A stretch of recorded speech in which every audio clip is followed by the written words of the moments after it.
Welcome, ladies and gentlemen, to the grand finals of the IPL 1000. 20,000 bucks on the line today for our 8 top contestants here in the grand finals. I'm joined by Silent and Caveman on the caster's desks. How is it going, guys? Going very, very well. I'm super excited for this IPL 1000. It's just looking incredible. Yeah, I mean, yesterday we had a really good game. I'm excited to see what translates out of that. Now that these two lobbies are going to be connected, who's going to really start to show themselves and position themselves in a really good position to be a potential winner of the full championship later in December. Yes, sir. Talking about the championship, let's quickly have a look at our schedule, our format, and all that comes with it. So we're going to do a quick rundown. I know a lot of people that are here every week know this, but there's always a little bit of a change, and we're going to make it fast today. So this is the Illuvium Pro League. As you all know, we are in the IPL 1000. This means the top 32 players from the IPL leaderboard and the top 32 players from the Sit and Go qualifier are in the top 64 tournament this weekend. We are right now on day 2, so you can see it on the bottom left. Day number 2, we are looking at a 19 points checkmate finals. What does that mean? So if you first place, for example, you get 8 points. If you're second place, you get 7 points, all the way down to last place gets 1 point per game. And then those points rake up as soon as you get 19 points. That means you are in a check position. Once you are in a check position, you need one more win to win the game. So for example, you win 2 games, that gives you 2 times 8, 16 points. Then you have another 6th place, another 3 points, gives you 19 points in total. Then you need another win to win the tournament. We do this because we want to have a hype last game where the winner of the last game actually is the winner of the tournament. This is the industry standard. There is a fail-safe though, so if we get to a maximum of 6 games, we're going to just go by whatever the score says. So worst case, it's a best of 6. Best case, in those 6 games, we find a winner through the checkmate format. And that's going to be our grand champion. Definitely looking forward to trying this out. First time getting to experience it, but I guess an example with last weekend with how Selfless was playing, that grand finals probably would have wrapped up rather quickly if we were doing checkmate, but it's just now a whole new ball game for players to have to adjust to. Yep. Basically, the 19 points were chosen in order to, if you have 3 times a 3rd place, that would be 3 times 6 points, would only be 18 points. So you need better than average of 3rd place in your 3 games to actually get into check for the 4th game. So most likely it's going to be a 5-game final, maximum 6. And what is on the line for these players? A lot of IPL points to qualify for the World Championship, but also 20,000 bucks today in the prize pool. First person, the grand champion today, gets $7,000. And then second place, $3,000, which is still a huge paycheck, and it goes all the way down to 8th place, 300 bucks. And then we have the upcoming tournaments right here. You can see it with the arrow on the left. We are at the start of November, of course. This is the IPL 1000, 20,000 bucks. Next weekend, IPL 500, 5,000. And then another one, IPL 1000 in 2 weeks' time. Then we have the final call for anyone who wants to qualify for the World Finals. That will happen in December, where there's 150,000 bucks on the line. And yeah, all these IPLs and the final calls, they have open qualifiers. So join if you want to join and compete. It's open to anyone.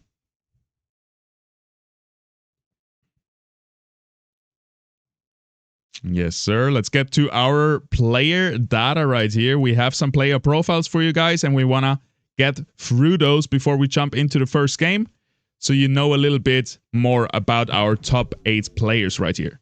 We're going to start off with Furies. He's 36 years old. He is from Brazil. He has competitive experience in League of Legends, Heroes of New Earth, and played 2 World Cups and some international events in Magic the Gathering. His favorite thing in Illuvium, or his goal, is to collect all the 205 Illuvials and become an Illuvium master, which I love the reference. And then how do you prepare for a tournament like this? I test everything in ranked during the week, so don't experiment in the IPL. So he goes in with a strict plan. but sometimes my imagination and a coffee mug to get the best of me. No, fair enough. I like the experimenting things in ranked. You don't want to do that during the sit and go or something like that. Yeah, and Furious has had a couple wins under his belt earlier on in the season. He did struggle for a minute there getting back into the finals, but I think he's going to be really happy to be back in this 1000. And just remember, all these players are all at the same level right now. They're at 0 points, and they've got to be feeling the pressure right now. They're like, all right, we're going in. I've been, hopefully I slept last night. Am I going to be able to win this? And Furies at least has one of those wins, so he's a little bit more, hopefully some confidence that he can come in here and take this victory. Yes, sir. Texan in the chat says it already. Coffee's the best, and most of our players think the same way. We're gonna see it in a second. So here is Slooper, if somebody wants to take that away. Sure, let's do this. So, of course, Slooper from the newly formed Guild, age 27 from Brazil. Of course, this is our TFT expert, third at TFT Worlds, and the coach for Team Liquid at the Esports World Cup. Favorite thing in Illuvium is being able to swap items between Illuvials freely and not just getting stuck hard committed to using the item and now it's stuck there forever. How do you prep? Good night's sleep, hearty breakfast, and VOD review. That's the perfect combo. Yeah, I think VOD reviews are one of the most underlooked thing for a lot of people who play competitive games like TFT and Illuvium. If you're not like actually looking over other plays, like watching the live streams of some of the better players, you're not actually going to be able to compete well, at least in my opinion. And that really does help you figure out what you're doing wrong, what other people are doing better, and that's one way to really grow. And I think that's clear. Yeah. Definitely agree. We have something similar here with Hasu, 38 years old from the Ukraine. A competitive experience comes from Hardcore Raiding Guild in World of Warcraft for 5 years with the Exorsus Guild. Shout out to them. Maybe we find one in the chat. Grandmaster in StarCraft 2 and in Overwatch. Baby. That's very formidable, especially being a Grandmaster in a strategy game and in a shooter game. So that's just a... And now auto battle as well, so very versatile gamer. And then we have the favorite thing in Illuvium. It's fun to play, even if there is no rewards. So love to see that. And how do you prepare for a tournament? Watching, VODs, and a lot of coffee. There you go, Hasu. Yeah, killing it. Good to have you here. That's good to see them back. They've been kind of stuck in the semifinal, like quarterfinal bubble, with the occasional grand finals appearance, like every month or so. It's good to see them back up here. Yes, sir. All right, Caveman. That's all you. We got Slicks from Hype, Hype Squad. Let's go. He has been someone who's been consistent in the community for a while now. He was pretty good in one of the top players in TFT and does some Dota Underlords. And generally, he's someone who's been in the community and really just a good player to watch. I know I've learned a lot from him. I know the Hype Guild has too, but he really likes the IP and being able to collect and own your own Illuvials. He really focuses on a good night's sleep and then having some form of caffeine before the tournament. I know I rock matcha. I don't know what they're doing, but I think matcha has that better one. The healthier option. Maybe not. It's green. Yeah, good to see Slicks here back in the grand finals. It has been a long while since he was here. He used to be there every weekend, but yeah, back. Good to see his return, and maybe we see a big comeback back. He's the only player that has won an IPL before, so everyone else would be a first-time IPL winner. Oh, did I mess that up with Furies earlier? I thought Furies had a winner too. Oh, maybe Furies had one too, actually. Oh, okay. I can't remember. I might be wrong there, but no. Yeah, we'll double check. We have a young gun here in this one. Here we've got Coolagast, age 21 from Belgium. The competitive experience is from a lot of community tournaments in League of Legends and of course TFT. Favorite thing in Illuvium, the Ranger and the bonding, being able to get those composite traits. How do you prep for the tournaments though? A good sleep, a shower, solid meal, and then review the last IPL to study my opponents while hugging the dog and relaxing. There we go. The best study partner. Yeah, love to see it. Coolagast has already been in a final before, so good to see him back here again. All the best of luck to him. By the way, guys, get ready to shout out your favorite for today. We'll wait till the end of the player profiles, but I don't want to forget about it. Let us know in chat already who is your favorite, who will win today. And by the way, I'm already seeing. If I would be you, chatters, I would be very active today in the chat because we have 5 Illuvium Beyond Halloween discs to be given out to our favorite comments and things that we see in the chat. So Silent and Caveman, please feel free as soon as you see something that really resonates with you to award that person with a disc. So we have 5 in total. Let's space them out throughout the event. With such power, what am I going to do with this? As we now take a look here with Orc 1. Yes, sir. Yeah, Orc here, first tournament appearance in the grand finals. 29 years old from Brazil. So a lot of Brazil today here in the tournament. Love to see it. Competitive experience, basically zero esports experience. And his favorite thing in Illuvium ties in with that, the opportunity to compete. I've always wanted that. So it's really cool to see people finally, you know, realizing their lifelong dream as competing in esports and doing that. And how do you prepare for a tournament? Good hours of sleep, and a lot of coffee. So yeah, very similar. You know, it's really cool that that's one of his favorite things. You know, all these major, you know, games that have been around like for a while, you know, League of Legends, StarCraft, it's really hard to get into those, and actually getting someone to cast you and stuff. Like, it feels so cool to have like this kind of experience and be in the tournament. I can only imagine Orc being in this first time with no esports experience coming into this. That must feel really cool. I hope I can interview him at the end. Yes, sir. That's what I'm so shocked with. Like, is this probably the first time I feel like we're in our grand finals, go through a player profile, and we've had somebody where this is their first competitive experience, where Illuvium is their first competitive game? That, I feel like it's an absolute first here. And I could only imagine the nerves, but I'm rooting for you. Let's go, buddy. Yep. All the best of luck to Orc here. Definitely coming in as the underdog, as it seems like from the player profile. Looking over to Nefer here from Phantom, age 30, from Germany. No esports experience. I know he dabbles a little bit in poker, but yeah, no esports experience per se.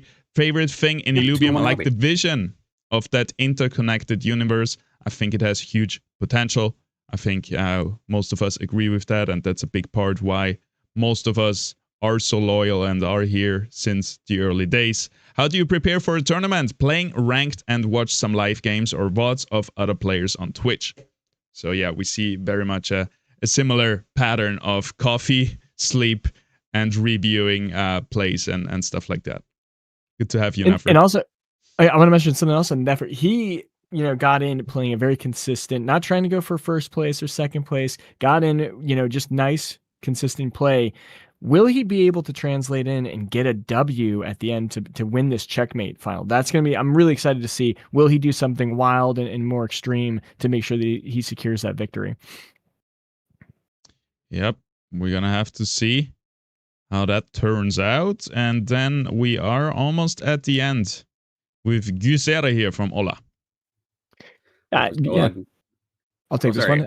So he's 26, from another one from Brazil. We got a lot of players coming out from South America, absolutely coming here to do some things. His competitive experience is actually in Call of Duty on Xbox too. So he's going from controller to PC. Quite interesting there, but he does like auto chess games. That's his favorite thing. And then so the day before, he likes to play a lot, doing a lot of practice. And then on tournament day, he wakes up last second and then skips breakfast. How is that? How is that your start? I don't understand. But hey, he did really well yesterday, making it into here, and we're going to see how he plays today.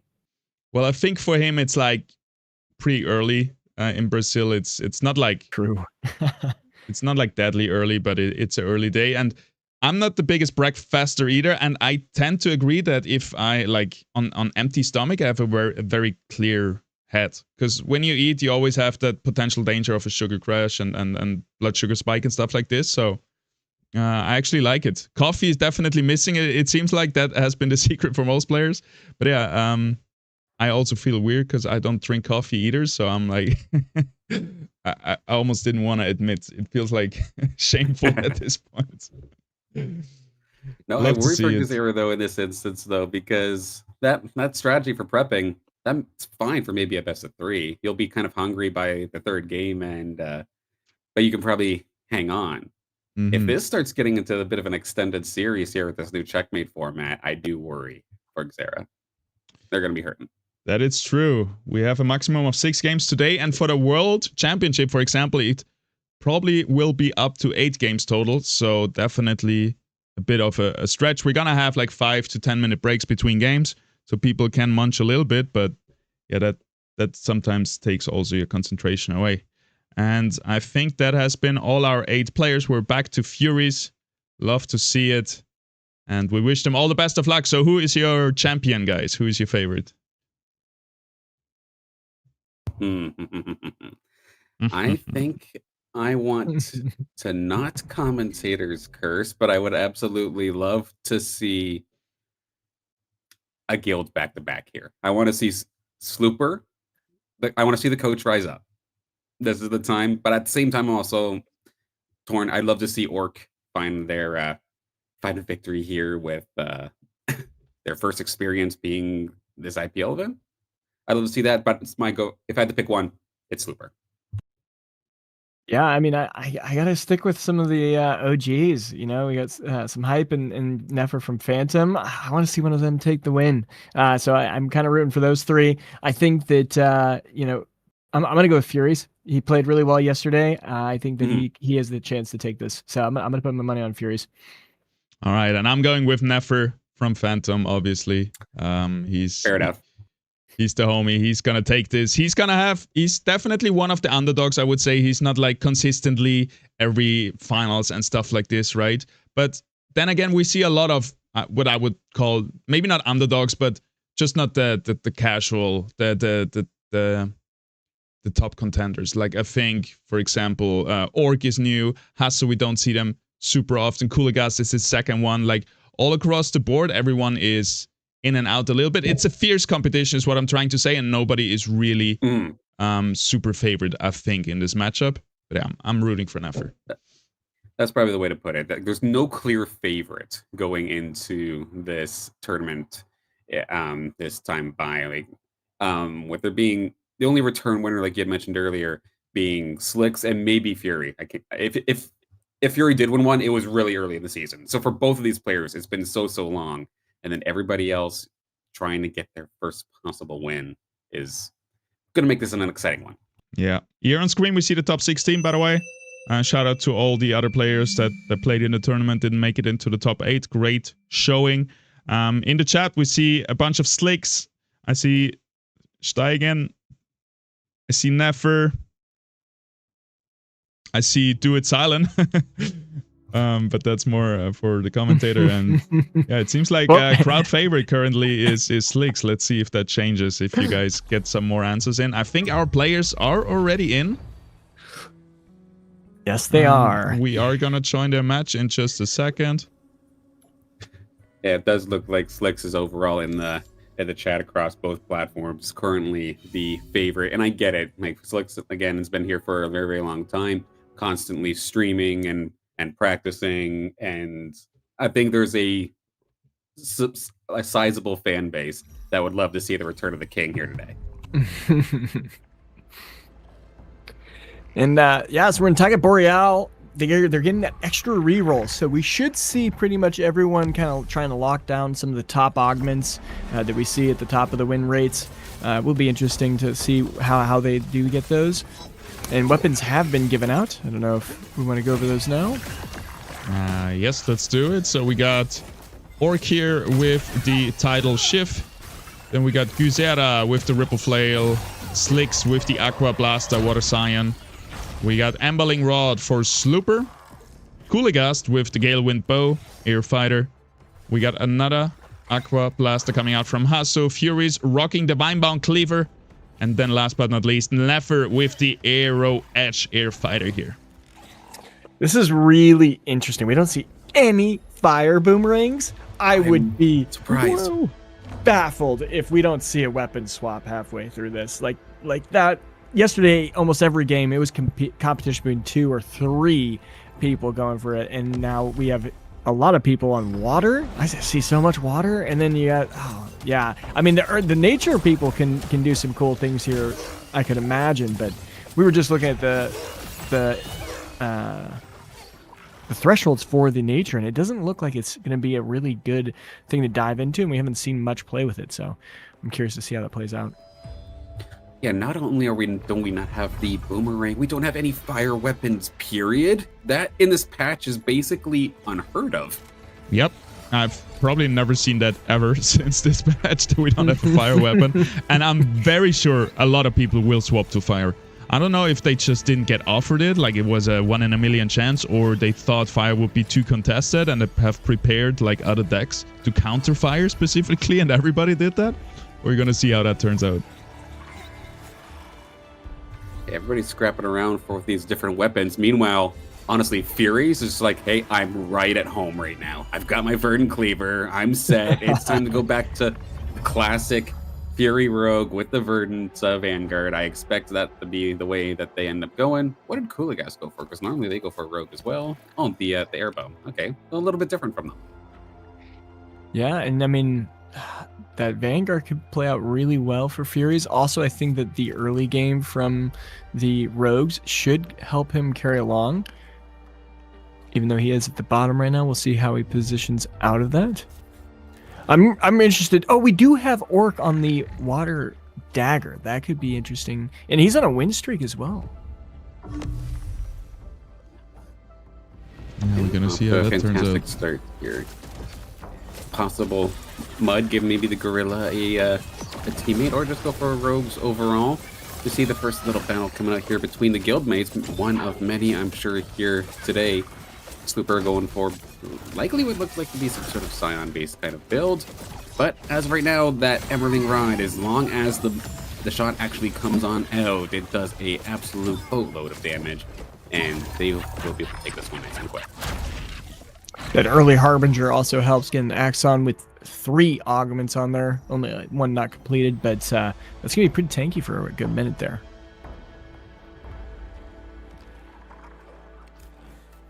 So it's Tiger Boreal.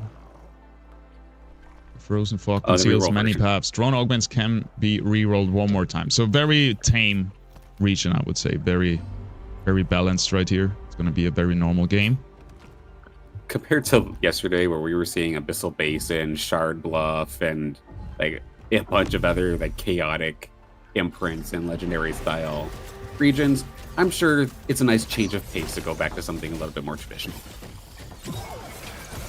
Definitely. Yeah, and actually, if we look at all across the board, the augment that's been selected most is Psionic Barrier. 3 of the players have picked that, and then otherwise, it's actually all independent augments. And I don't even see the number 1 augment we normally see. There's no Omnivamp at all. Yep. Interesting here, air modules. So Cooligas fully going in on the 6 air. And we'll see what he plays with that. It's either fire or maybe water, but usually we see 6 fire, 6 air, something like this. Definitely a little bit of a nerve-wracking way to play if you happen to get that 6 air, because you just end up tanking based off of dodging, which can work for a while until somebody has the old Fate Sealer or the Clumsy. Well, the other thing is there's no fire fighters, so that 6 air kind of loses a lot of its value. Definitely going to be interesting to follow as we have our next little battle here. At the bottom of the list right now, Nefer and Fury. What do we got going on here? We got Empath forward air for the side of Nefer. Meanwhile, lots of rogues as traditional here for Fury, but it's actually looking like the rogues are falling in this instance here. It's the Ranger who's got the most health, and unfortunately wasn't necessarily tanking there for the rest of these rogues. Can that charm come on down? It is going to come on down to some pretty good chunk of damage, but of course that is the nerf to Verdant Cleaver. I do not see the Fury's pulling on through. It's close, actually. Are they going to make me eat my words? Hey, damn, well, we're close, actually. My goodness. Oof. But it is going to be Nefer taking that one. Ranger almost took that. I don't think, by the way, if that was the Ranger of old, they might have worked. I don't think the patch is in yet, right? So it's still a very overpowered Verdant Cleaver, I believe.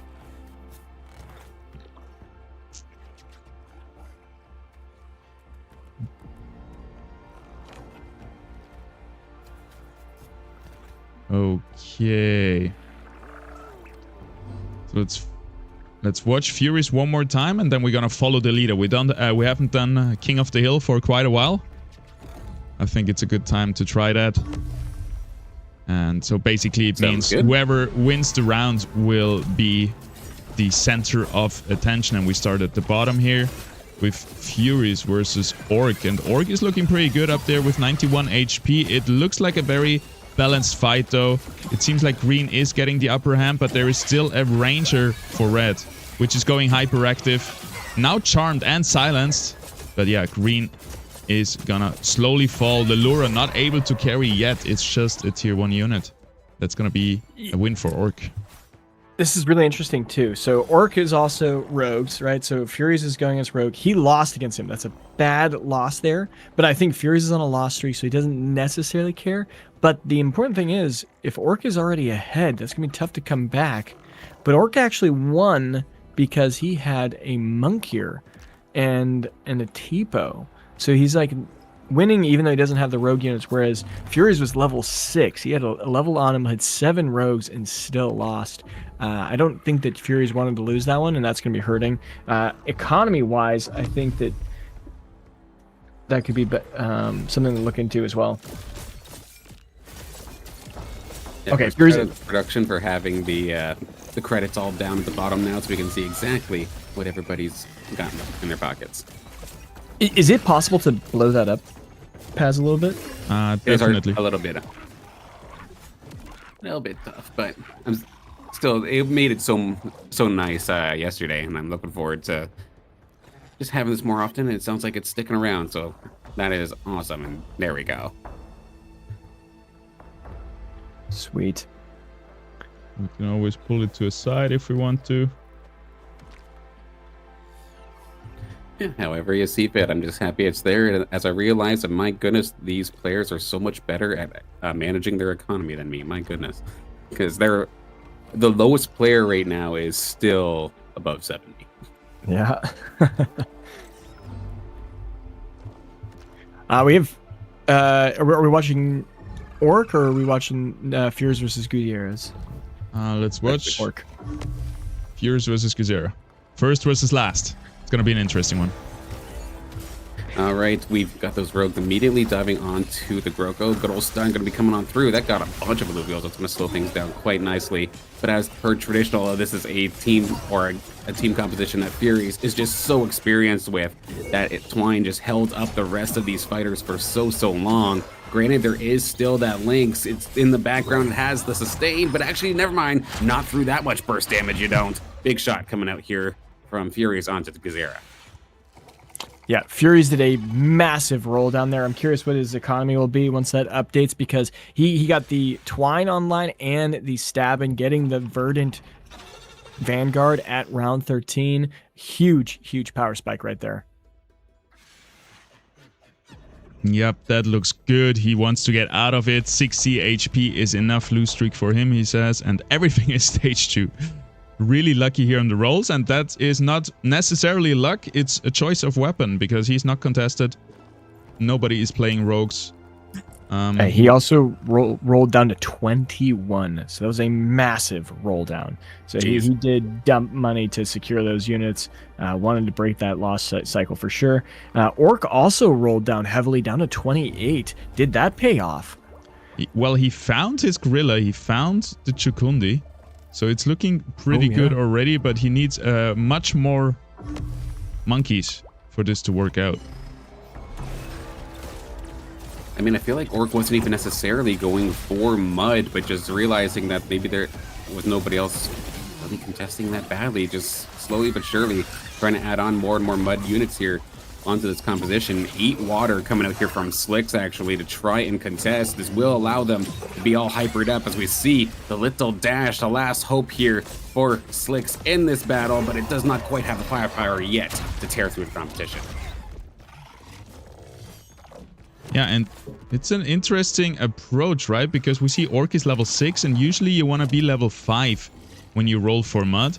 But being that he's level 6, he has a way easier time stabilizing his board, because usually Mud, you lose so much HP because you have to stay level 5 and roll, and your power spike comes so late. So maybe if you're uncontested, being level 6 and rolling for Mud is way better because you don't have to sacrifice so much HP, it looks like. And maybe he's just going for this early triple Predator double Mud, and that's just to get him to the late game, and then he goes for like a Rake or something, an Umber in pivots. It'd be interesting to see if he does like a full swap. Yep. Another player I want to shout out for hitting some of the units that they're looking for here is actually Slooper. So they did find Sepphoris. Sepphoris not necessarily a highly contested unit at all, so that's already the one Invoker. Link that up there with the Emberling Rod. I'm sure you've got yourself really early Invoker. And they found a relatively early Alfie as well. So more and more of these like hard-hitting Scions are coming online here, slowly but surely here for Slooper. Sorry, I'm just changing the settings a little bit. No Merchant Plur, a little bit of sharpness, and there we should be good. Quality up. So we see the beautiful quality of these assets. I'm gonna fly in a little bit here with the camera as we see Guild versus Nefer here. Big fight, big showdown here in the pit. Everybody is dashing in, dashing out. We see that Kukulu is actually performing really well for the right side, but yeah, the Mud are doing just too much damage at this point. Ranger with 5,000 damage, really popping off there, and the Monkey squad just behind them. That was the Exalted too, eh? Yeah. Yeah, he did get the Exalted Monk here. He's still quite a few off from getting the Apon, but he's looking like a good position. But he's battling his guildmate here. We'll see which one wins this situation. I think that Gorilla and the Ranger will be able to snipe the backline. This could be really good for Guild because of all of these Scion weapons. This could be a great way to snipe all of those nasty Invokers that are going to be tough to get to. Yeah, all eyes with that, and all eyes will be on that Exalted Gorilla, I'm sure. Actually, even Shikondi is able to find a way on in. The Emberling Rod shot is going to get 3 units on the green side, but it does not really take them down to anywhere really that threatening. Alfie's already gone. They are now on top of the Archelion, the big heal and rather big tank dead center in this squad. Another nice Emberling Rod shot. I mean, these are some fantastic shots. Can they turn this around one more time? That's going to essentially pop the support line and the Monk here. It is down to the Rogues on the green side here to try and keep them alive. But that Archelion is just tanking like a madman alongside that Axon, fully loaded on tank augments. And once again, we've seen this basically every single tournament. But for whatever reason, Atlases cannot just stay as the tank. They have to be a carry.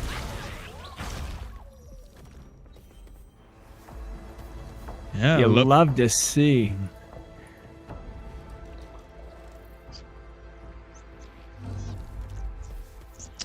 Well, a close one though. Like I was very, very worried there for a second, considering that Shikondi was able to get on into the bunker itself, but because it did just turn on to the Archelion, I think shortly after, and then like Gorilla was there as well. It was a lot of damage, but it was not enough that the Archelion could really just out heal. So it was just keeping everybody alive for so long. And those Emberling Rod shots, again, there's a reason why it's my favorite weapon. It's just so satisfying to watch. Yes, I think it's time to go to the bottom of the current health pool right now, where we can find Slicks and Hasu. So Slicks falling down there rather fast with his 8 water composition. And also Hasu down there with the 8 waters, right? So definitely a lot of competition. Also the top 2 players right now have water weapons. So it does seem a little bit rough for the water players. We didn't expect this going into this. Slicks here is going against this full air comp with 2 Tempest. That's going to take a while for his Invokers to actually be able to ramp up. It'd be interesting to see how this plays out. I don't know if the Ranger has quite enough to poke it down. There's also a Fernite doing some last second swaps. And how it's going to play out. Now the battle happening here. Okay, we're gonna hop over to Slicks and to Nepper. Let's see how this one ends up going. There is the nice send-off blast. Gonna get stopped short though by the charm coming out from the Quinks. Kind of messed up, or not the Quinks, from the Fernite actually got the jump done. And with that, they've just been able to snowball this into an absolute colossal battle here. And Slick's gonna take a huge hit. Not a chance. That 3 Tempest just made it a century before the Ranger or that Sinelf could cast. I mentioned earlier saying that maybe the 6 air would be good against the fighters, but Tempest will also be great against these invokers. We could see this really hold the line against all these players. Love to see if Nefer can bring that all the way through. Slick's sitting at 29 HP. Are we going to keep watching him? Yes, let's do it. Let's see if he can dig his way out of it, because if I have ever learned something from hosting tournaments is to never count out Slicks. He usually finds a way to turn it around, even if it looks dire like here. But actually, this one doesn't look so bad because he has a Sinalf here in the backline with 8 waters steam activated for the Ranger as well. And that Sinalf is gonna cast a huge laser into this corner composition. Yeah, absolutely, as long as, because there's nothing really that can contest it in this instance either. Big Shot's going to take out the Alfie on the other side, but to be honest, everything else, it took a lot of damage. But again, here comes the Verdant, here comes the heals from the Archos. It's holding the back line as best as possible, and the little squishy squeeze in the back line as well has been completely untouched. The heals from this Archos is just keeping everybody alive for so long. They might not have necessarily the biggest amount of firepower, but they can absolutely sustain and weather the damage and turn it around. Yeah, that was a lot of beef to chew through, and that water team was just not enough. It is not looking good for Slicks. Will he be able to survive going against Guziera at the top of the lobby versus the bottom of the lobby? Slicks needs to have a massive turnaround here. And he's going against the Aegis comp. This is going to be tough. Luckily, Guziera doesn't have a Rye Plants or a Forest or anything super nasty to fight here, but that is still going to be a Riptorus with Toxic. Will he be able to survive this? Let's see if Sinalf can redeem itself, because that was a little bit of an underwhelming performance there. Of course, Invoker is not activated, so we got Harbinger here in the front line with the Axon, with the Ranger. But arguably, we would like to have more damage on that Sinalf with Invoker. We see in the backline, Rake is going against the Arcos, is going to be able to finally take it down, but that might be, again, too little too late. The front line just not strong enough, even with those Harbingers, and the damage is also not there to back it up. Slick seems to be a little bit behind the curve, and that is it for him here in the first game, going out at 8th position, I believe. Yeah, that's a tough one. He just wasn't level 8. Most of the lobby is. He's rocking level 7. I wonder if he was... What was his economy? Does that still show? No, he was... He only had 12 credits going into that one. Yeah, just super unlucky. No, a lot did not go into their favor. I think Soda called it out in chat, and you guys kind of called it out a little bit earlier, that the water units were just essential, or the water teams between Slicks, Hasu, and then a little bit of mix between Slooper and Gazera were just running each other over time and time again. But we'll have to see this next battle here. Hasu with Slicks down, were they able to pick anything up to maybe boost their power? We'll have to take a look at that rake over on the top right-hand side. Chewing on through. A nice little shunt from the Mammoth in the midfield is going to stun up a lot of units, but again, it's another scenario where it's all down to this little rake, and I'm not so certain that they're going to be able to pull this off, even versus another rake. We'll have to see one more shot, but nope, could not get the next cast off. That's going to be some big damage. Hasu and Kulagas now are within kill shot. Yes, sir. Both sitting at 4 and 5 HP here at the bottom, and we're gonna see who is able to turn it around. Both of them are really keen to not go out in 7th position. That puts you in a bad spot. This is, of course, 19 points checkmate, so it's not as bad as in a best of 3. So also for Slicks, the cookie hasn't crumbled yet, but definitely we see a few flakes falling off it already. Yeah, I imagine that Slicks, because all of his augmentation is also pointing to just a super Umber, and he just couldn't get it. There's already 4 other players with it, or at least 3. So that was really tough for him to get. He probably had to dump a bunch of gold just to get the rake, and then he didn't have enough to get to level 8, making it really hard to stabilize. Guziera looking great with his comp right now. It's not even finished. Like, he has a Riptor. Once he gets a Rye Plants, like, he's in a really good position, healthy, has a good comp that can sustain a lot of these other comps. Could be interesting to see him pull through. I do want to point out, Orc has finished his Exalted Apon. He's got 4 mud online. He's only level 6, so he needs to be building up, and his current economy is only 16 credits, so he has to do a lot to come out of that. He's only got 38 HP. I mean, it could be worse. We've seen in the past, heck, we even seen yesterday where players are holding on to that mud for a very, very long time, and sometimes you finally hit the units, but it's too little too late. You might only have like 1 or 2 more losses left before getting eliminated here. With Orc being at 38, that's actually, at least in my opinion, that's not terrible. You have a little bit of wiggle room, but yeah, you got to start pushing levels and get moving. You're going to be broke for a while, but you can very well turn it around as we go with Furies, who has the ramp fight, who has Slash In, and Malura. This is going to get nasty.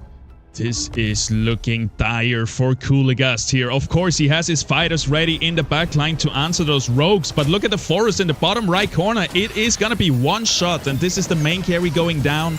The Slash In next to it is still healthy and still looking good, so that is very likely gonna be it for Kuligast here. Absolutely obliterated by those rogues. Let's see if Hasu can take it out. No, Hasu also falling, and Kuligast actually getting 6th place right here. Hasu going out in 7th.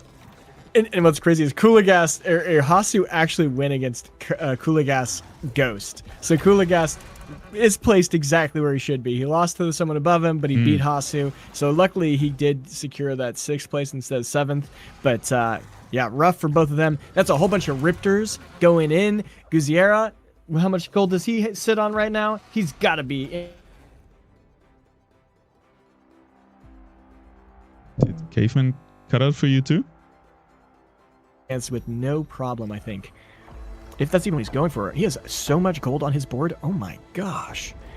He's in a great position. Oh, he did lose that last fight, though. Sorry, guys. 1 second. Oh, Umber online for Gazera. We are in a draft round, right? No, it's in a combat round right now. Or maybe it is draft. I don't know. No, it's moved. They're moving. I think I have to restart my client real quick. I'm gonna go back to the studio. Right. And we're gonna be right back. I'll just describe what's happening. We have Slooper versus Guziera, the top 2 in the lobby. The Umber is jumping to the back. The pack of Invokers is sitting there. Slooper has an Octius. They're fighting it out. A beam is coming from a little Alfie. Does next to nothing, but brings a Tiru pretty close. Railu, I mean. The Umber is casting, deletes the Octius, gets through the twine. Can he make it to the end? There's so much beef still. The Archellion hasn't even popped his Verdant. He's holding the line. The Umber is still here. It is a long fight. Umber does a massive cast. Every unit's like below, but then the Seaforest deletes everything. Slooper holding on. Guzier going down to 38 HP. Geez, even after finding the Umber, it's taking the shot.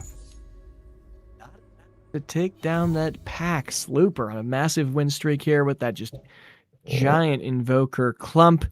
Orc sitting on 5 HP, potentially getting knocked out this game. So I was worried about, yes, you found your mud, but it wasn't too little too late, and 1 shot away. That's unfortunate, but it looks like we're hopping right back in. Perfect timing. All right. And looking at Orc, he managed to get an Earth chip, getting to 7 Earth, 4 Mud. Will it go against Guziera? Which one will take this victory? Yeah, let's see that Orc possible kill shot here in just a moment's time as this battle here with the Invokers trying to hold the line here for Slooper to keep pushing on through, but there's the ramp fight. That's how you outdo heals, is just by an absolute burst damage, making it so the heals are completely ineffective. Ramp fight will fall, but there is still plenty of backup where that came from, and no matter how tanky your squad is, again, this is Vanguard. This is what they live for. They chew through the tanks. And unfortunately, Orc is seeing his demise. The Umber was able to survive through the mud, and it has eliminated him, taking 5th place. And we got our top 4. So, With Fury's on a win streak. Feeling pretty good. Oh, now he's going into Guzira. Will the Umber be able to fight the full rogue might?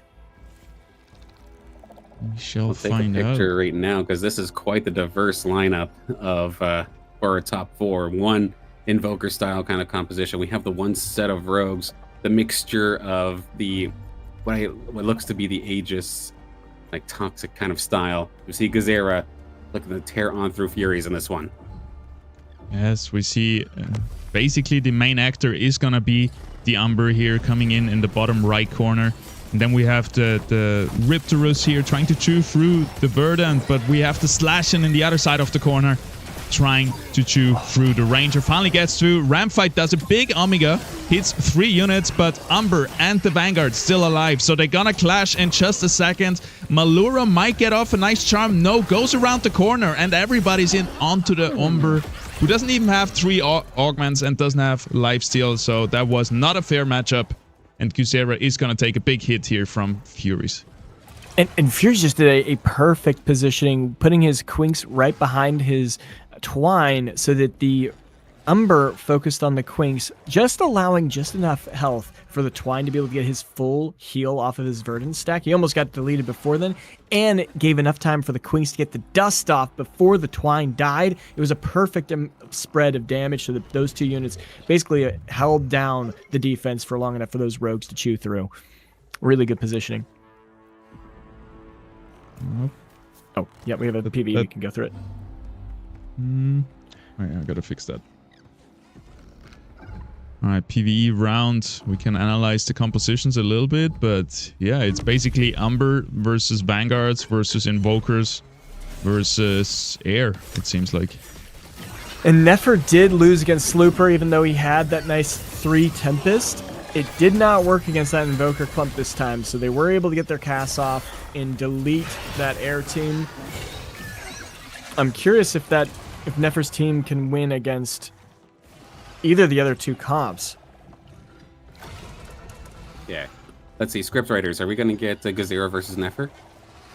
What we need to see is that Matu be born and the Jotun, only 1 away each. It's right there. Oh no, it's not there yet. I thought I see. How much gold does he have? It's going to be Nefer now versus Fury. And Nefer doesn't have much in the bank. I see only 6. Oh, he finished. Here. You got the Jotun and he got the Rye Plants online. Is he going to bring the Monkier in to get Berserker? I think it almost the potential's there. He could remove a Matu. And decisions, but at the same time, I love having double crowd control from double Mammoth. That'd be really, really cool. Those rogues are going to hurt. Having an extra Tempest is important. Oh, here we go. Nefer needs this one to keep themselves in the game, relying on Air. But there's a lot of rogues swinging right at them. And as of right now, it looks like they're actually holding the line pretty decently. But now the Penguin is got to deal with the Rift Lance. Something in the back line just absolutely destroyed. Ramfight doing exactly what they needs to do. And unfortunately here for Nefer, it looks like this is just going to snowball out of control. There's nothing they can do to stop the rogues. And that is going to be Nefer falling in 4th place here in this one. Yeah, unfortunately, Furies has that true sight on his carries in his Ranger. Oh, Guzera also being knocked out. We are in the top 2. Slooper versus Furies. Who's going to be able to take the first match here in the IPL 1000? Slooper locked down a Titanor. Oh that my is god. Terrifying. Wow. I mean, Furies is still Vanguard, though. Yes, that's a tanky beetle. But you can chew through it. Wow. Titanor in the first round with Colossus activated. We got 5 Scion, 5 Bulwarks, 3 Invoker, 2 Colossus. That is a team born in hell, and I absolutely love it. In the first game already. Wow. And he's already holding a Ramfy just to slow down Furies if he even wanted to try to go for the Bunker Buster of a Ramfire. I don't think Titanor can lose here. This is beautiful with the Invokers having so much damage and the Colossus and the Bulwarks just giving the time to the Invokers. This is gonna be deadly against the Rogues, but never count out the Penguin. Never count out the Vanguards. Here comes a big ram fight. Omega does nothing. The Titanor still sitting very healthy here versus the Penguin in the bottom right corner, and now the Invokers have ramped up. They're gonna cast and absolutely obliterate the rogue enemy team, and that's gonna be it. Fury's out in second. Wow. Slooper takes game number 1 here in the IPL 1000.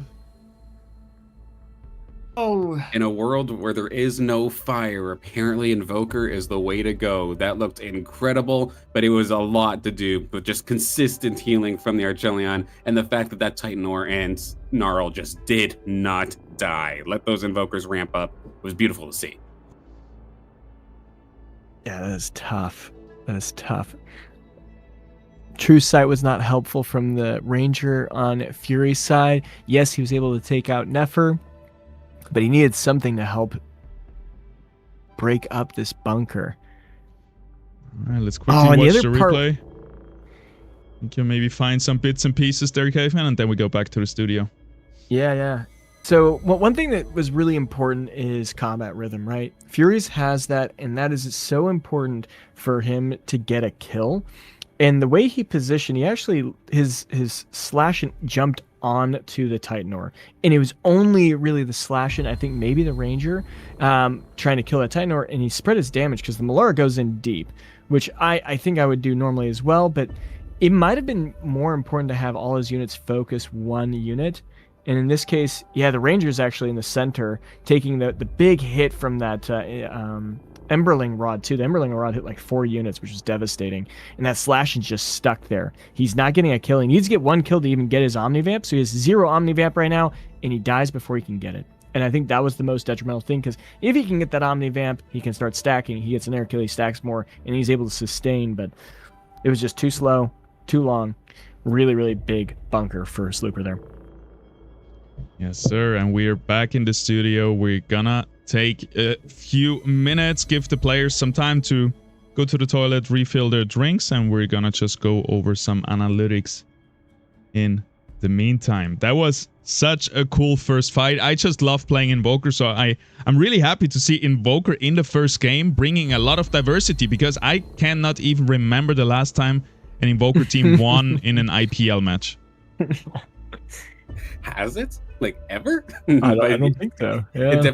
It definitely doesn't feel like it. And I know as a Scion main myself, this excites me, but at the same time, I have to kind of put a little bit of an asterisk onto this one, because again, there was no fire at all. There was no Monarchs flying around, no Scorioxes, no Seers, which has been kind of the staple of this patch here so far. But I still love to see what we just saw. And I would also like to just mention the drone ships that were selected. Remember, those Tiger Boreal, that's the most important thing.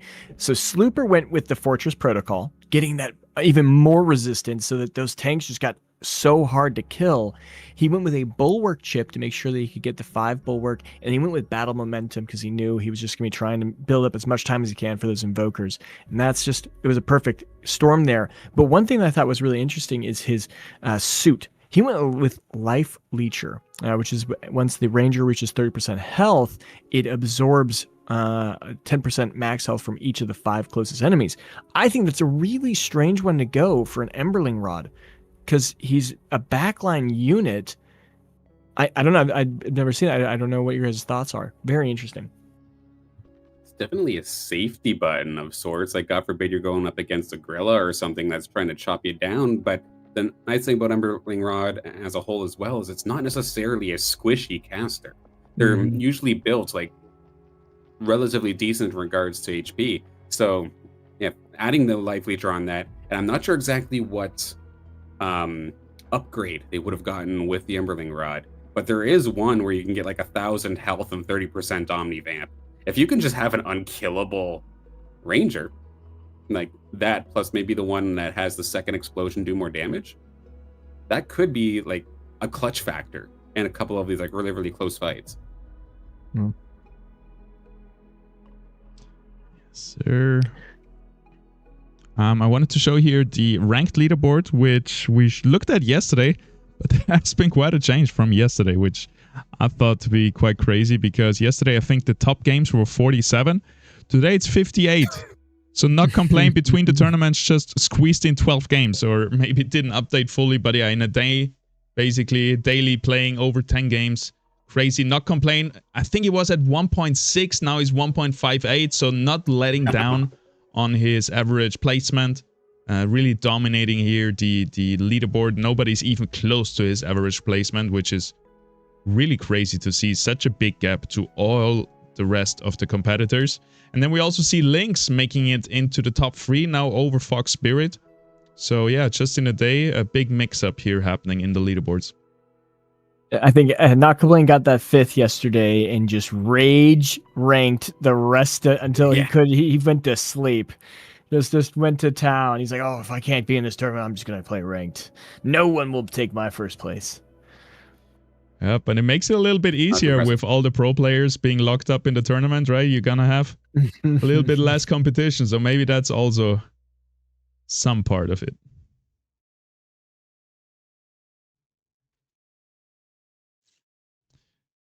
Okay, we have the leaderboards. Well, we just saw it, but we're still going to look at it. It's going to be in a spreadsheet because we don't have this checkmate format. We're going to do it manually. So we can see Slooper in first, Furies, then Ysera, Nefer, Orc, Coolgast, Hasu, and last but not least, Slicks.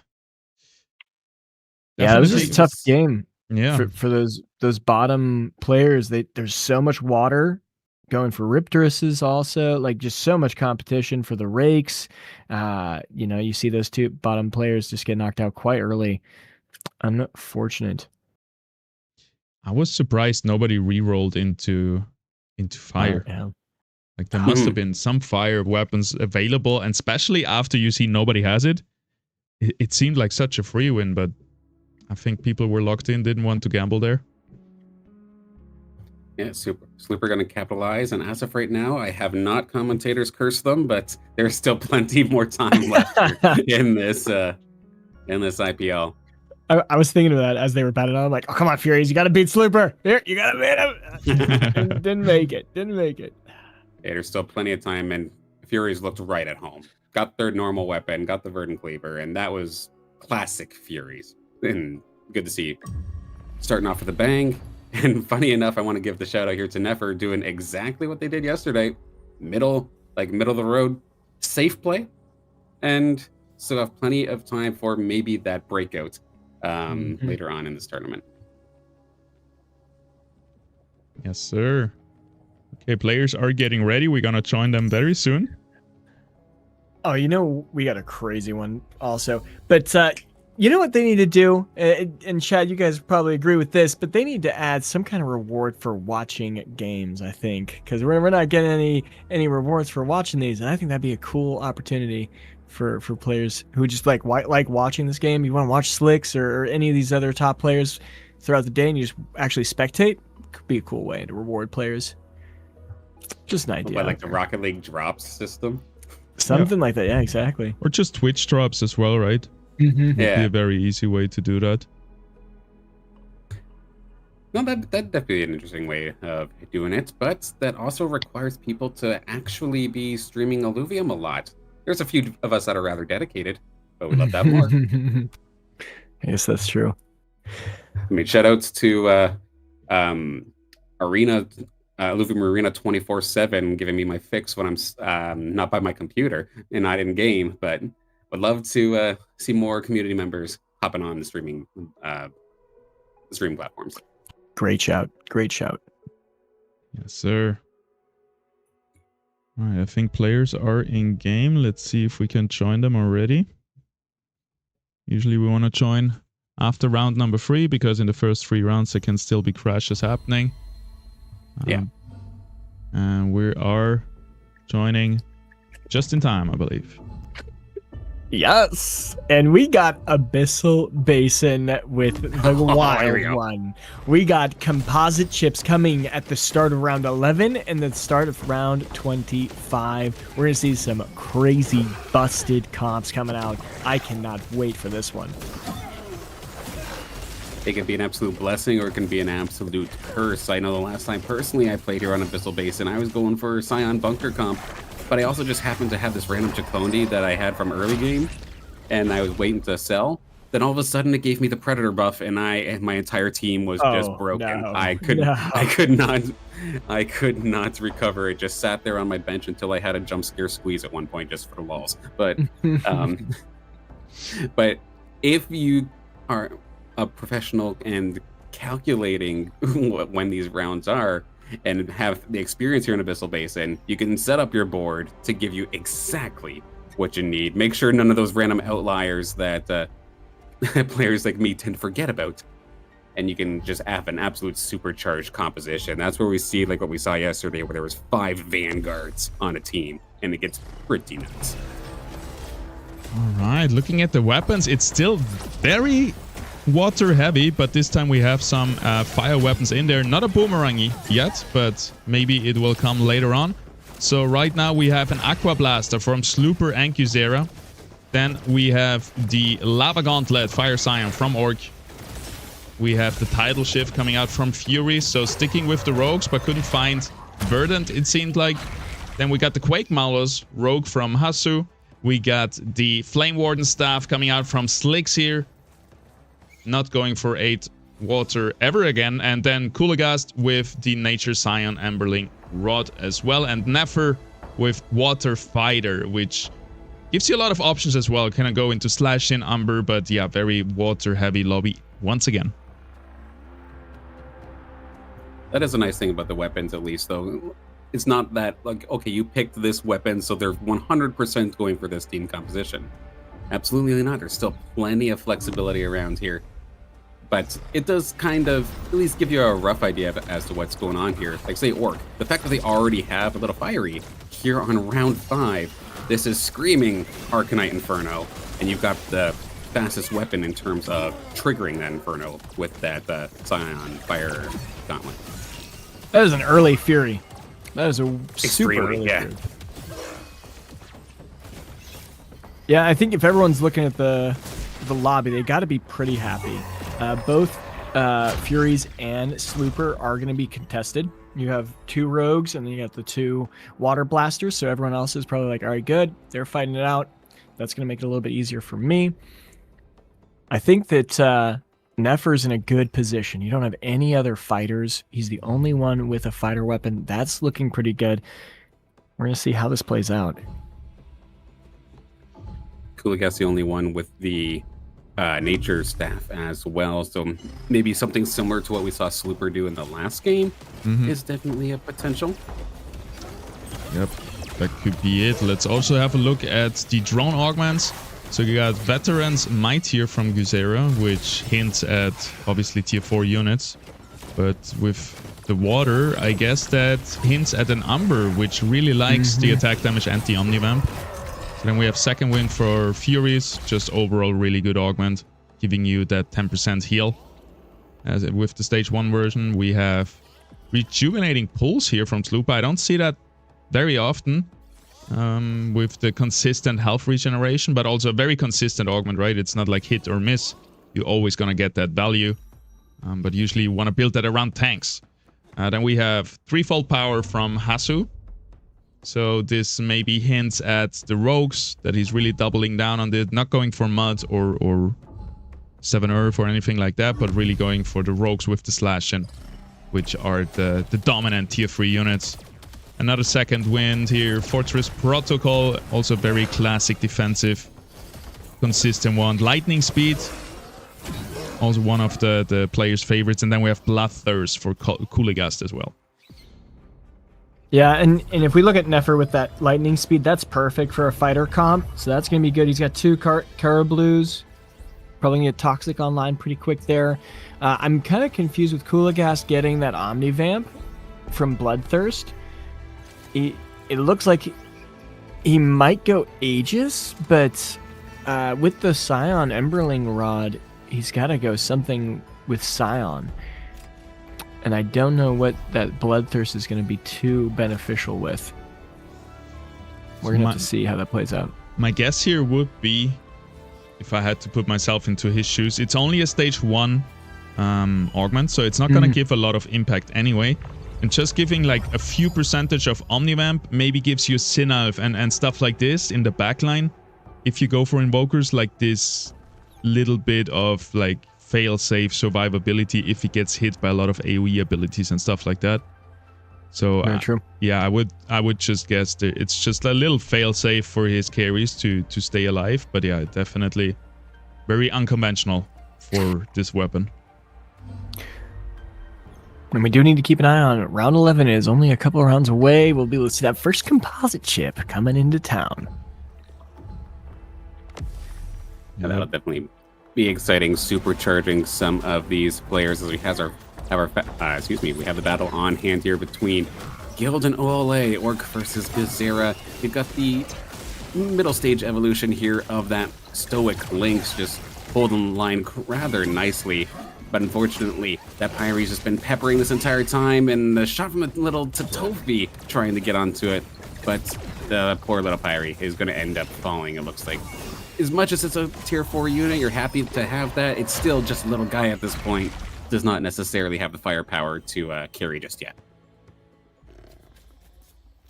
And Guzziera is holding that 100 win streak into round 9. That's feeling really good. He's going against Hasu's rogue comp here.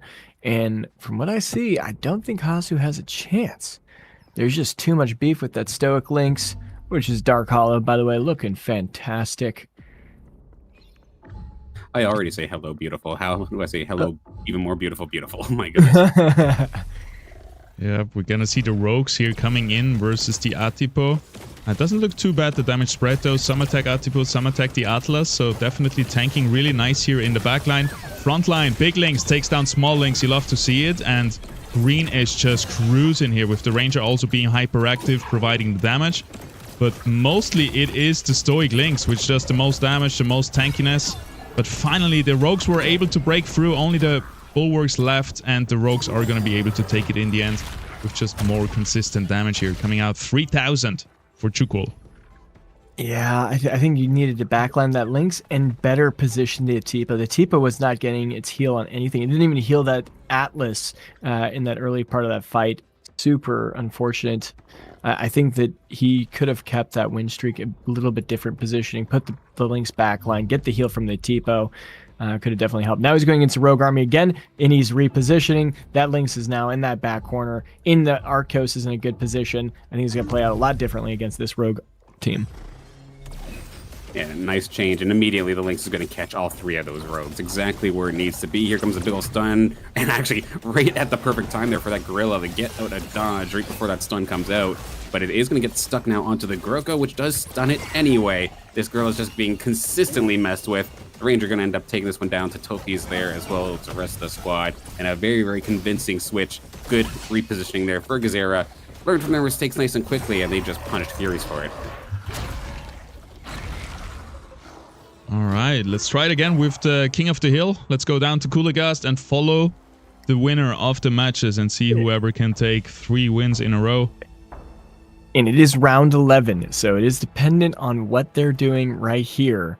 This will dictate what composite they get. I want to see what kind of moves they're doing. I'm already looking at Guzziera. He took out his Arcos. I'm wondering if that was intentional. He doesn't want to have Aegis or Verdant, so he's pulling that out. I'm just checking all of these. Yeah, this is weird. Like, can you just, like, not give up a round, but essentially, like, have a throwaway round just to double check and make sure that you have your best possible chances for the imprint that you want? There's a possibility. Yeah, we're going to see. Yes, sir. We're seeing it right here. Again, really strong sustain team. We see all the Bulwarks in the front line. Arkelion here does still heal them, which is pretty good, but the damage is not looking too good here for the green side. The Atlas is stuck in the middle between a plant and a frog. And here comes the greens. They are... Well, they're never gonna get through this Arcos. It's hyperactive, it's stage 3, it's big and beautiful, and the Atlas at this point is just a mascot, as it was always supposed to be. Sit down, Atlas. Don't try to be a carry. And just watch this big turtle do its job. Finally, the Atlas is released here. And we'll be able to actually show us what is up and finish off the game. I'm sorry, little buddy. That's super clutch for him to get that Archelion right there, also giving Verdant. I'm sure he got 3 Verdant out of that potentially. Yep. Curious if we start to see all of these chips start to fly out. There it is, 3 Verdant. Yep. Oh, and on the big links too, and that's a nature links too. Could be pretty interesting going there. We got a whole bunch of other chips. I don't know if we want to go through each of those. And we can highlight them a little bit. For me personally, when I play Abyssal Basin with this region, I'm oftentimes forgetting that, hey, round 11 is coming up. I have some weird composite, then I get dust suddenly, and then I have to make it work. So I like it, but I think it's rather hard to play around it, and having your composite synergy ready for when level 11 hits. Ooh, Nefer's looking really good. He got a Berserker chip with his fighter weapon. Could go for Berserker pretty easy there. I think what I just said was actually Orc was hit by that, as he's one of the newer players, not so much experience yet, and he was bonded for his Ranger for an Invoker just to get Inferno, I would say, but then he got the Invoker chip, which doesn't fit his fire team at all. So that's quite rough for him, so a little bit of a misplay coming out there. Let's see if he can make up for it though, maybe integrate a Sin Elf into the fire composition. Not everything is lost, but definitely a bit tough there. We got Berserker for Nefer, like you said, looking really good. Inferno for Slicks. Yeah, that works as well. Mm-hmm. And here we got Revenant, something that we haven't seen in a while, coming out for Hasu.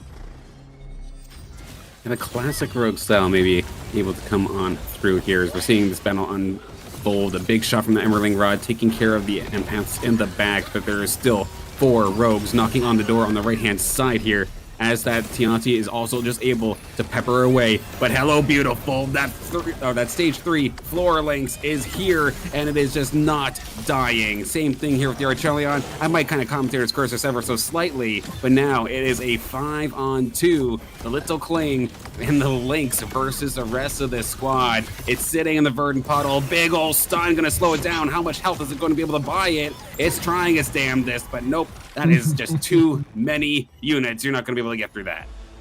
Positioning difference. Yeah, way positioning. That Atlas is stuck there again, and that Floor Lynx should have been tanking a lot more. All right. I'm not sure who won this, but let's swap over. Who do we want to see? Can Nefer take this corner composition? I think he has no chance.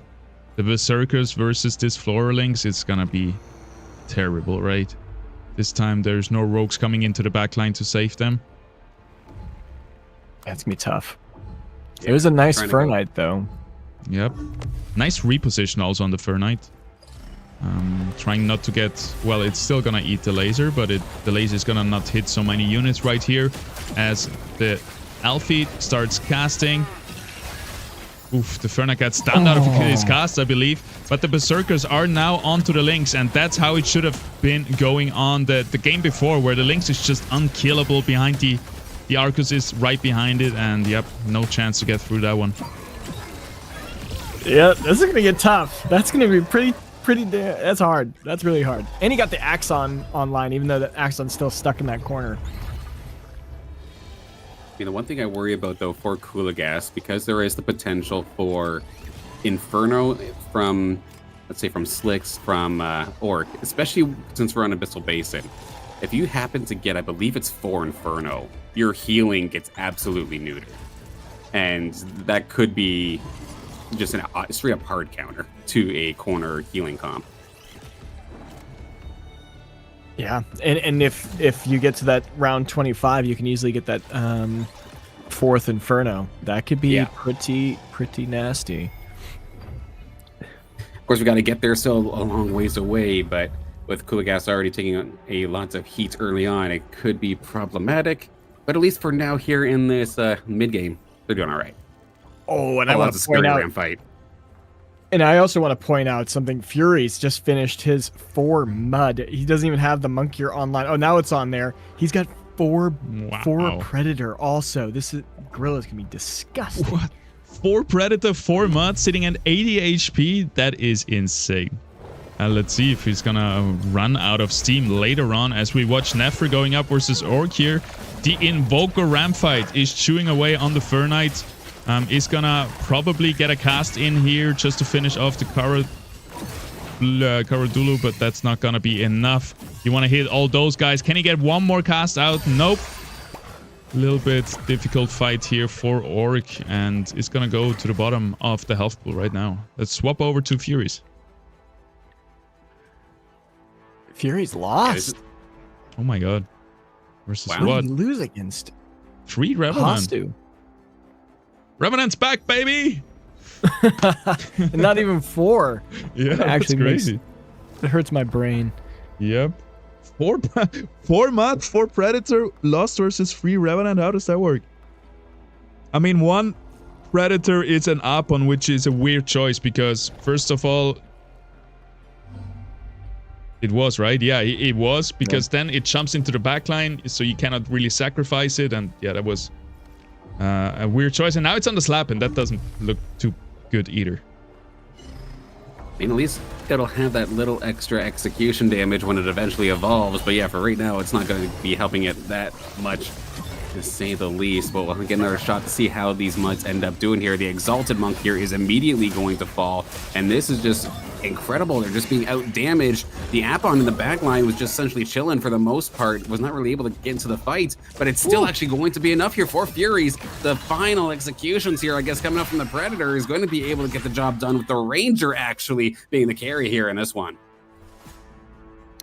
But as you guys mentioned, that Predator chip needs to go on like the Monkier or something. Like if you're going on the Monkier, that is a much better unit to have those chips on, I think, right now. True. At this point. So weird he's to only- see Position it.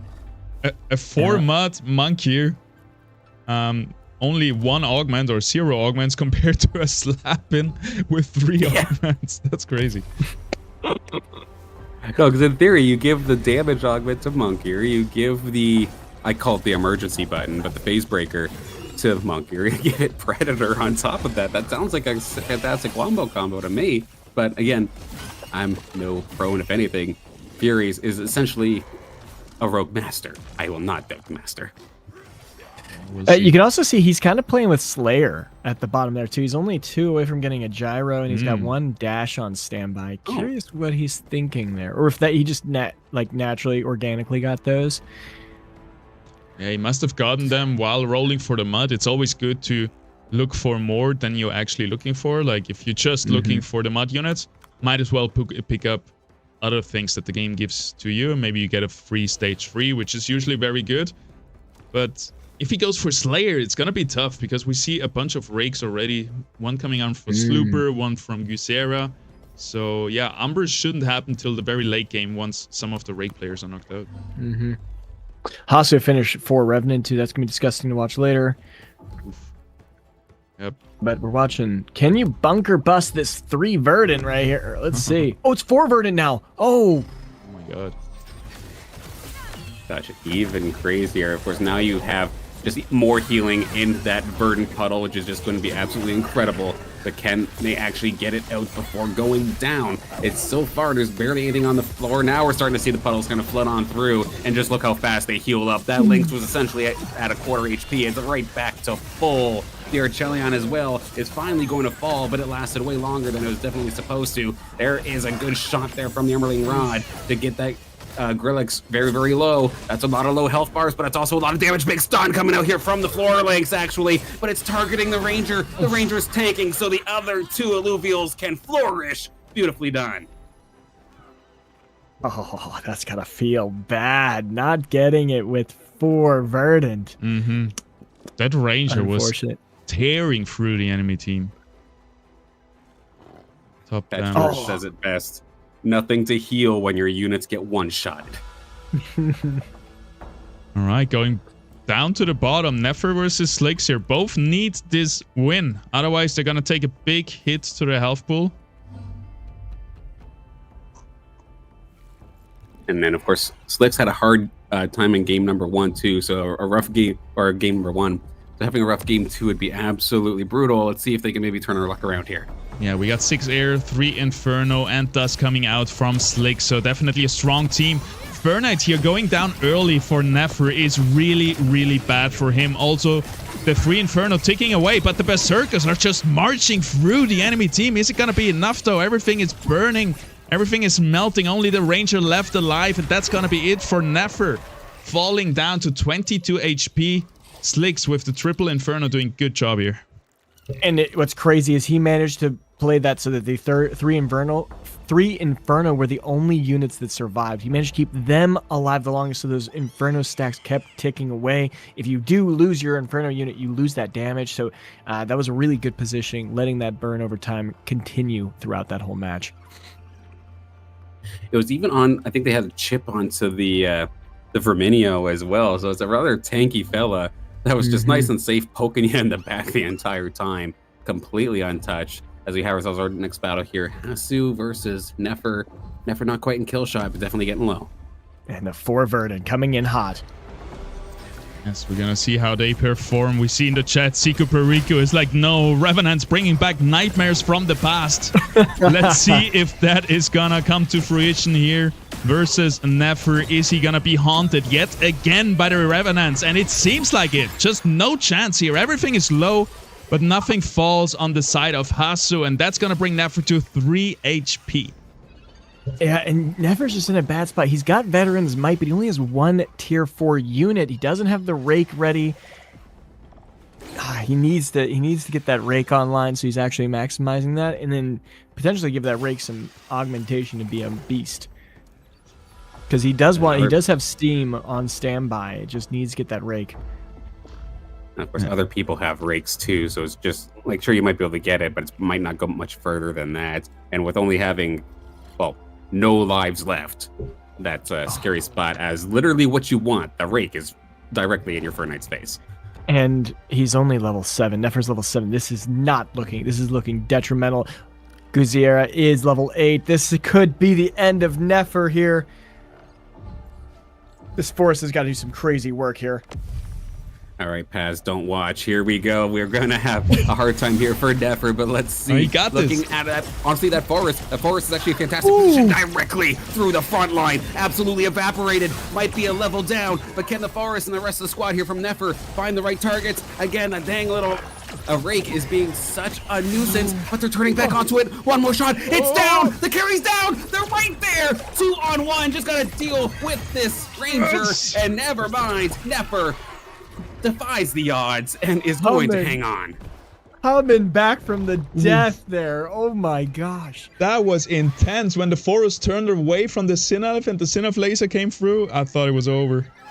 Yeah, the Sinelf had the escape, what is it called? It's this augment. The phase-breaking impact reactor, getting that cleanse and untargetable for 2 seconds, and it was in the laser. I thought it was over. I thought it was GG. Oh my gosh, what a crazy match. Definitely highlight that one. Oh, let's watch it again. Yeah, 10 seconds till it starts. I want to take this time and give 1 Halloween disc out to Siku Perico, who will hopefully use that to maybe get over his trauma with Revenants. And I wish you all the luck when you open this one. So yeah, we have 4 more discs to be given out to random chat comments. So stay active in the chat, and maybe you get a disc as well. Congratulations, Siku Perico. Oh, I want to give a disc to Silent for the casting on that round. That was crazy. I loved it. Oh, that was so good. That got me pumped. You can give him, not one of mine, but you can give him one. I don't care. No, imagine Siku Perico opens up the disc and it ends up being a Gazatep with a rogue chip. Then I think I'd lose it. All right. If you do, it better be at least haunted at that point. It better be a nice one. But there we go. We love to see it. So we're coming up to round 25, right? Like, everyone is just trying to make it to round 25, because then you have this massive power spike. But Nefer has to survive 3 more fights. And he needs to get that Rye Plants online, get that 4 Berserker, but he's already contested by 2 other players with the Riptoruses. So it's looking pretty dire. And he just pushed level 8. Yeah, he's not even close.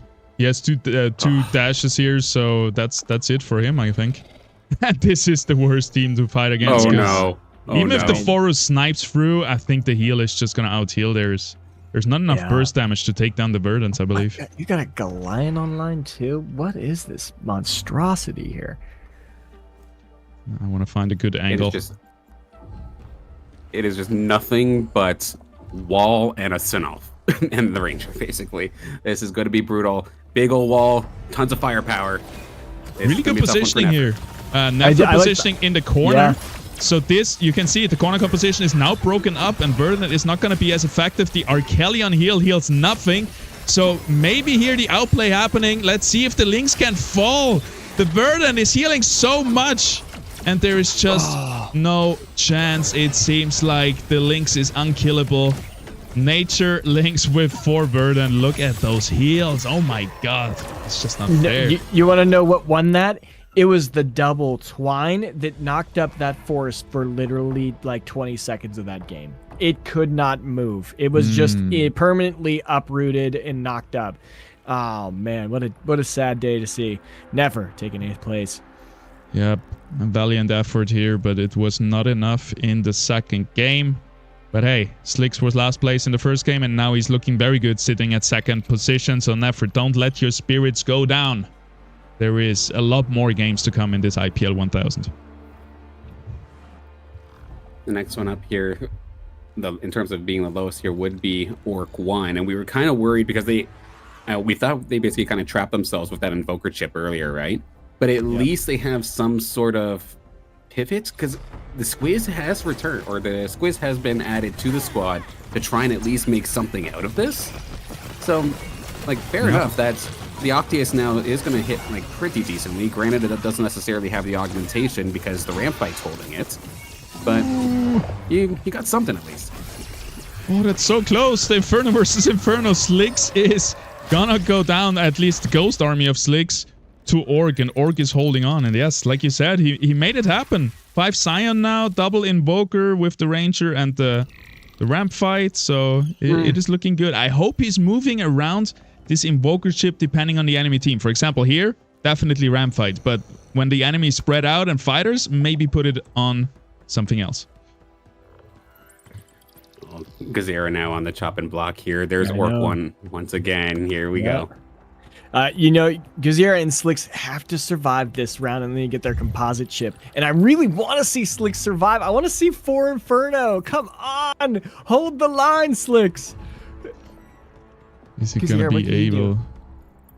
Let's see it here. First Guzera versus Guild versus Orc.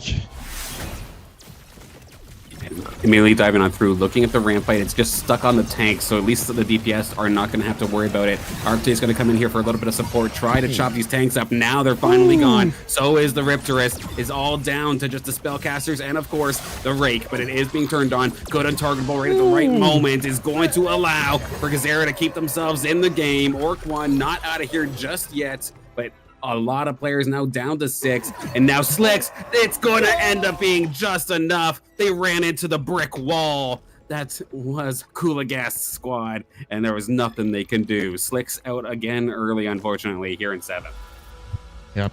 Kulagast is going to take them down 1 by 1. Next up is going to be Guzera versus him. I don't think we need to watch him. It's with this team, it's very likely to... I don't even know anything that can break this at this time. Now also the Gnarl active. So let's watch Furies instead battling it out versus Orc here. Oh yeah, this will be a close one. We got a mud chip on his team, and then Orc picked up... He didn't even put his other chip in? All right, that is interesting. There is not enough time in a round to prepare for everything, and we have 5 muds coming out versus 2 Inferno. And he's looking pretty good right now for the mud. They're all hyperactive versus the fire units. The ramp fight goes down, but now everything is burning. The Octius wasn't able to get its cast off. Now they're gonna focus the Furiox in one corner, but have to walk all the way over to the Monarch, and they're burning, and that's gonna be it. Furious is out. Orc lives to see another day. Guzierrez also got knocked out with a blotto to Steam. And now Orc's got this time. He got a shock chip. Oh, what are you gonna do with the shock chip? That's pretty unlucky getting the shock chip. Oh. But at least, I mean, we'll take it though. You have the way to hit the back line. Yeah, it helps. It also reduces. It also reduces. No, that's not the case. Yeah, just raw damage now. But I mean, you have at least some sort of consistent damage onto whatever units you position yourself for. What else we got? We got Slooper, 4 Harbinger. That is huge. Hasu picked up a Steam chip, which he's put on his Slashin with 4 Revenant. That Slashin is buffed all the way up. And if we look at his augmentation, he has Combat Rhythm and Bloodthirst and 3-fold power. That is a super Omega Slashin that will tear through your team. That is going to be hard to win, even with Kuligas, like, Omega team. What did Kuligas got? Another Verdant chip. We got five Verdant basically on the map here.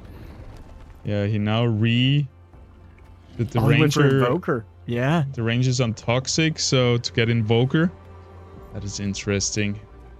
All right. Oh, what are we watching? We're watching Orc and Slooper. I don't know which one we watch.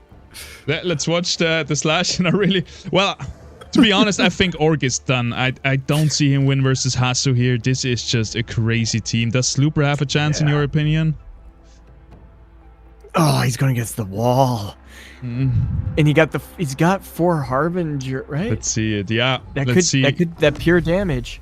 It all depends. Maybe Sinaf here somehow goes low health and gets a lot of extra damage from the Harbinger.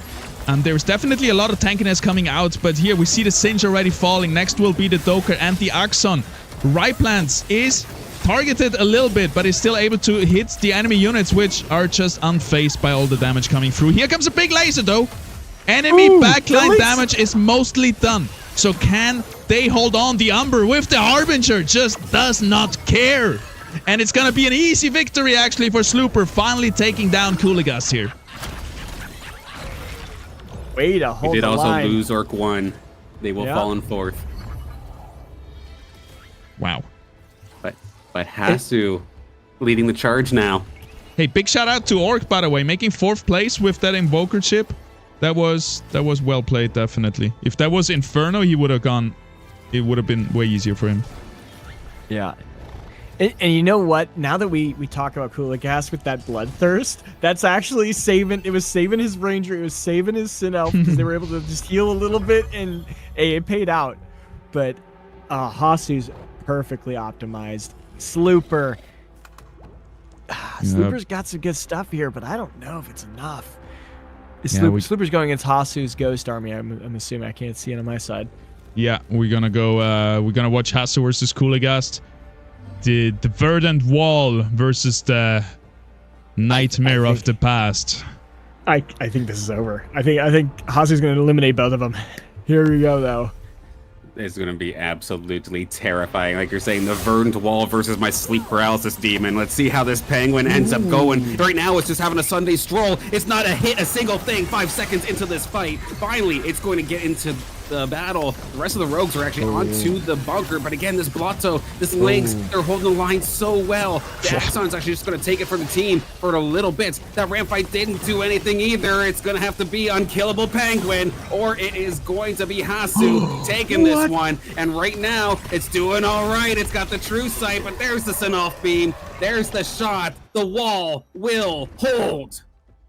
And also, Kuligas won his fight too. Or Slooper won against it also. So Hasu, even the Super Omega slashing is not enough. It's not enough. Oh my god. I cannot believe it's like rock, paper, scissors. Everybody beats one of them and loses to the other one. Everything to level to 9.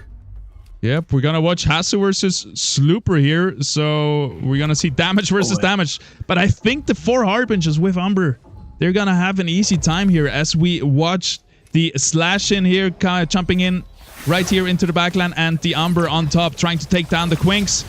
The Riplands is pretty much stuck between all of these rogues. Ram fight is gonna take it down in the end. Gets a double cast here, double ram fight. But the Umber, I just don't see it falling. It's still unscratched. It has the stacking. It has the Omnivamp. It is charmed, and it's gonna be taken down. Beautiful team play by the Harbingers. By the Verdants against the Harbingers, and that's gonna be it. Slooper out. Hasso is in it, and Kuligas hold. will hold versus the Ghost Army. Or he did for now. I mean, this very well could still turn around. I know better than to sleep on the Umber, so I'm still very, very much interested to see how this goes. It was close, but we are going to have another battle. The Omnivamp was missing for the Umber. Oh, Hasu's got his chance to beat Kuligas to get, so what's going to happen here? The double ram fight could help, that burst him down, but oh, man, what's going to happen? Like last time, the positioning actually played out perfectly. I know that the slashing took a while to walk around, but it actually just came basically one tap to the Goliath and got that stacking Omega power. And there's a dual lift on the other side. I think Kuligas has got this locked in. This is going to be really, really hard for these rogues to push through. Okay, all eyes on this one. Can Kuligas hold the line, get themselves a win here in this IPL 1000 Grand Final? I mean, that's a fantastic start so far. An absolute money shot there with that Elderwood staff. Does a big damage, including onto the Penguin, but the Penguin actually is all stunned up on top of the Blotto. The Blotto was so close to falling, but it is going to hang on. The Penguin's still hanging on. The ramp fight goes to the skies as well. It's not going to be able to do anything, and right now it looks like Kuligas is going to be able to get the job done, but there's still the Vermilier. There's still the Penguin. The Penguin's getting shot down, though. Big heal coming out of nowhere, though, to keep it alive, actually. It's the dual F. It's the Ranger. They're stuck with the Penguin. The Scion's worst nightmare. Kuligas' worst nightmare is going to turn this around, and Hasu is going to win this one. What a fight. The heals. Oh, the blinds, the knockups. Oh my gosh, what a crazy ending there. What? What saved him in the end was really the combat rhythm. It seems like stacked up Omnivamp, one auto attack off the slash and healed it like for 30% health. It was the Blotto was keeping his team alive. It was blind. Slashing's health was going. Unblind, Slashing was healing at full health. It was just back and forth. That blind tried its hardest. That Blotto was doing everything it could. And as soon as it died, it was GG. One more time, just to scar everybody from reopening old scars from patch 1.12. But here, just this Revenant Penguin was absolutely incredible. The Blotto held for so long, but not enough. It was so close, like you said, with the blind. It was like 10%. There again, 10%, and tuck. That is rough. Yep, stacking Omnivamp feels like this broken thing that if it works on your main carry like an Umber and a Slash-in, it's just nothing you can do. Oh, what a game. Oh, you love to see Abyssal Basin. I was about to say, teams like this only possible when we see Abyssal Basin, and I know the players definitely have a lot to think about when those kind of when that region comes around, but it's a hell of a lot of fun to watch. Yes, sir. Yeah. You love to see it. I'm sure Orc is like so unhappy right now. He's like, that was all I lost just because of the chip. Oh, I'm so angry. You know everyone rages when you don't get the right composite. Yes, I feel bad for him. But also, if I was one of their players, I'd be like, yeah, get it, Orc. Yeah, unlucky. Hey, still plenty of time left here in this IPL. Of course, that's just game 2. Exactly. Game 3, and I don't think anybody is necessarily in range of the checkpoints top 5. I'm sure we'll take a look in a couple of moments, but considering we have to get to 19 points first, we still got a lot of time. Mm-hmm. Let's see. I think the spreadsheet is still being updated. We have a little bit of a longer break, 10 minutes for the players. Here on stream, we're just going to take 2-3 minutes. I'm going to be right back with the action and with the updated scoreboard. Let's see if somebody can actually get into check position. See you guys in a second.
Welcome back to the IPL 1000. We are just in the midst of it. 2 games done. Possibly 4 more games to come here in the grand finals for $20,000. Man, I'm still reeling from that last round. Like, that slashing was a god. And I was like, if they lose with that perfect slashing, perfect composition, I would be a little bit distressed that you can't, like, I don't know. It was crazy. Just thinking about like how all of those synergies stack too, like the 4 Revenant, then you get the Vanguards, then you have the Steam, which is amplifying all the extra damage on those. It just heals, shields, damage, just so much. And then all the augments, they were perfectly that slashing was crazy. And that's, of course, again, the beauty of Abyssal Basin. Yes, it looks broken, and I can't imagine that any sort of balance changes would come from an Abyssal Basin game. Because if anything, that's when we're supposed to break things, and we're supposed to go kind of crazy. So I don't think anybody, many Penguin lovers, have nothing to worry about as we take a look here at our score. Nobody within checkmate. Although if Slooper has another good game, maybe they can do so. Oh yeah. Yep. Potentially, first and second could get into checkmate position. Furies would need a first place actually to get 8 points to get to 19, and then Slooper only needs 5 points, so only a 4th position. So definitely possible. Slooper top 4 and then a win takes the tournament down in just 4 games. Which is the worst case for us because we want to have a lot of games, but it would be really cool to see. So I'm not going to be mad about that, but most likely we have at least 3 more games to come here. Might have to fire the script writers, but it would be a very, very fantastic showing there from Slooper if that did end up happening. But of course, it's still just a potential. It doesn't necessarily mean it is going to happen because, of course, Furies is still right on their tail. Kuligas has to. I mean, they're right there as well, but they're going to need 2 games in order to get up to that point. Heck, even Gazera and Orc, I still am not counting them out here. And I would love to be absolutely wrong here for Nefer and for Slicks. Just absolutely slam the gas and prove me wrong here with 2 fantastic back-to-back games. But as of right now, they're having a little bit of a rough time here. Yep. Slooper really setting himself apart here, huh? 3 games. 3 points ahead of second place is huge because second place until 6th place is only 2 points apart from 9 to 11 points. And then we have 2 big jumps down to Nefra at 6 and down to Slicks with 3 points, which means Slicks would need a back-to-back win to get into checkmate into checkmate position for the 5th game. So it's looking very dire for him. It's still doable. We could go up to 6 games, so it doesn't need to be a back-to-back win, but yeah, Nefer needs like a 2nd and a 3rd place. So definitely possible. Love to see it. I'm just happy that we're trying out this new format too. It's very, very exciting. Checkmate's not something that I've ever had the opportunity to take part in terms of the casting side of things. I've watched it be used in Battle Royales, but never here in Illuvium. So I'm looking forward to seeing the next battle here with round 3, which should be starting in just a couple moments' time, it looks like. Sir, they're gonna start. Yeah, I think players are loading in right now, so we're gonna join them in 1-2 minutes. What do you guys think? Are we gonna see another Invoker up there? Because now we have seen well, the first was won by Invoker. Yep. Second was Rogues. Second was Rogues, and but second place was Invoker, right? Mm-hmm. We didn't see much fire. When's that boomerang gonna come out? We have not seen the boomerang. It looks like the patch has already come through, but I'm pretty sure we're still on the fire patch where 6 out of 8 players used to play fire, and now we see maybe 1, 2, sometimes 0. And Invoker dominating. That's what I love about it. Same patch, same meta. Well, the meta has changed, even though it's the same patch. Suddenly, from last week to this week, people have come up with new strategies to really play this game. Like, I personally love seeing like patches very, very often, but of course, again, I come from a StarCraft 1 background. That meta is still evolving, and the game is almost as old as I am. So like, it's still like you have to take time and like practice out things, try new things, and people might be getting onto something. We did not see a lot of Invoker at all during last week's IPL. In fact, I don't think we saw it at all during the IPL last week. It was all strictly fire. But now, the fact that we've seen no fire is very, very weird. Like no, or not no, but very little of it, to say the least. So that's kind of interesting. But people are experimenting, trying different things, and what was the top 5 teams last week? It does not necessarily equate to what we're seeing now. 100%. Yeah. We got some stuff here. People are calling Slicks to get top 1 in the next 2 games here. Oh, wait, actually, yeah. I'd love to see it. Yeah. Return of the King is still here. It could happen. Hollow's making a sarcastic comment, I think, here. I'm sure people are just not picking boomerangs. Well, we'll see. We will see. And then Death Pangu returns. Yes, that was absolutely ridiculous last game. Yeah, but I like it feels somewhat balanced, right? We've seen how oppressing it was in the patch before that. I like it right now. Of course, like the Penguin and the Umber stick a little bit out, I feel like, but you make a small change. I can't wait to see next patch, so I'm really excited for that one as well. It's going to be a great one.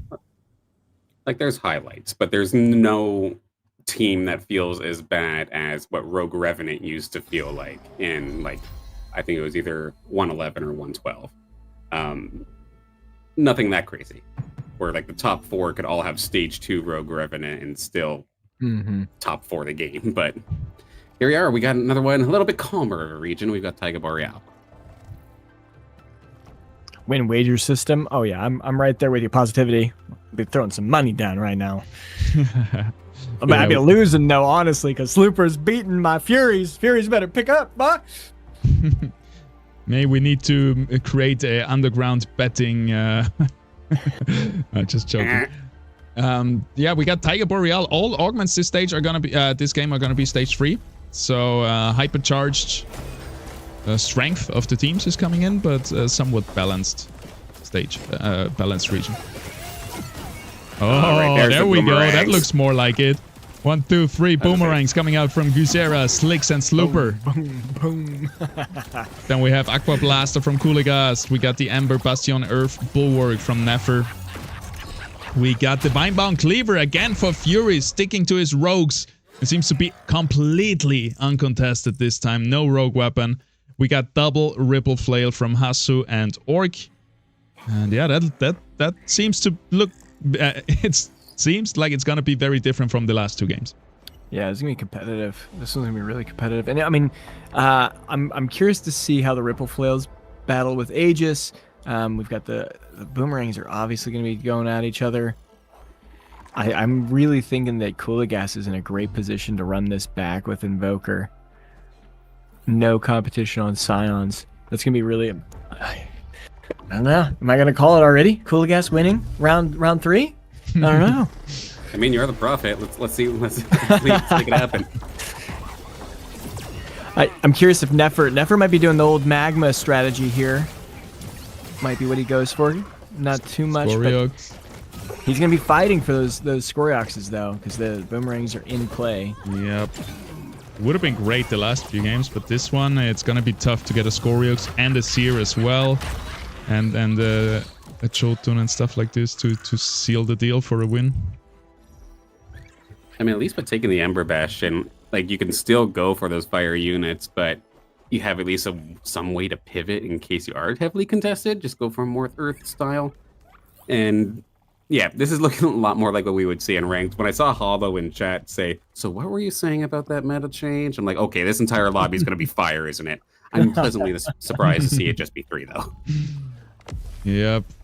The 3 Boomerangs sitting in top already. We see one Slooper and Guzera here. Boomerang versus Boomerang. Let's see who can take the better of each other, because they're both on a win streak. So this is arguably a very important fight for them. And the Ace is just, I think, doing so much damage as it usually does. Yep. Topping the damage chart at 3,000. And it's going to win this game here for Slooper. Yeah. We got some other predictions. Patch Tourist calling out Kuligast and Furies having good chances. Hollow saying Kuligast has a free first right here. Yeah, we're gonna see how this goes. Yeah. Going alongside what you called out, yeah, just water and nobody else really going for Scion is setting them up nicely.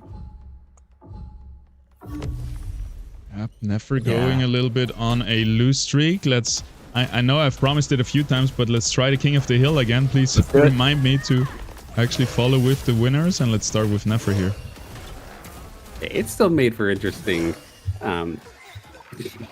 interesting viewing and topics nonetheless. But yeah, we'll hold you to it. Fine. I would love if there was an indicator for lose streaks, like the same glowing thing, but just maybe in red or whatever it is. Yes. That would be a very subtle, nice detail, because we can only guess if they're on it or if they broke it already. I mean, at this point, Nefer is still on it, I believe. Otherwise, you're not down at 83 health. And also Furies, and probably Coolagast as well. It's gonna be interesting who wins among the two kings, Slicks and Slooper, right now. Those two boomerang players, they're got to be like, I want him to lose. I want him to lose, you know? Definitely don't want your main competitor doing the same stuff. Yep. Combat Rhythm, Guzera hit the jackpot, because these are all stage 3 augments, drone augments, right? So huge for Guzera there. We got Second Wind for Org. Veteran's Might for tier 4 units on Coolagast. So looking for that Umber with the water, it seems like. Maybe. Interesting pick for maybe he doesn't want to go Invokers. We shall see. Another Second Wind here, and then Lightning Speed for Nefer. It's a little annoying here for Slicks that they're going for that fire style, but everybody else seems to be the ones having aces as of this moment. And you kind of want to find those as early as possible if you're going to maybe trigger Inferno. Yep, the Ace and especially the Artes has become such a staple unit of the fire build, and because you can unlock Inferno early on, and I like that. I like that the tier 3 unit now is like the core unit to play around, similar to like Fighters, where Ripplants was a big unit that would guarantee your Fighters' success. Oh, and Slicks. Oh, go ahead. I was just gonna say Slicks lost his win streak. Slooper, the only one maintaining his win streak against. Obviously, we just lost Nefer lose against him. Yep, let's follow him along now versus Furies. Let's see how long he can do it.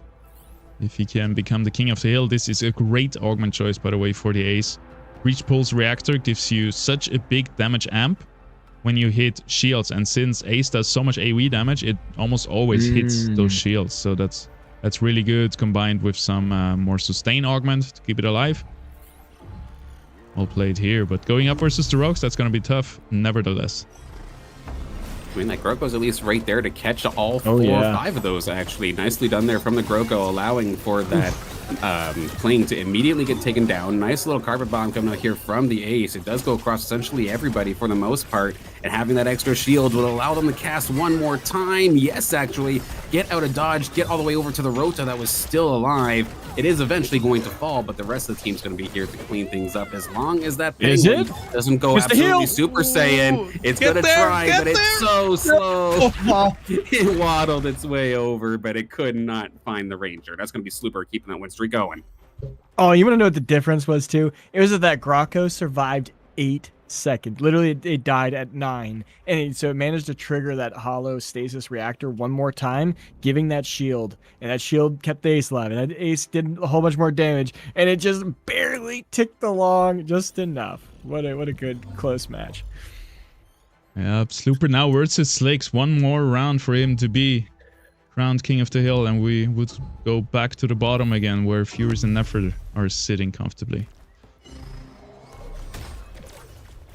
Let's see one more time here with Slooper as they're now up against Slicks. Nice little stun there from the app on Slicks' side to slow things down. Carpet Bomb does exactly what it needs to do, and it's in a good position to just open fire. It's literally sitting directly next to the Ranger on the opposing side, but Ranger was focusing something else. But meanwhile, the rest of the team are focusing everything else here. Slooper's win streak is absolutely being threatened. That's a lot of low health bars, though. Can the Rangers somehow pull this off? Nope, not this time. The Lynxes are going to seal the deal here and give Slooper the first loss in this game.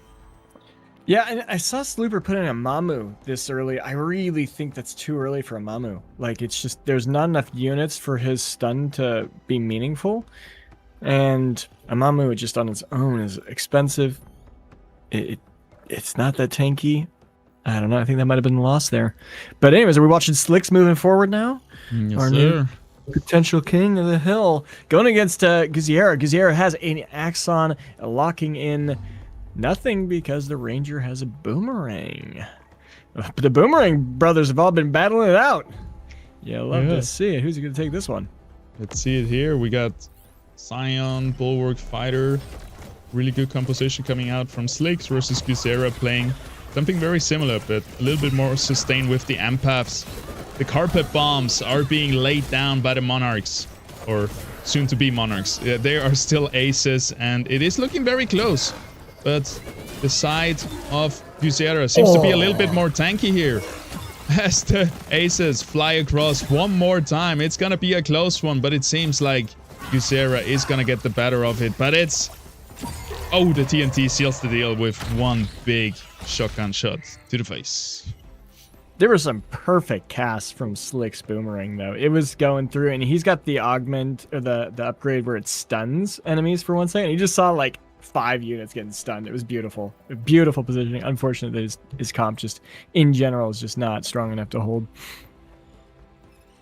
But economy. We checked economy in a minute. I want to check that out. Yep, we're just in the replay. I wanted to see what you meant with that Boomerang cast. I know I was too mesmerized by the synchronized flying of the aces. But yeah, those are some pretty sick stuns. Yeah, that looks great. I think it's the enhancement of choice for Boomerang usually. If you your ability stuns for 1 second, really strong. Back to life, and we're following Guzziera since he just took down Slicks. Going against our winner from last game. Yeah. Oh, they're taking off all their units. Got a chip of some kind.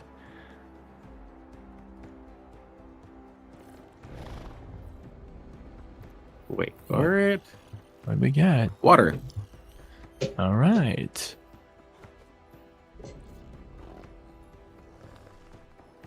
I mean, Fighter given all chip. the fire in this one. Yeah, the fire chip for the or fighter chip for the Fury. That's gonna be really good as he starts to ramp up. He's got 4 fighter on there. Fury with a good augment. Let's see that Gatling cannon already starting to pop. Yep, the waters are gonna go hyperactive though, so let's see how that goes. But also fire goes hyperactive versus the nature units in the enemy team. Here comes the first Alpha Laser doing a decent amount of damage. Is it gonna be enough though? Inferno is just dealing so much damage here in the early game. Oh my god, what is happening? The Arcane Links one-shot the whole enemy team, but it's not gonna be enough. Sarah taking down Hasu here. 2 in a It's row. so satisfying when it actually works, but it is so inconsistent. But that was a nice showing there from the Lynx, at least getting the double kill on the back line. But it still could not do anything about the Arctis that was literally sitting right next to it.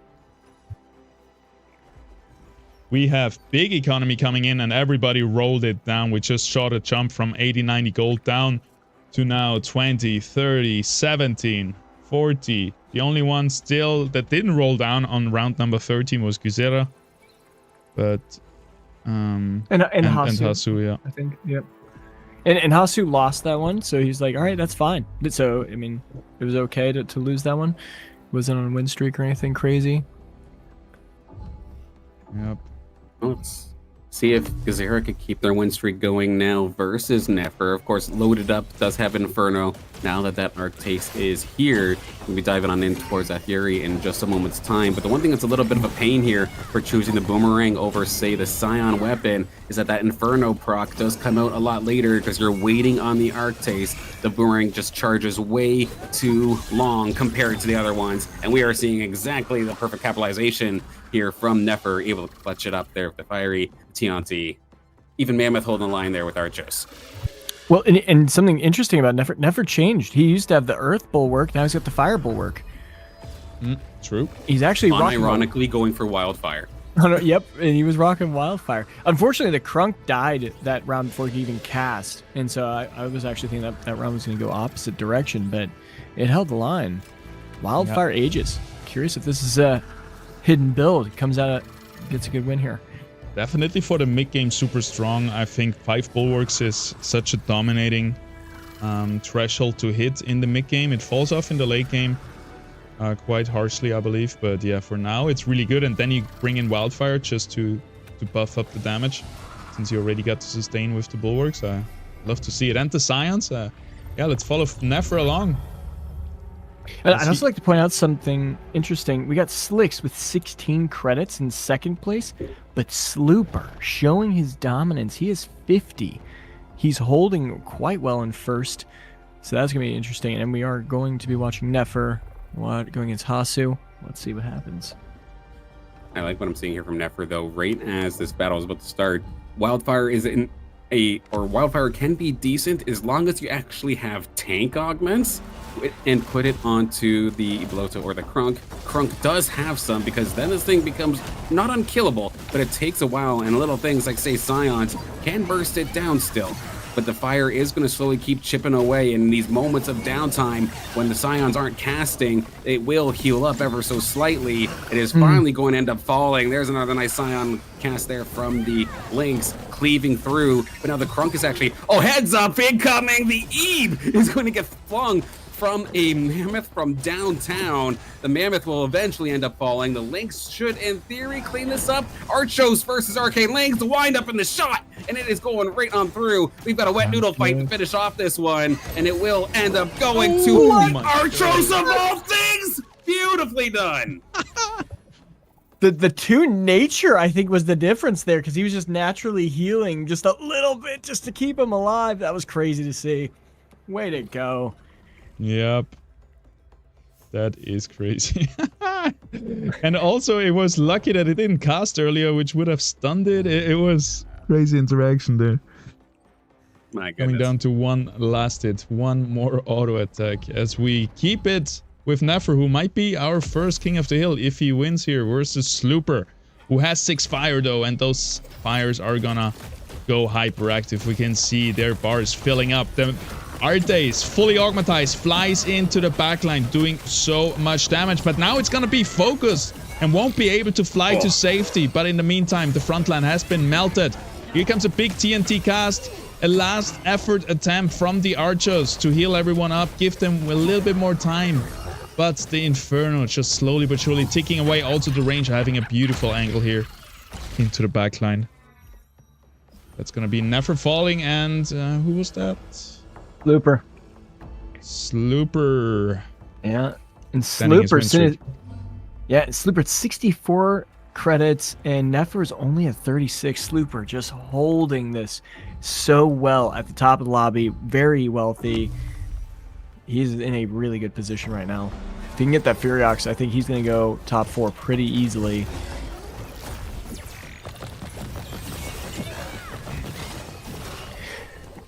We need to take a quick look at Kuligas, though, because he's that Scion we've been calling out. Oh, is he gonna be able to pull it through? I don't know. He decided to go for water. Yeah. Yep.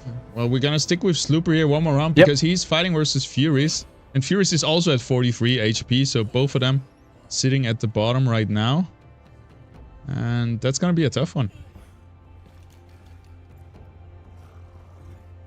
Slooper slamming level 8. Slooper level 8. Furies finding his stage 2 rogues. Looking very strong here. Got the Verdant online. Got the Slashin. Got the Chukorl. The Lulura. So I think Furies might be able to stop Slooper's win streak here. Slooper needs to do some last second adjustments. This just seems terrible. There's got to be some moves here. Uh-oh.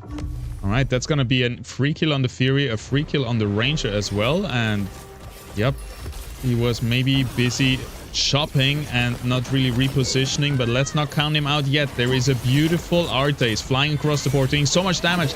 Second wind comes in, doing also so much healing, but the Ramphy dealing So much damage in the end, just taking down Furies right here, down to what, 25 HP, same with Coolagast.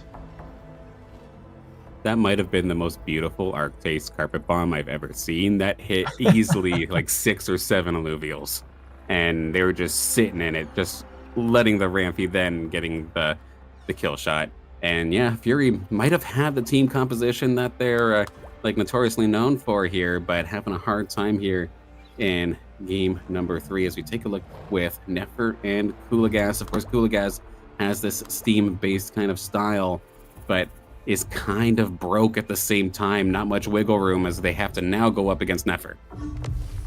Yes, we see the 5 Scion, 5 Bulwark, super strong thresholds here, met by Nefer with the Wildfire as well, versus the 8 Water, just hypercasting. Here come double laser from the Alfie into the backline. Is it gonna be enough? Not quite yet, not quite. But here comes the follow-up damage from the Ranger to finish it all off. And wow, these water units are not kidding around. They're just obliterating this corner composition as if it was nothing.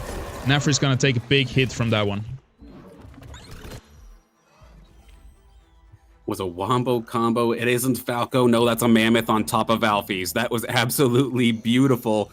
The Alfie's got it so low, and then the Mammoth just chucked it in. Chucked that Illuvial in for the kill shot. That was a beautiful combo. Yeah, I saw the oh, that was the finisher. I thought the Ranger. Wow, cool. That's crazy. Might have been the Ranger as well on top of that, but I saw the big old Mammoth explosion. I'm like, oh my god, that was actually perfect.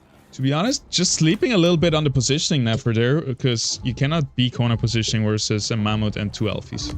But we're gonna see now how Furious is gonna do versus Coolagast. Very important match for both of you. I'm a little bit scared. The Mammoth got immediately popped. Lallura is stuck in the corner. There is nowhere it can go. No charms for you this time. Could be troublesome here for Furies. They're trying to tear their way through, but at least they have that big old Gnarl holding the line for the rest of the rogues to the point where they should be able to clean up. I mean, this Rake, it's trying, but it's not going to end up happening. Furies is going to hang on for just a little bit longer, knocking Coolagast at 10. Oof. Oof. Yeah, very close bottom here. 10, 12, 24. Oh. Did I give the caster's curse to Coolagast? Like, this might be a first right here. Oh, he's struggling. Yep. 10 HP, like... he doesn't even have an Axon. What happened? He just couldn't get Axon this whole time? Oh, that's probably sad. why he's been struggling to stabilize this whole game. Couldn't get a Caradulux either, but let's watch Furies versus Nefer right here, because the elimination is a little bit more likely with those 2 players. Let's see how it goes. Okay, the Rogues just jumping directly into the corner, going to end up meeting the tank right off the rip, and then the Gnarl as well, of course, immediately popping that burden. It's going to keep all those Rogues alive for at least a little bit longer. This bunker does not look very well fortified. They are on top of all the DPS. Nefer is going to take a big old hit as Coolagast does end up falling. The hope of the Water Scions is going to end up falling here in last. Oh my gosh, how did this happen? Uncontested. Coolagast getting knocked out at 8th. What happened? Well, uncontested is maybe not... like, he might not see it in the same way as we have a Ripelands here for Org, a full water team from Hasu. We got the Slashins, the Alfies from many players, so it has... yeah, but not finding that Atlas, like you pointed out, was probably what hurt him the most. Oh, and Orc finished his Ripelands too, yeah. That's... That's a huge find versus these water players down here. Blooper finished Seer. Oh my gosh. Oh wow. People are not choking around. Early stage 3 tier 4. That's what he was saving up his credits for. Now he's down to 9 credits. Just picked his right time to roll down and find a huge win condition. It's incredible that with all these people running fire, that there is essentially like no flares on the board really at all, with the exception of Coolagast, who did end up falling, and Slooper just chose that as, I guess, the go button, hit the gas, found the fully evolved one, and now, let's be honest, this thing, it's not just a tank. Like, this thing can carry you in damage too. and Slooper was already having a fantastic game, this isn't just hitting the gas. This is whipping open a console and hitting the NOS on top of that. Like, you're flying at this point. And he's got 7 fighter on there too. Like those fighter chips, he got 2 of them, and that's really locking it down. And on his Furiox, he's got the power cube doing 4% of that max health. So even if you get a giant monster, he'll be able to chew through it. This is disgusting. Maybe even Behemoth would be on the board if that Jotun does come out to play, which could be scary. I don't want to be Slooper's opponent right now. Furies, best of luck. This one's going to be a tough one because that Seer is ready for you. Yep, he picked the worst timing and the worst opponent right here, but getting a few kills in already. The Predator's doing so much damage, but here comes the damage from the fire units. Seer has been taken down though. Malura seems to be carrying, and it might be enough. Big Artes will seal the deal though. So much damage left for Slooper, and Furies falls in 6th and Nephra in 7th position in the same round. Hasu holding it in. He managed to secure an Umber with a Power Ascend, or whatever that augment's called nowadays. Yeah, it's still a Transcendent Relic. And with some self-heal coming from the Impact Reactor, the Restore. Oh, this thing's built. Yep. It's built to be an absolute monster. Yeah, and he's already got 2 Alphas on the board. He's 1 away from getting the Matu. This is looking good. Hasu could bring it back if you can avoid Slooper. You do not want to be the person fighting Slooper. Who's on the death roll right now? Guziera, goodbye. I'm not even gonna watch your game. You're gone. Oh my gosh.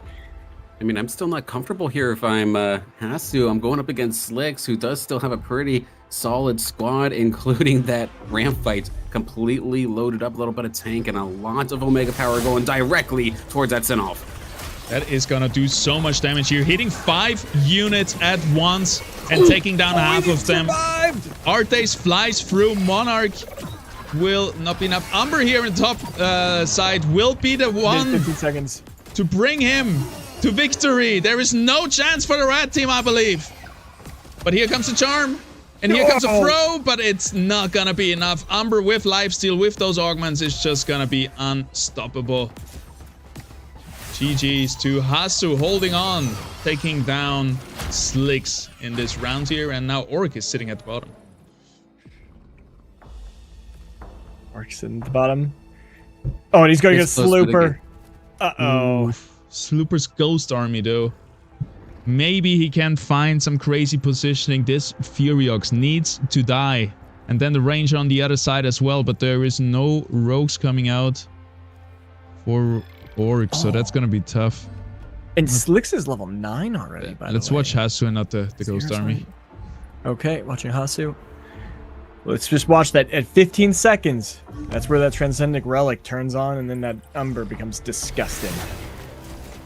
Yeah, they're already pretty crazy. That's actually kind of rough, though. Oh, the forests are actually turned away after that untargetable. Huge climb. I guess the kill streaks must have been lowered because we've got AC-130s all over the place here. And they even heal you well. They carpet bomb. But can it out-heal? This Umber is right on top of them. Just essentially one-shots the one. It will take down the other. Hasu making it look easy here versus Zera. Meanwhile, on the side with Orc, they're trying to hang on. Again, very similar situation, but it's actually up to the Rip Lance to get the job done. It's the last one alive, but thankfully, it had the 3 Aegis. It had all the help in the world from essentially the power of friendship to take care of that one. Wow, he actually beat Slooper. All right, he can hold his own. Oh, and now it's the 2 Ascendants or Relics against each other. Let's see which one is more disgusting. That Ripe Lance is actually nasty, though. Oh. Combination for both too. Yeah. See, the thing is, I think that Orc has got the better build. He's actually got combat rhythm where Hasu doesn't. This is looking in favor of Orc. Let's see how it plays out. Yep, this Fur Knight is a dead Fur Knight. Basically, you could have pulled off the augment because he's not gonna survive very long. Maybe there is one stun coming out onto the Umber, but that's gonna be it for the Fur Knight. The Mammoth here holding the line pretty good. Showdown goes onto the Furiox, taking it down big. move there. The Sinnoh tries its best, but the green side is just untouched. Look at that. It's all gonna come down to the Umber. We already see a little bit of a spoiler. Is it gonna be enough for the Umber? The lifesteal looks pretty good. Here comes a sting from the right plants. Let's see how much damage that does. It does nothing. Umber is just unbeatable. We can't. It was rather close in the end, but Umber did take it in the end, and Kusera down to 1 HP.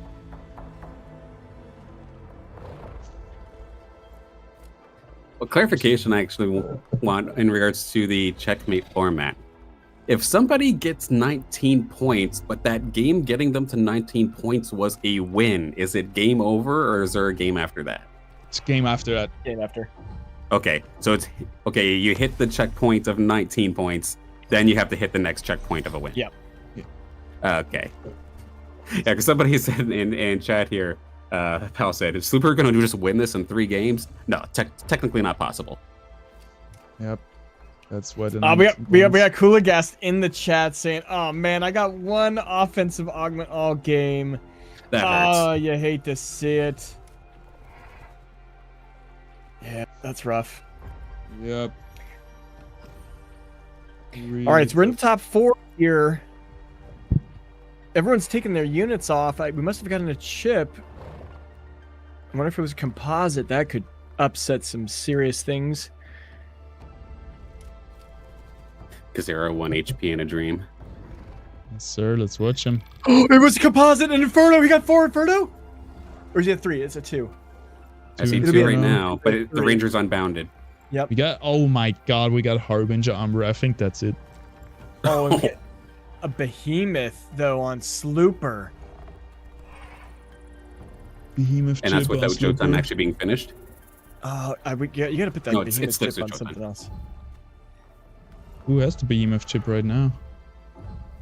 Right.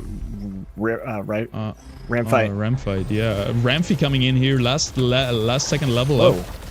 Artes is gonna fly across the board, gonna do a decent amount of damage. So does the other Artes and the third Artes. And here comes a Ramfight, killing the Oh enemy my ranger. gosh. Everything is burning, everything is exploding. I don't know what's happening. It's definitely gonna be Artes winning, but it's not gonna be this one. And Slooper is gonna be taken down by Kusera. Slicks is out in 4th. And Kusera holds on with 1 HP. Oh my gosh. That is really good for Slooper. He wanted Slicks out so he could steal that Jotun and be able to make a 3 Behemoth. But he needs to put that Behemoth chip on the Furiox. Because that is, on a ramp fight, I don't think that's the way you want to do that. Yeah, it seems like he ran out a little bit of time, couldn't put in a better unit than the Ramfi as well as the 9th unit, it seems like here. So we're gonna see how Slooper adjusts it now. Let's watch the final fight with Hasu. Oh, it's Slooper. Hasu with the 4 Harbinger. Oh my gosh. Does the Transcendent Relic also give you... No, it's just pure damage reduction. Oh my gosh. That's crazy. Yeah, but we also got Arcane Omega Reactor, which is so good with the 5% Omnivamp coming in clutch. Plus the 10% flat that he get from the Augment. So that's 15% on the Umber. With all of this, with 5 Harbinger, I don't think anything can stop it. Maybe a chain CC from the Behemoth, but let's see.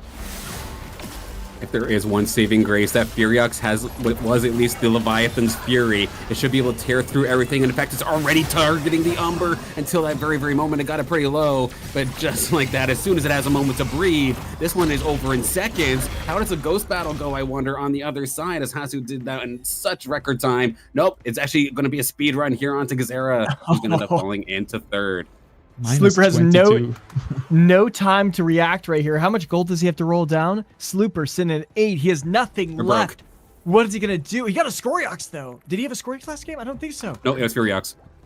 All right, so he's got the Scoriox online. Magma's been activated. He needs to move that Behemoth chip. The ramp fight gets like 4 autos and then it casts. He just wastes so much time.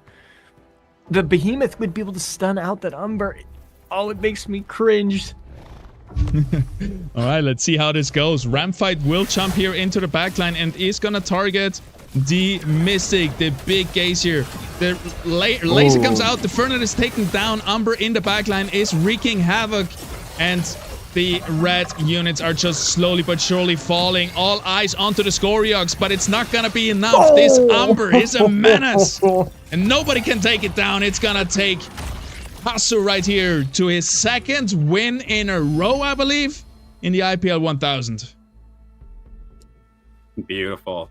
Didn't he just win with an Umber in the game before?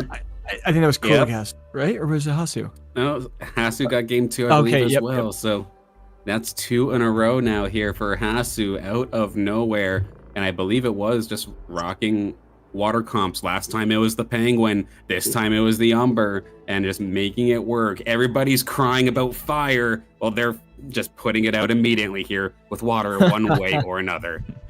You know, you see a Transcendent Relic and you put that on a good unit and it's gonna just do some things. Oh, this Umber, just so nasty. Nasty. That was nasty. Nasty indeed. But cool to see. I don't know. But this has been a story as old, I think, as the IPL itself, that Umber is just this one versus full enemy team machine. Takes everything down, heals every cast, heals to full life again. As long as it's actually built properly and like you found the right augments, because it's not like a guaranteed thing.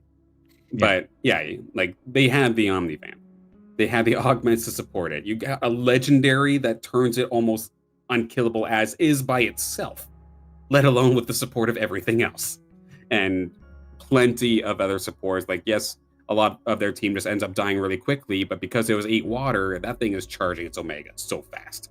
It's coming out so quickly. It's untargetable. The Scoriox had Leviathan's Fury. It was chunking it, but it could never focus it for more than like a second. Yeah. Syndicate here in the chat saying Harbinger Umber is Exodia, hands down. Seriously. Yeah. I agree. Oh. Yeah. What a game. What a game. Love to see Did anybody have Hasu on their radar as the one winning this thing today? No, we didn't. Nope. Hasu coming in. Who needs a guild when you can one-man army, you know? God. Yes, sir. I mean, even still though, Slooper, they're in check. Yep. Hasu actually missing check by 1 point. This is brutal. Devastating. So the only one in check right now is Slooper. If Slooper wins the next round, he wins the tournament. If not, a lot of other people are gonna join the check possibly. And then we got a crazy game number 6 at our hands. Or game number 5.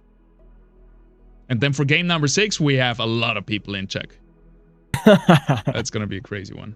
So I think we're gonna have a checkmate at game number 6, the latest. I don't think. But it can always happen, right? We have seen this in the past where, for example, suddenly the one person that is not in check wins the last game and extends it. So, yeah. If Slooper goes uncontested, it could be over. You know, it just comes down to what weapons he's going for. Can he sneak in?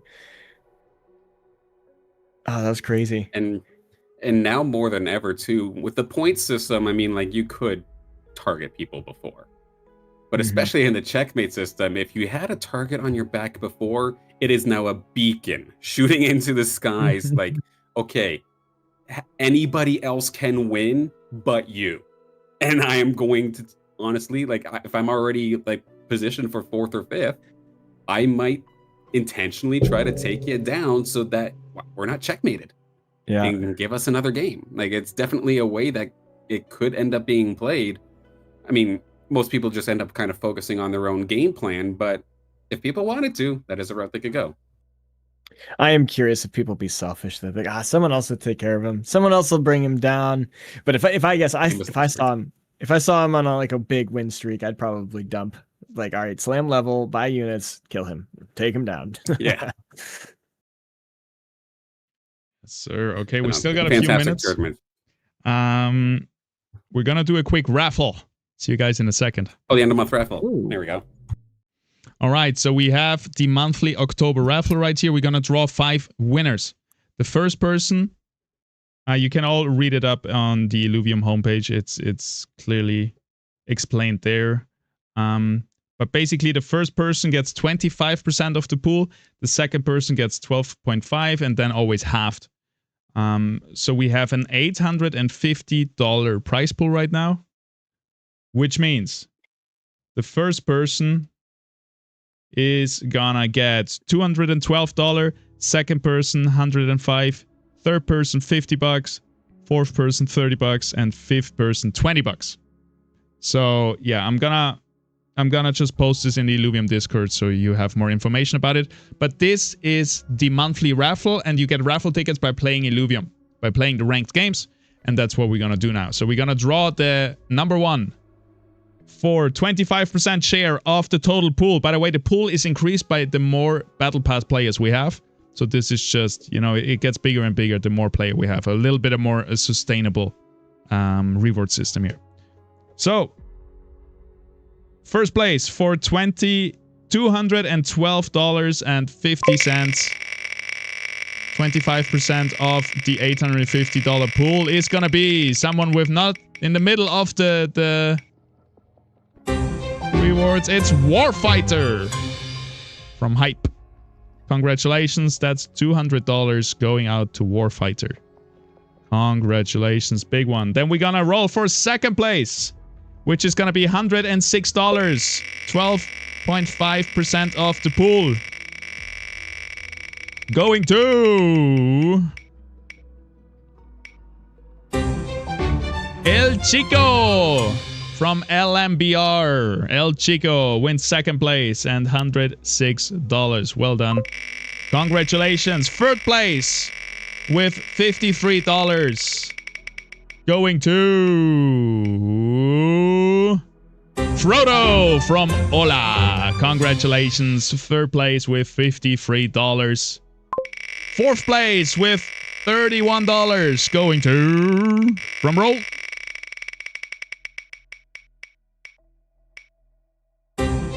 Alex, or Axel from Apex, rather. Congratulations. And then last but not least, or actually last and least, fifth and $21 going out to second in place by earned tickets, FCN Grinaldo. Congratulations. $20 going out to Grinaldo. GG's. Well played. Those are our 5 winners. Awesome. That was a good spread. You know, some players get it. You know, the lucky raffle. Some of the big dogs got it. Yeah. Yep. Cool to see that in the end, one of the biggest ticket owners got it. Pays off to grind in some cases. Okay, we're just about to get into game number 4. Again, the only person who can win the tournament right here, right now is Slooper. He's in check position. Everybody else needs to get to 19 points first to get into check position and then win a lobby. That's how we do it. And there is ups and downs to this. One upside is the winner of the last game is going to be the tournament winner. So big hype moments here on stream for us all. And the second upside, I think, is also that you cannot just win a tournament by consistently placing second place, for example.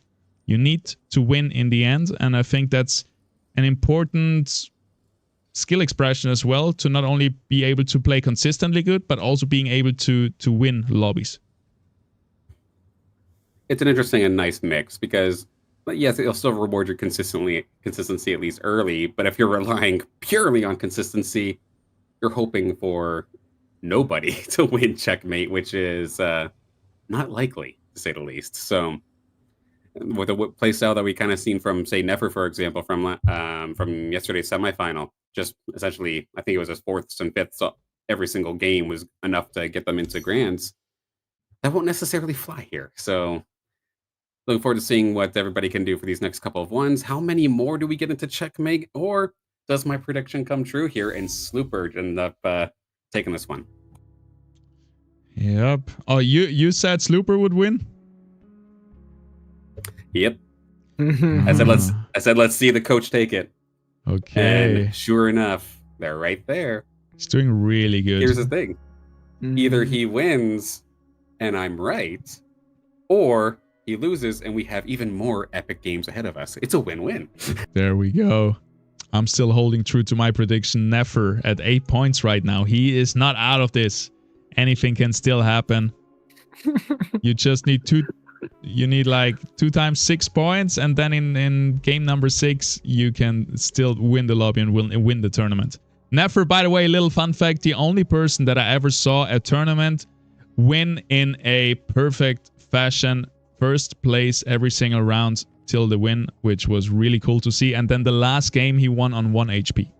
So I think that was one of the most epic tournament runs I've ever seen, and I can't he got never count out Nefer. It's my new saying. It's still got some wiggle room to try and make something happen. Granted, odds are against them in this instance, but it is definitely not impossible. And the same thing with Slicks, of course. Still would absolutely love to see the return of the king. I know there's still plenty of people in chat as well that want to see Slicks end up getting themselves out of here, out of that 8th place spot. It was a much better game number 3, but still lots of work to go here as we have Taiga Boreal once again for this next one. This time it's going to be all drone augments are stage 2. Personally, I don't like this one. I don't like this one. This is like, too lame. But I'm sure for these players, they like it. Very consistent. Focus on team comp. Focus on your positioning. Don't get anything too crazy. Yes, sir. Axel Illuvium here in chat.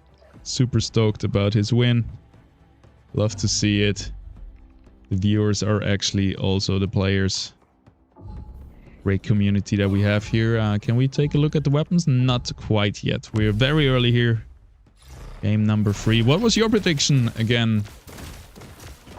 Furious. He's a 4th now. He needs to pick his game up. Let's go, buddy. Yes. Can go also check my position. Look at this. They already found a Heady and a Riptor. Yeah, I'm looking at that. It's pretty good. Like, I know that's not necessarily the kind of comp that he likes, but Toxic Aegis? Yeah, I'm thinking if he can get a Ripple Flail, he's full sending that. I can only imagine. Like an instant grab. Let's see what he does. Let's see what they pick. We got an instant pick on Amberling Rod, on Slicks and Furies. They both did it. At the same time. Then we got 2 fire weapon with Flame Warden Staff and Lava Gauntlet for Kuligast and Gizera. Everybody else still holding on. They have now this information here. And they might pivot into an Aqua Blaster for Hasu. Oh. Another Lava Gauntlet coming out for Slooper, and 2 Fire Boomerangs. Nefer and Orc. Alright. So Slooper ain't gonna get an easy win on this one. He's gonna have to fight everyone for this. There's 5 possible contenders. I wonder because Slooper picked late, right? But then the other 2 fire weapons came out after him. So maybe they were just like Nefer and Orc were just waiting to see what Slooper picks, and whatever he picks, they're gonna pick. Well, then shout out to Orc for sniping their own teammate and possibly their coach. they're gonna have some talks after this game. I love it. True competitive players. Once you are in the tournament, there is no friend anymore. Only obstacles in your way to the win. All right, I'm gonna do it again. I was completely wrong last game, but Hasu looking good. All right, there's not a Ripple Flail this time to upset my call this time. Hasu going all the way with this for a win. Come on, only water weapon in the game. It's completely crazy. But he found the Chukwal. I mean, that'll help early. Get a couple of early wins, maybe. But yeah, 100% Hasu is in a fantastic position. We know they love that 8 water style as is. They can be flexible with it. They've played the Penguin. They've played the Umber. And I'm sure they can even go down the spellcasting route with Scions if they wanted to. And the fact that, like, nobody is going to be contesting you. The only sort of contests are people maybe going for Toxic Aegis. Which, again, then they're probably going for Rip Lance and not necessarily for Dash. So you might be in a fantastic spot. Yeah. The Furies and Slicks may go Invoker. So you have to watch out for Sin Elves being scooped up. But I think Hasu's in a good spot there. No rogues this game. I would be curious to see if someone does a pivot to rogues. But even you can't pivot to rogues. Like, that's tough. No. It's so early focused, right? Yeah. But I mean, then again, Hasu wouldn't switch. He's in a great position. Hmm. Like, I would have expected Furious to go that way, but I mean, they literally handed you a Riptor and a Heady, so I don't blame them for not. Yeah. And I mean, Slicks is looking pretty good. He's already got an Axon, got the Harbinger online. That's going to be a nice thing to have. Yeah, that's the first composite being activated. Let's see if Slicks can hold on to his win streak and have a really good win here. He needs it if he's going to start to take over and come back. Yep. All right, Cooligas takes this win. Let's try to finally crown our King of the Hill with 3 consecutive wins. We're going to start with Cooligas here, taking this first victory over Furies. Is there anyone who supported my Hasu guess here? I'm with you on that. Yeah. Hollow. Oh, okay. Nice. Yeah. Hollow was like, what a clown fiesta with the. Yep. I'm guessing that boomerang call right at the end. Patch Tour is hot. This is gonna be interesting. It's gonna be interesting. Yeah. It's so interesting because like normally I'd see so much fire or just if I see any of one affinity in general, I roll my eyes a little bit, but it's still gonna be fun. But the fact that everybody is contesting the leader of this tournament just makes it so interesting, and I absolutely love it. But what's brutal right now is even with so many, I know it's still early, but with there being so much fire, Slooper is still leading the fires. Yeah, he is. He's holding. He's saying, I'm not locked in here with you. You're locked in here with me. He's the monster in this room. Yeah. And he's not doing anything crazy. He's just got the tier 0s right now, holding it safe. 3 fire. Yep. It's going to be super interesting to see when he's going to roll for everything again. Looking at the augments, I think he does have a really good one for fire on fire, because he just got that base Omnivamp, and fire units just do so much damage. They just fight each other, and that should give him a little bit more sustain over his enemy. Hopefully he can actually, that'll make a difference there, because I don't think second wind is gonna, do the units even last 10 seconds when you have fire on fire like that? Yep. Oh, Nefer does have combat rhythm though. He managed to scoop that one. All right. I mean, with Cooligas here, I think at least for this early portion, I'd love to see them incorporate a Scion of some sort into their squad and kind of get the Shock Chanter kind of going on through here if possible. But I'm also very, very biased towards Shock. But all eyes are actually on the Kukaloos to try and carry this up here for Cooligas. Slick still perfect game as of right now, but these stuns coming out here from the Kukalooses are kind of getting annoying, as well as that Groko right on the left-hand side. Where's that Emberling Rod? I see a lot of low health bars. That is going to pop the Groko, and now it is a 2-on-2 to finish a job here. Doka on top of the Atipo. Kuka is on top of the Ranger. Stun's going to come out. That Amberling Rod is still just waiting to be cast. This should seal the deal now, finally. That might have been a ramped up Kukaloos, but you still can't out-sustain the damage from that Amberling Rod and the Atipo. Up.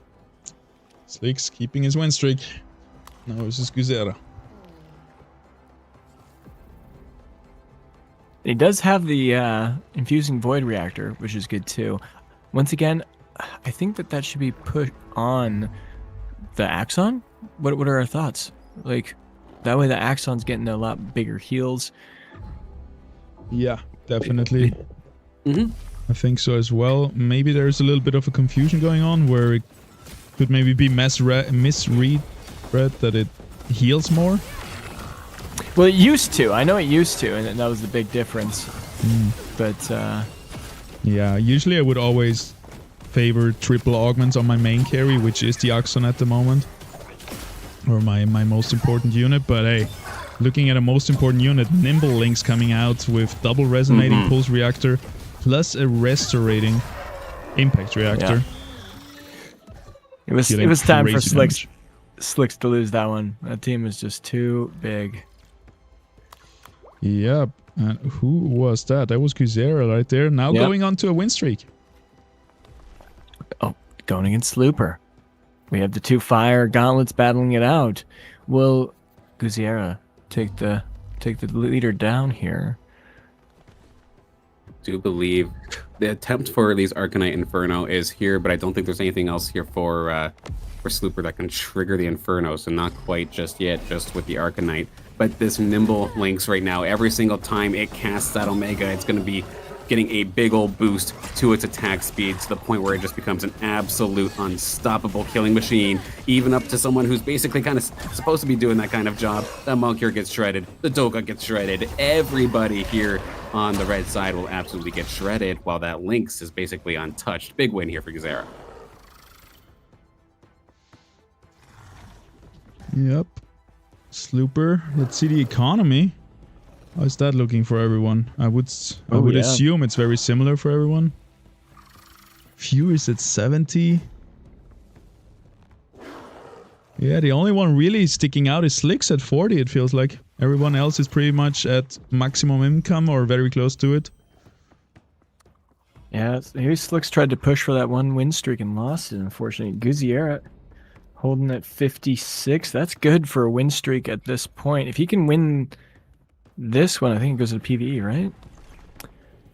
Yeah. So if he can win this, this is pretty key for him. He needs this victory. Hasu doesn't look too strong. He doesn't have the axe on. He does have Aegis online. No, he doesn't. Yeah, he doesn't have much. The Chukarol is just going to dive into these lynxes and get devoured, potentially. I think even the Ranger's going to turn on that Chukarol. Let's see. No. Oh, just 1 lynx. All right, safe. Good positioning. Yep, looking great. Lynx is already in the backline, the Rogue Lynx that is, but it's getting targeted by the Stage 1 Lynx and taken down in the end. It might not be enough, as this is a 1 versus 3 here. The Ranger the only one to hold on for Hasu, but nice attempt here for Hasu. Guzera taking out a win. That's huge. That's going to be really useful. They both did slam level 6, so how's their economy doing after that? Oh, maybe they did that last game. Looks like they're all right. Hasu at 70. 7 Guzera at 60. Yeah, that's good. I want to highlight a comment here in chat from Berna. He wants to jump in and record a video for a series he's working on. Are there people playing this game mode right now? Yes, there are. You can always, if you just want to, you know, practice and stuff, you can always play versus bots in the practice mode, but there is always people playing the ranked mode as well, and 24 hours a day, 7 days a week, you can find people playing in the Gauntlet Arena that we're watching right here. The thing is, we're watching the IPL 1000, the biggest tournament in Illuvium.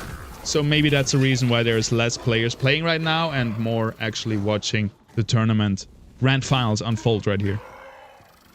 I mean, I'm sure there's like at least 10 lobbies or so going on right now. It usually is at this time. 7 active matches right now. Yeah, we're definitely can get in there and find some other players. Absolutely. All right, was that 3 wins for Gazera, King of the Hill? Let's swap. I think so. Down to the bottom where we can, find Nefer here. But he is looking at a lot of economy, I would assume, because there's not, well, there is a bunch of tier 5s now on the bench, but everything is still stage 1, even the Groko. And as you mentioned, I just want to bring up that he also, Gazera just got a Singe online. That's just, he's going to hold that for a while. Yeah. It's an early find. The Artes as well. That is bad for Nefer, for Orc, and also for Slooper here. Slooper versus Nefer, though. Let's see how that unfolds. Yeah, with all these fire units getting picked up, it is going to be a little bit problematic for everybody for the most part. But we do see a nice little carpet bomb once again here from the ace on the red side. Did a lot of damage, and Nefer looks like their struggles are going to continue here in this one. Slooper going to absolutely take their head off in that one. Yeah, and Nefer wasn't even bonded. Does he have an empath on the field? Because he could have had Templar at the minimum. Super empath. Unfortunate here. Nothing to be bonded with, I believe. And yeah, definitely top performer here for Slooper is the Berserker Monk here. Berserker activated through the Ranger.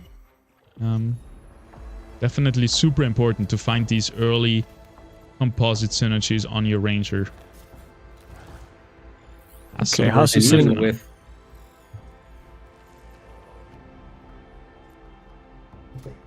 Yes.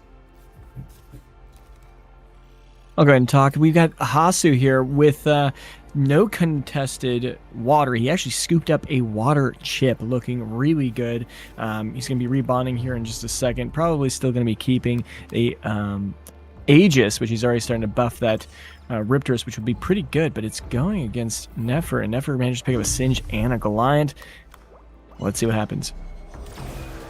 He got a little bit more of a front line now, but can it actually get through this bunker? I mean, that Archos is actually kind of falling pretty quickly here. Rampite has yet to cast Omega, and it's going to get right into the sweet spot, right into the slot, and they're going to just be able to burst through everything. I mean, the fighters are actually doing a fantastic job anyway. Rampite was just the icing on the cake.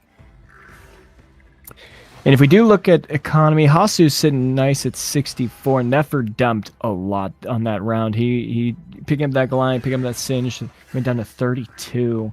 So that's definitely making an impact. Kula Gas at 86. Everyone else right around 60. All right. Okay. So, another carousel right here. Look at that. Triple fire sitting in the top 3 positions. Then it's triple nature. Nicely sorted, man.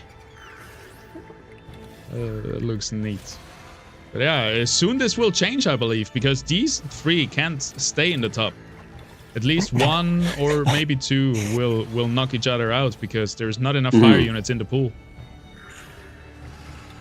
It's actually pretty wild. The 6 fire, of course, is a fantastic early game spike and like not the most difficult to get.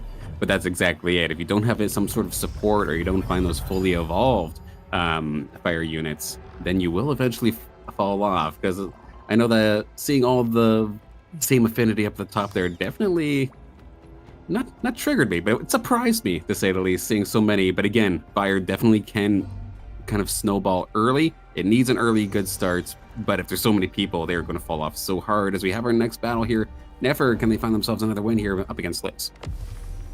Water versus Inferno. Let's see how Slicks will do here with most of his units going hyperactive, but it looks pretty tough here. The ramp fight is in the wrong position though. If it was in the other corner, it would be way better. It's gonna hit only 2 units, but that might just be enough. The Ranger here for Nefer is charged up and ready to go. One more ramp fight. Omega might even hit the shrimp, and it does. Grilled shrimp with garlic here for the ramp fight, and it's gonna be a big hit to Slick's health pool. Shrimp on the Barbie. Well, that's definitely a good shot, and that Ranger is just free firing that entire time. Nothing that they could really do there.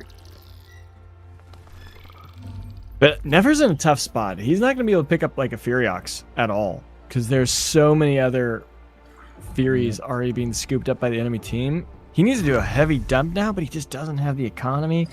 He's sitting at 17 credits already. I like how the Arctis here is tanking the Lynx, just getting extra mana, flying over there. The enemy Arctis flies the other way and burns everything on the way there, and it seems like Ysera just has the stronger fire team right now. Nefer definitely in a pickle here, sitting very low in health points versus 3 people that contest him, and he might have to pivot somehow, which maybe we see already with a Goliath and a Forest coming in here. It's like, it's nice that they're, at least a lot of their carry potential is onto the ramp fight. That can kind of be splashed into whatever for the most part. You're happy to have it. But like, where do you go from here? Like, if you're going for fighter, I mean, there are still plenty of other fighters picked up already, so it's not a clean switch. Again, then, like, what, you go for Rogue? Again, we kind of talked about it earlier. You need to basically have gone for Rogue off the rip to really find any sort of value. And this would probably be kind of in their weak stage. So you would probably die anyway. It's not a very fun spot here for Nefer at all. I'm looking at Orc, though, on a win streak, 81 HP, and he still has 75 credits. He is doing really well. He doesn't have the Furiox, so there's something to be a little bit scared there, but I'm thinking he's going to be in a good spot. I'm also looking at Furious. Furious on a win streak as well. He got the Sephirus. He's got Toxic Invokers online, but look at all of his bench. He's 1 away from an Axodon, only 2 away from getting the Archelion. Oh, he must be really, really struggling to get this. His economy is already being impacted. He's down quite low, sitting at, oh, he's at 64 now. Never mind, he's doing all right. He's still doing good, but he's only level 7, and some of the other players are at level 8 already. So we'll see how he comes back from this. Hasu. Axodon's here. Oh, he finished Axodon? Oh, baby. That's got to be upsetting for Hasu to see.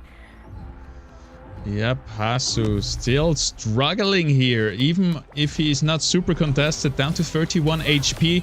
All eyes are on the Sinalf right now. Can it deliver a beautiful laser into the backline? As it does, it takes down 1, it takes down 2 units, and the Axodon is down to 40% HP. 1 more laser should seal the deal here and kill the enemy ranger. Here it comes, and it's gonna be not enough to take it down, and the Axon also still holding on. Ranger falls in the end, but the choose is gone for the green side here. While I say this though, the heals are coming in from the flood. The Ranger is doing so much damage, and those tanks are not going to be able to sustain much longer versus the damage that comes out from these invokers. Hasu takes the victory here. That Sinalf did 11k damage, so those beams were deadly. Absolutely deadly. That could have swung the other way as well, but the Ranger sniped Sephirus before it got another cast off in those closing moments. And yeah, absolutely love to see it. The damage was basically gone, and there was enough damage done by the Sinalf, by the Ranger, to at least be able to close that with the help, of course, the Flood on the opposite side. And Hasu only 1 away from getting a Rye Plants here. That could be a good power spike as well. Let's watch one more round of him versus Kuligas, versus the Rogues that look so dominant here. All the Rogues diving on into the back. Axon and the Caribou are going to be there to catch them. Here comes the first beam right onto the Revo, doing exactly as they need to do, tanking that thing and then getting out of dodge so that that wasn't hitting basically anybody else. One more water beam, but the Rogues actually, the Ranger and the Penguin both walked directly into it, so this is some pretty serious alluvials taken down. Big beam onto the ramp fight, and even if you're in the skies, the Sinalf will hunt you down. Everything went perfect there for Hasu, taking Kuligas down to 44. We have Nefer on the bubble, 12 HP. Not in a good spot. Orc holding on to his win streak, 81 still. He did lock in the Furex too. We see Slooper, the potential winner, sitting at 42 HP. Can he bring it back with all this competition? It's going to be tough. He's hurting. I mean, in the end, anyone except Slooper just is targeting Slooper right now. This is also a beauty of the checkmate format, right? Because there is one enemy number 1 right now, and it is Slooper. He's the only one who can win the tournament right now in this round. As long as he doesn't win, everybody else still has a chance. All right. Looking at Nefer going against Furies here. Furies got a nice corner clump with that Axodon. Can Nefer punch through? He does have this ramp fight. It's going to be jumping to the back. The Force is going to be sniping through. Here we go. Low net by... Quick Emberling Rod just popped the whole team. Here comes the ramp fight going up, coming down, takes out the Twine, takes down most of the other pack. The Forest snipes through, cuts through a whole bunch. The Sephirus might get their cast. Here it goes. Oh, but it gets stunned out. The Ranger getting deleted by the ramp fight. Beautiful. Nefer holding on one more time. As that happens, Hasu falls down to 16. So it's a tough match again. We're going to stay with Nefer for one more round as he goes up versus Slooper here at 28 points. Oh, Slooper also took a big hit. Yep, it's fire versus fire, and those are the two struggling ones as Gusera and Org are sitting comfortably in first and second. And they're just like, I hope one of you guys die. Nefer, die off so I can take your units. It's almost better that Nefer survives just to hold and ruin these fire units some more. Yeah. But it's crazy that Guzziera is so dominant, even though he's been contested.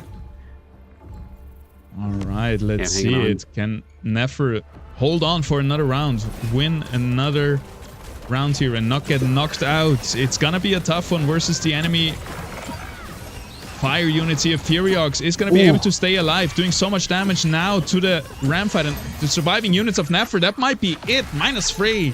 Nefer's out in 8. Except Hasu is gonna fall maybe as well and change the outcome of this, but I don't think it's gonna be that much damage either way. So yeah, Nefer having a tough time, but he's sacrificed himself here, contesting Slooper, and Slooper is down low at 28 HP. Ooh, Hasu survives with 2 HP off this fight going against Slicks. I'm also looking at the economy. We got Orc with 30, got Guziera with 38, but Slooper's only sitting on 8, so Slooper can't really roll for all these units that just got it back in the pool. And we're going to see Guziera and Orc fighting over those. I want to see how quickly they're rolling down, because they got to roll right after this round. Verna coming out and saying he already found a lobby. Because a few minutes ago there was 7 out of 8. Love to see it. We also see Sandel Sartemon here on Facebook asking when mobile. Mobile is gonna come most likely next year, I would assume. It is nothing written in stone yet, but the team is working on the mobile version of the game. But the team is also really focusing on the MMO Lite that is being developed right now. The open world, massive multiplayer online experience that Illuvium will deliver. Maybe a demo at the end of this year, but also mostly focusing this onto next year. So I'm curious if they're going to do any rolls downs now in the PvE round. I saw that Guziera managed to pick up a Jokul, but I didn't see any other rolls. And it looks like they're both at 40 range for credits right now. I think the thing to look out for here for Hasu, one more Riptor. He is praying. They are praying for it. Let's see if it happens. Nothing yet. There's a Furiox. There's a Chokul. There's a Singe. There's a Malura coming in from Kuligast. A Fernite from Orc. Everybody's finding those win streak, those power spikes, but Hasu not finding anything, it feels like. Oh, found some other rakes. They did find the Riplants. Riplants and only 2 dashes off Umber, so that could be huge if he can hold on a little bit longer. We're gonna watch the ghost fight here. Potential kill shot here for Hasu if they cannot hang on, but I mean they did find a lot of the alluvials that they were looking for, specifically that Riplants that we see with the ramp fight right now. All of the damage dealers sitting within that. It did a big old chunk of damage. Riplants is down. Rake is hanging on by a thread as per usual. It's doing exactly what it needs to do. It is going to be Hasu able to clean things up and hang on just a little bit longer. Fury's on the other side. We have a one-on-one in the Furiox versus the Ranger, and it's not going to go in Fury's favor. And in fact, it is going to knock them out here in 7th place. I don't believe it. He probably doesn't believe it. Furiox, only unit alive, and it took 16 damage to the face, -1. That is rough. And he was only 1 Alfie away from getting that Sin Elf to lock that in. Super unfortunate. Hasu's gonna be very happy though. Yeah. One dash away, but he didn't. Oh, he got it! Numbers on. There it is. Oh my god. He's got the augmentation. He's got the items for it. We could see an Umber totally come back. Combat rhythm. Hasu come back with 2 HP all the way to first. Let's see it. I want to see this come back. Oh, but he's only got a flare and a Karablu. Oh, that's gross. He's gonna go up versus Guziera on a big win streak. 90 HP, the complete opposite of the spectrum here with double Monarch. Taking flight right now, laying down a double carpet bomb over this Riplan. So he's taking so much damage, but the Umber still very healthy, and all these lifesteal is healing against the fire damage, the inferno damage. One last attempt here from the Artes, but Hasu's gonna take another victory. Guziera can bleed. He has been hit. His win streak is gone. He's been so wealthy, and now it's over. He's still sitting on 54 credits, though. I think he was hoping more of these fire units would die before he has to roll, but he did just pick up a Matu as well. That's going to be good for him. But Hasu, baby, let's see this comeback story. He's picking up some other units.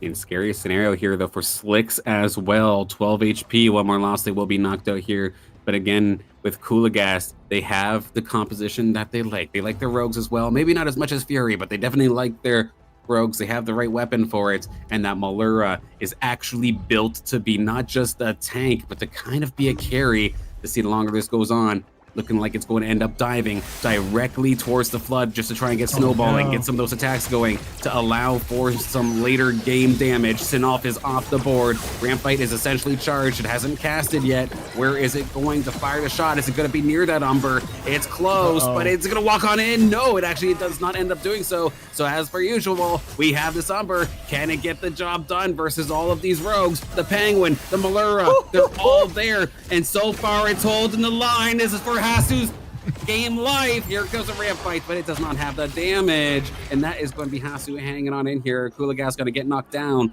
to death's door alongside Slooper, as we do also lose Slicks. Slicks getting knocked out. No way that the fire weapons are still surviving so well. We have 2 nature weapons gone. Hasu's Phosphorus online. Slooper. Oh my god. No. Slooper tries his best. He is not just gonna go down. He's coming for victory. Let's watch this. I want to see this. He's also down to 12 HP. Possible knockout here for Kuligast, for Slooper, for Hasu. Let's see the Phosphorus in action. One of the most infamous Illuvials from the days of the Ascendant. Takes down 1, takes down 2. Doesn't take much damage itself. It seems like it has a lot of lifesteal going on for it. And just the damage. Raw. And straight to the face. And what happened with Hasu? Is he still hanging on? He does end up hanging on. This is messed up. Of course, everybody's going fire. They're going Inferno Arcanite. Well, that's fine. How you contest those contesting you? Maybe emphasize on the Arcanite side of things. Go for the Phosphorus. And now, if it does end up to be a scenario where Hasu is built for water to counter fire, well, who counters the water? A Phosphorus is a fantastic answer. All right, someone needs to take down Slooper. Hasu, Kuligast, they both looking pretty good. With the slash, with the Malura, and then the Umber, of course. Yeah. Orc has run away also. So, like, either way, Orc's going to go down. And we've got Guziera with 63 credits. And Slooper has nothing. So if Orc goes down, Guziera can scoop up everything from Orc, or vice versa. Slooper goes down. I think Guziera's in a good chance to win. I think Hasu's in a good chance. And then we've got Kuligast, who's doing his own thing. Oh my Slooper god. versus Hasu. Who do we want? Oh my gosh. That is rough. I definitely want Hasu to win. The comeback story at 2 HP, taking down Slooper, who is the only one who can win the tournament right now in this match. And this is gonna be a crazy one. Oh, I'm thinking I'm gonna call it. I think Slooper's gonna win, and it's gonna come down to when this phase-breaking impact reactor goes off. Because if it comes down to like just an Umber versus a Phosphorus late game, then the Umber triggers the phase-breaking reactor. That Phosphorus will have 2 seconds to kill the Umber, and if he doesn't do it, Hasu's gonna win the game. I think that's how it's gonna play out, because this Umber is gonna eat everything still. Gosh, all of these last-minute repositions to try and get the better. Rip Lance is right next to the ramp fight, which is essentially right next to this Phosphorus. Will it be able to get some damage down before it goes? It does, but it's only going to take down to a quarter. Everybody evaporated here from Hasu. It's all into the Umber. We need a super Umber or nothing, and that is going to be problematic. Hasu's out of here. Kuligast is out of here. Slooper, you're on the doorstep to an IPL 1000 victory. We got 3 fire weapons in the top 3. How? How are they so powerful? What? Oh my god. No, Slooper, don't end this tournament yet! Orc, Guziera, do something! We got the Blaze Knight coming out. What else is the hope here? Is there any economy left to roll down? I mean, if there's any hope, all of these fire units, if they could somehow target down this phosphorus, in theory, they could actually do so quickly, with the exception, of course, that pause from the phase breaker. But and even still, that is no guarantee. Guzziera rolled. He dumped everything. He's down at 8 credits now. I feel like that was early. He had the life. He knew one of these guys would die before him. Like, I think that was a flunder. Like, he lost everything. Maybe not. He needed to scoop up some. We're going to see. Yeah, as we see Orc going up versus Guzziera. Guzziera is still very healthy, so not threatened to be knocked out. For Orc, that's a different story, though. Here, the Monarch takes to the sky. Ramfight goes up, deals a lot of damage. Ramfight in the bottom corner takes out the Monarch. And now the red team is standing strong here for Guzziera. Takes down Orc. While Slooper versus Slooper won versus the Ghost Army of Guzziera, I believe. Slooper could win it. He's in second place. Can he bring Guzziera down after a long fight? They're both with almost no credits. Really, this is kind of their final comps. I mean, Guzziera's only a couple units off from getting a couple different large power spikes. Only 2 away from getting a Scoriox. Couple from getting the Jotun. 2 away from getting a Monarch. All right, here we go. All right, Slooper just has to keep this bird, keep this phosphorus as protected as possible. Right now, the Rampite is going for the very, very squishy. The Railu as well as the Arctics, and the Omega does not hit its spot. Phosphorus does get tagged up. It's being kind of turned on a little bit. The Untargetable is going to come on through, but that's a lot of firepower still, and we're not done. Guzziera keeps this entire tournament alive, winning game number 4. Woo! You love to see it. Slooper almost took us out at 4th game. It was him versus everyone, even the viewers and the casters, I believe, at this point. And nice, Guzziera. All right, I'm just gonna call it Guzziera. That was amazing. I was really, really worried there, honestly, that the bird would run away with it. But if it did find an opportunity to get targeted, the Hyper would go against it. It could very well get taken down very, very quickly. And there was still like 5 Illuvials on the side of Guzziera at the end of that. The bird had no chance of getting away with that. Yeah, and Guzziera, he actually slammed level. That's where his economy went, which I think was wise, because then he's not fighting over units, because even with Slooper still alive, he's fighting over some of those units. Hey, you actually get something achievable from hitting level 9, throw in another tier 5, you throw in the Sin Elf, getting that beam in there, hopefully killing off one of the carries in the back line, and I think that was key. Really, really good play there, being able to sustain, win that counter fight there. Awesome. Just awesome. Slooper still had a Doka on the field here. That's crazy. That is just crazy. There's another fighter that helped that phosphorus, right? And that's absolutely incredible. And oh my goodness, this opens the door to some absolute madness going into game 5 and potentially game 6.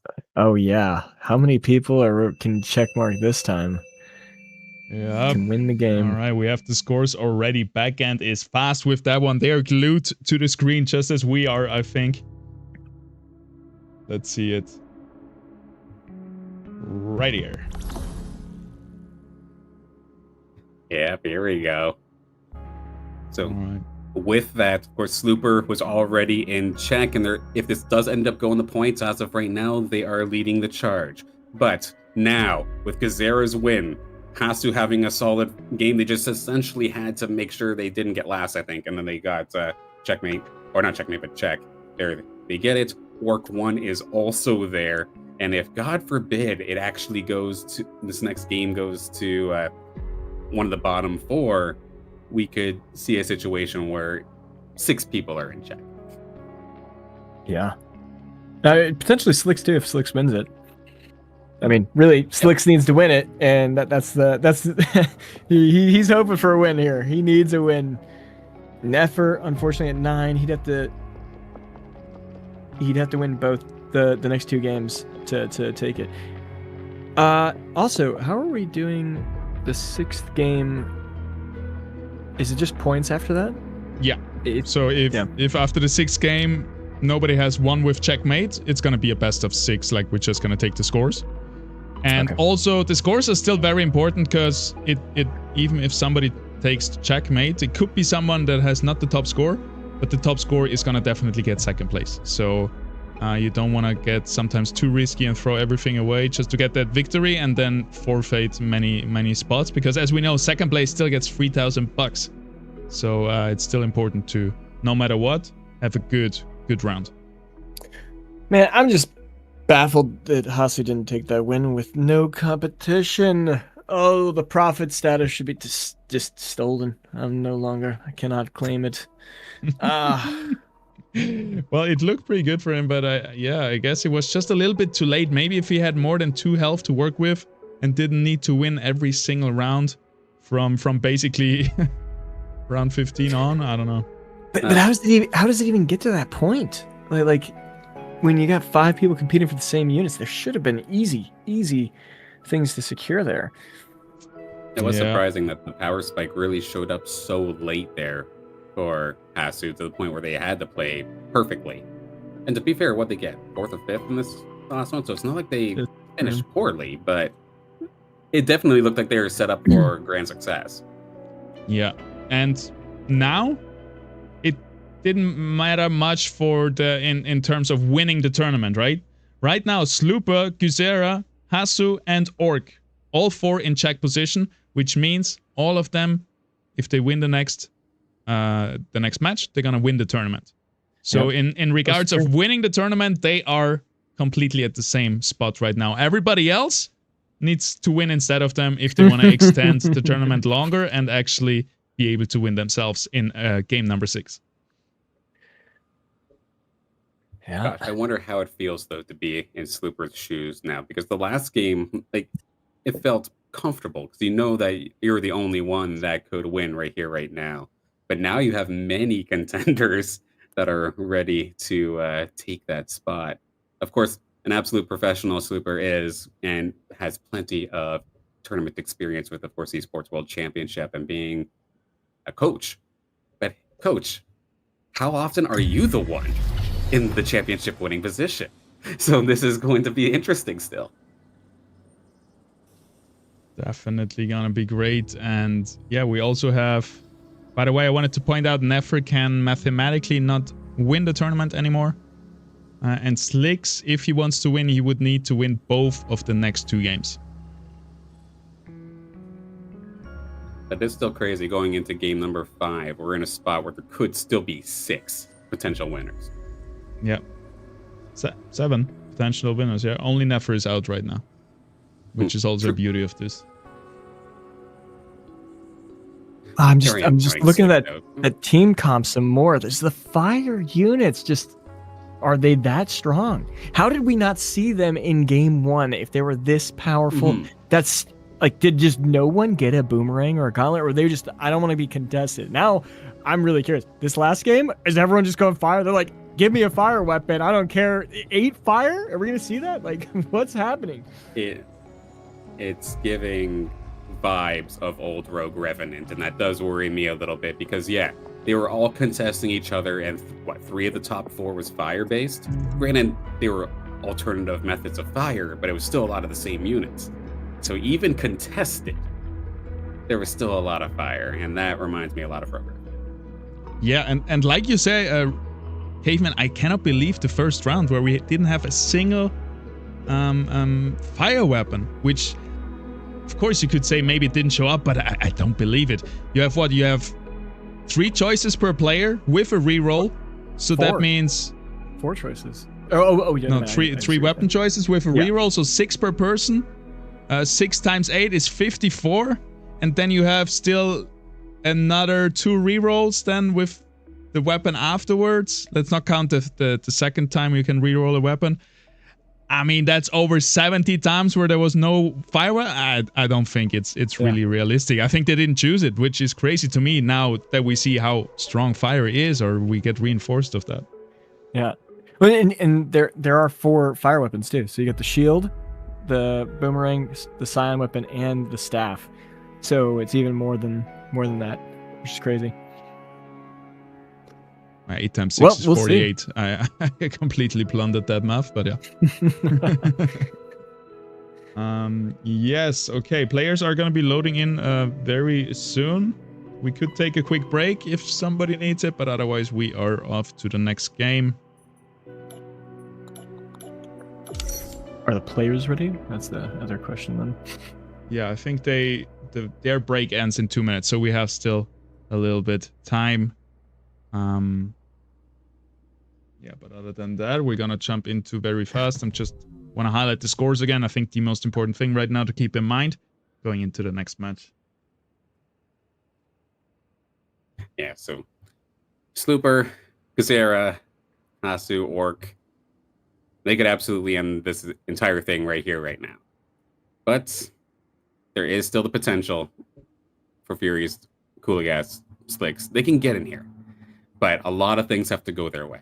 And odds might not necessarily be in their favor, but it's definitely possible. Yes, sir. All right, let me check. Do we have some other stats we can look at?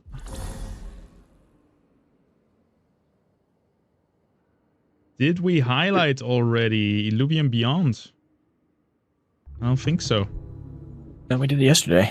Yes, sir. Look at that. We have Halloween collection coming out from Illuvium Beyond. It's gonna be online for another 11 days, so you still have time to pick up your discs. Those discs have profile pictures in them, NFTs, cosmetics, and just stuff to look very much like a horror Illuvitar. We see here some examples of Illuvitars that can come out of it. And yeah, I think such crazy artwork, really. I think the artists from Illuvium did an amazing job as always. Really cool to see. Definitely top notch here, and it looks like it might have jumped into lobby early, according to the back end here. Yeah, is he ready to play? Yes, sir. Let's do it. By the way, guys, we still have 4 Halloween discs to give out. So we need to find some chatters that want some Halloween discs. Maybe we can try to find a chatter that doesn't have a profile picture yet. Some newcomer to Illuvium that would like to have a profile picture. So that would be cool. Who is that person who's wanting to jump in a game and asking if the servers were alive? Yeah, that's a good call. So, but they were on Twitter, so I'm not sure if they're still here. But Berna, if you're still here, you would get a disc, a profile picture disc, which has some beautiful artwork in it, so you can customize your account a little bit more. Hey, Paz, are you still in the lobby? Just curious. Yeah, I'm looking at it. Yeah, you need to get out. Oh, okay. Sorry. That's what I didn't understand that earlier. My bad. Okay. I really wanted to play that one. Are you sure? I mean, we'd like to cast you getting, no, just kidding. Stomped? Say how it is. Yeah. I mean, I'm right there with you. I'm right. If I went in there, oof, I get smoked so bad. And I was waiting for this chat, by the way. I want a cool profile picture. I'm new, like all those old veterans. We clearly know, Salta, that you're not a newcomer. Get out of here.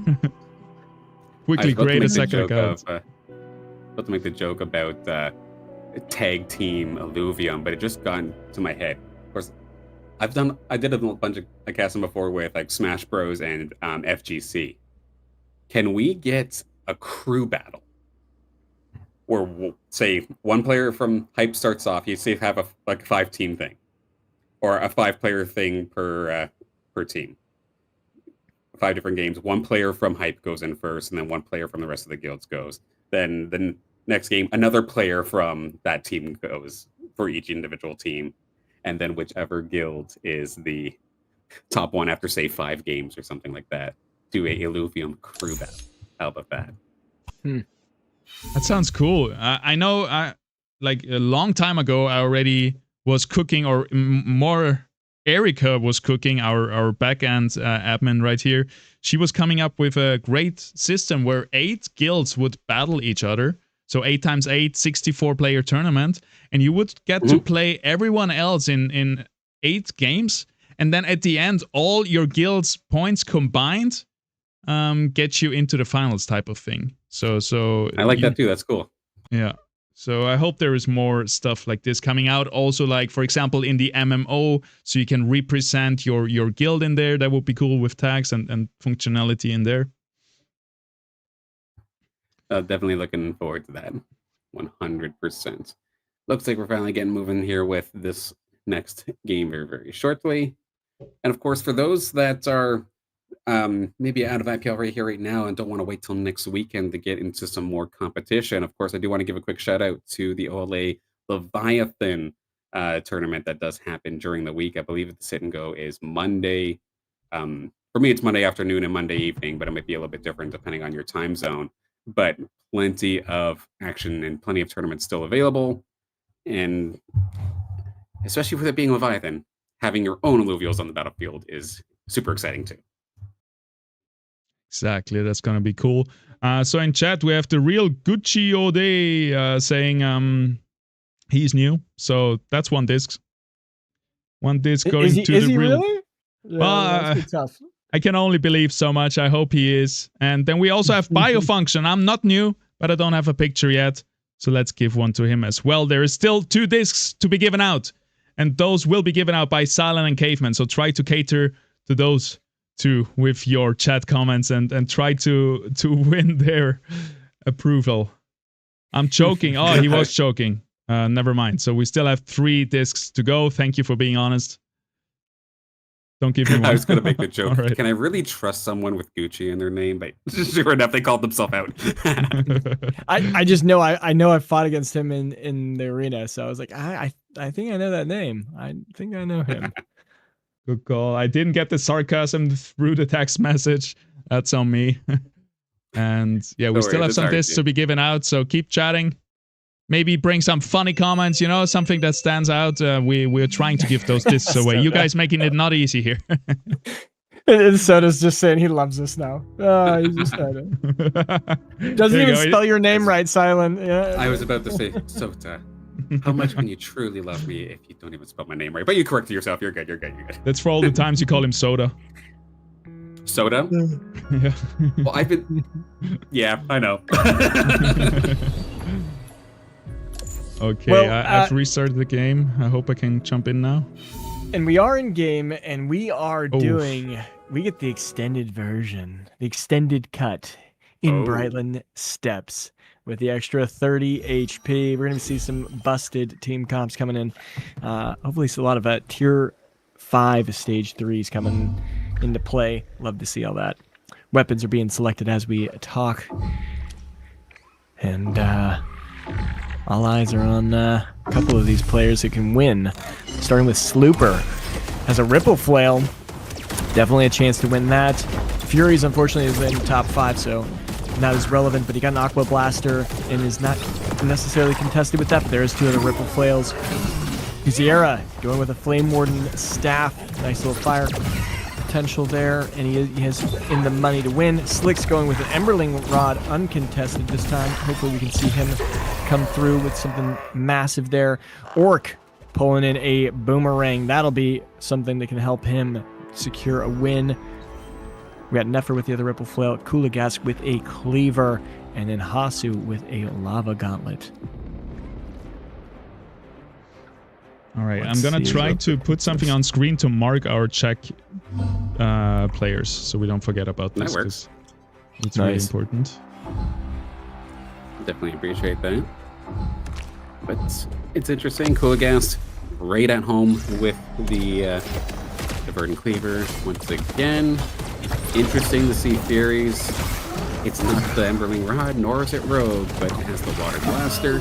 But I mean, I guess you could play it somewhat similarly to Emberling Rod, so fair enough. And then, yeah, a lot of fire. First time we're seeing Hasu try fire here, so that'll be interesting. Right, who are our checkmates? Slooper. So 1. Guziera. Orc. Hasu. Slooper. Hasu. Ysera. And Orc. 2 guilds. Running the You see them top. marked now by the X. And then just Furious needs to be deleted. Alright, thank you. There we go. All right, yeah. Ooh. X marks the spot.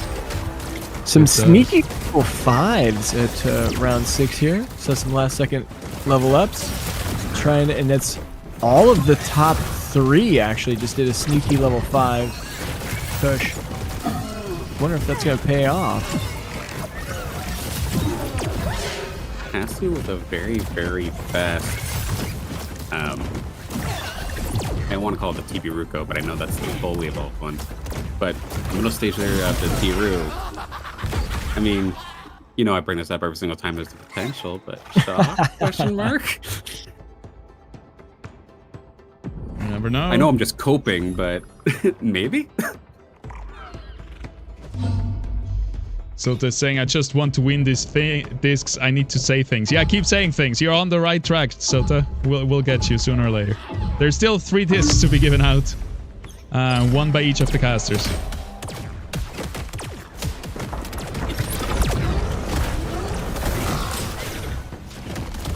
Alright. Man, now I'm rooting for Slooper though. After the last game, which was kind of a tragic, close match.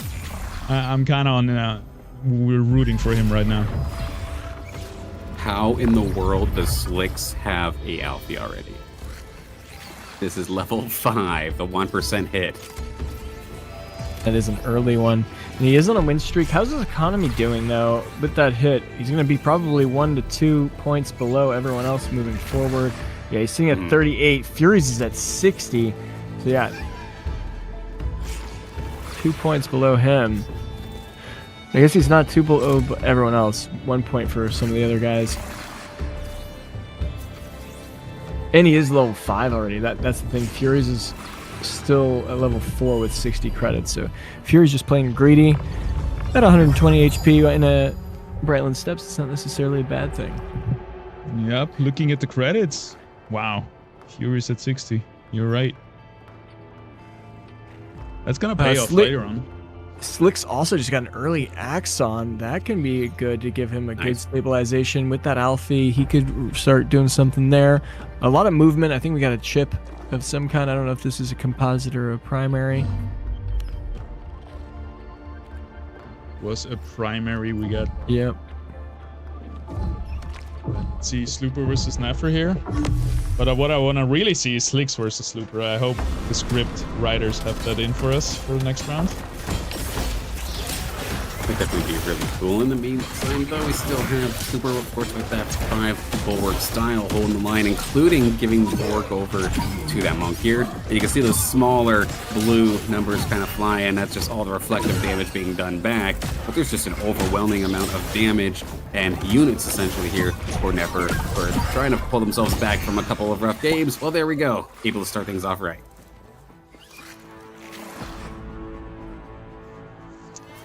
And Slicks lost his fight.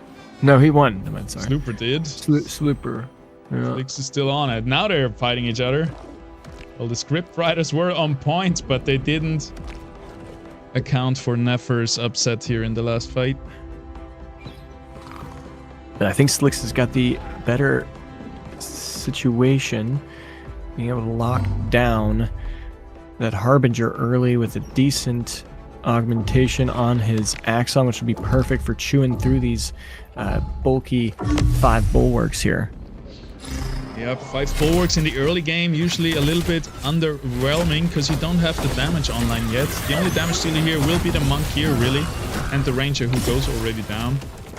It does look like a little bit of wall versus wall, but yeah, in the end, monk here, just not enough damage to break Slicks' defenses. 3,000 damage coming out from the links. So good versus 5 bulwarks, ignoring all those resistances that you get.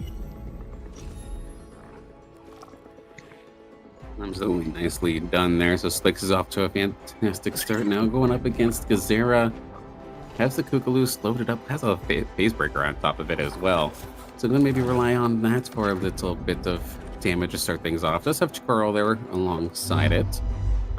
It would be absolutely nuts if Slicks won this game and then won the next and managed to win the whole tournament. That'd be the craziest comeback. Yep. It would be absolutely super well deserved. Very, very, like, the odds are very, very but not impossible. I'm not going to count them out, but it would be absolutely crazy if it did. As we have this next battle here with Slicks right on top of the Ranger, going to end up taking that one down. The Nimble Lynx is doing a pretty decent job on the backline until it does eventually fall. Has enough damage been done? There's a lot of low health bars here now on Slicks. That win streak is being threatened, but here comes the Emberling Rod right as Jakurl's coming on by. It's not going to hit the Jakurl this time, but now that it's the only Alluvial left, Ooh. it's just a matter of time. Jakurl's going to try their damnedest, but I think there's just too many Alluvials left here on the side of Slicks. It was close, but Slicks' win streak is going to keep going. Yeah. That's got to feel good. He managed to hit Slooper and Guziera. He wants them to lose. He does not want them to win, or else that is definitely game over for him. So he's holding. He managed to secure a TNT now as well. And looking at the credits right now, Hasu and Guzera below 70, below maximum income, which is very surprising to me because you have enough health pool. There is, I don't think, many excuses where you would roll below 70 gold. I could see it for Slicks or Guzera trying to sustain their win streaks. But for Hasu, I'm very surprised to see him not above 70. Guess just that urgency to make sure you secure your units before they're out of the pool could be valuable. Slicks popping an Emberling Rod, does a huge hit, hits 4 units. Strong, most of the rogues are gone. There is still a... I misspoke too early. Slick's gonna be losing his win streak there. Dang. Cool guys, coming with the rogues. What does that even have? Oh, it is 7-3 Predator. Ah, that explains it. What? That'll hurt. Yeah, that's a tough one to win against. No matter, and he's level 6. Slicks is level 5. Yeah, I think that was maybe even expected. Slicks is still sitting at 70 MP, so he's like, whatever. I took my win streak. Really sucks to lose that right before this PvE round, though. Yeah, he could have held down onto that. I think somewhat of a misplay from Slicks. He should have invested a little bit more here. I don't think it was too hard for him to win if he maybe, you know, leveled up or found some more stage 2s. And it would have been worth it. That Emberling Rod popped at the beginning. It did a great first hit. Just not quite enough. Alright, let's follow the 7 rogues along as they pounce onto their enemies here in the PvE round, and we're gonna see how Kulagat does versus the other players.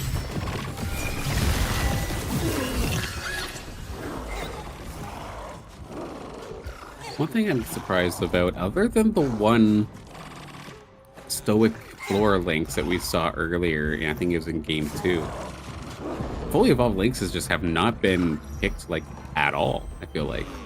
Yeah. This entire tournament. I feel like since the fall of the empath lynxes, they're not as strong as they used to be, so. See some pretty big roll downs. Lots of units going to stage 2 all over the place. Kulagast locking down a Stabin. Could already get pretty close to getting a Verdant or a Vanguard if he wanted to, but I think he's gonna stick with 3 Predator for now. Right on the other side, the Rake is now there for Slooper too. Oh, so that's an early Rake. It's got a lot of augments as well. Both of these rogues, actually, it's going to be Penguin versus Doggo. Let's see how this one goes. I think Rake definitely gonna have an easier time here, getting through this Wink very fast, going on to the Ranger, which is a premium target for the Rake right here. And the Stabin is a little bit stuck on the Twine, it seems like. Definitely will take it a little bit longer. Here the Rake gets another 2 kills, is now onto the Stabin, and surely is going to finish off the game right here with the next cast. Oh, Slooper, huge find on the Rake. I wonder, did he roll down much for that? Seems to be maybe down to 60, seems to be still very good economy-wise. Yep, putting him at top of the lobby here. That is impressive.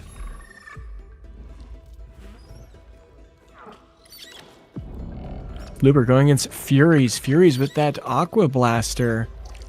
What's he going to do? I would be surprised if Slooper doesn't go for some fire unit to get his steam activated, because right now he's got Toxic, which is not doing anything. We got a second rake. And a dash already. Oh my god. Yeah, we saw him rolling quite a lot, not only to stay on his win streak, but also just to secure those game-winning units, like the Umber very early into the fight, just missing 2 dashes. He's gonna get that. Oh, and he's already got Aegis, double Aegis on that rake. That's a nasty rake. He only needs 1 more Rip to activate, also Toxic with the Ranger. So definitely big power spikes coming out very soon, and I would assume if there's a lot of dashes, like there is, I don't think any dashes picked yet, he will just roll down his whole gold and get the Umber early on. Yeah, the only one is actually what Furies has right here on the floor with them. Both a little bit of a rake battle, but it's not a fair fight at all here for Slooper. They got a Scorpion on that back line to also deal with. So Furies and Slooper are racing for the Umber. It's literally a race, because Furies has both the Riptorus, the Cardalo, he also has the Singe, and he has Steam activated. Like, he has all of the units that Slooper will be kind of going for to complete his build as well. So even though Slooper rolled down heavily there, Furies is in a little bit of a better position. But how many dashes does Furies have? Because Furies might lose the late game if Slooper can scoop up all of those puppies first.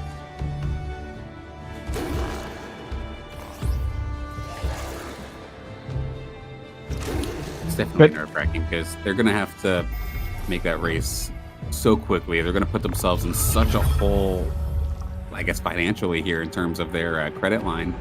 But it could very well carry you the whole way. Yeah, Furies rolled down to 30. Slooper went down to 45. But here's another thing. It's round 15 and they're all basically at 100 HP. No one's really that low, and it's very close, 108 to 92. This is still a very tight game.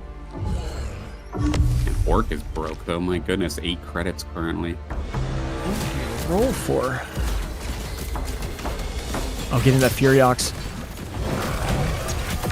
Before this battle in hand, though, we've got Slooper versus Gazera. Slooper trying to stay on top with that rake as the main carry, but it did get focused down ever so slightly. Does not necessarily have the sustain other than the augment as of right now, but it needs to find kill shots in order to trigger that. They will not end up finding it, so it's going to just be the tank and the support here for Slooper left alive. Gazera will win this one. See in chat. Wait, who asked it? In chat we see Dimitri asking how often do pro players switch weapons mid-game? I think we see it maybe 1 out of 10 times or something. It's very low. Most of the times it's not a single swap for any of the players. At least not in tournament setting. Maybe in leaderboard ranked, because they just feel more confident getting a high-end weapon. Maybe 1 out of 8, I would say, maximum. Alright, let's watch one more time. Slooper versus Nefer here. It's gonna be an interesting fight. We see the Toxic, 3 Toxic now with 5 Bulwark and Aegis looking so strong. All those dots connected. Rake in the backline just going crazy here for the side of Slooper though. And it's a very similar team up. Just with the unfair advantage of a very strong Rake, but might not be enough again here for Slooper. Rake falling yet again, and Slooper takes another hit. Yeah, I'd also point out a massive power spike for Slicks. He just got a Archelion and a Twine on in the same round, getting that Verdant activated, and he's got some decent chips to make them very useful units. We'll see if that Emberling Rod can hold out to the late game. Orc also lost his win streak. He had a big one, and he dumped a whole bunch of gold, so I think he's actually going to be in a rough position moving forward. It's a force online now here for Slicks as well, and Oker is ready. And Slicks is still wealthy. Slicks is sitting at 62 MP. Like, I think he's he's trying to win this one. He has lost too many in a row. He's unhappy. Oh, Fury's managed to pull a Ryeplants out. Ryeplants online. That's going to be good to hold him for a little bit. And then Coolagas winning currently with that row comp. What are we going to watch here? Yeah, let's watch Furies versus Orc right here. I want to see that Ryeplants perform. And I also wanted to check how many dashes we have. Not much, but what I see is only 2 flares remaining for a seer already. Whoa. So that is a similar story as we see with the Umber on the side of Slooper. Those are game-winning units there.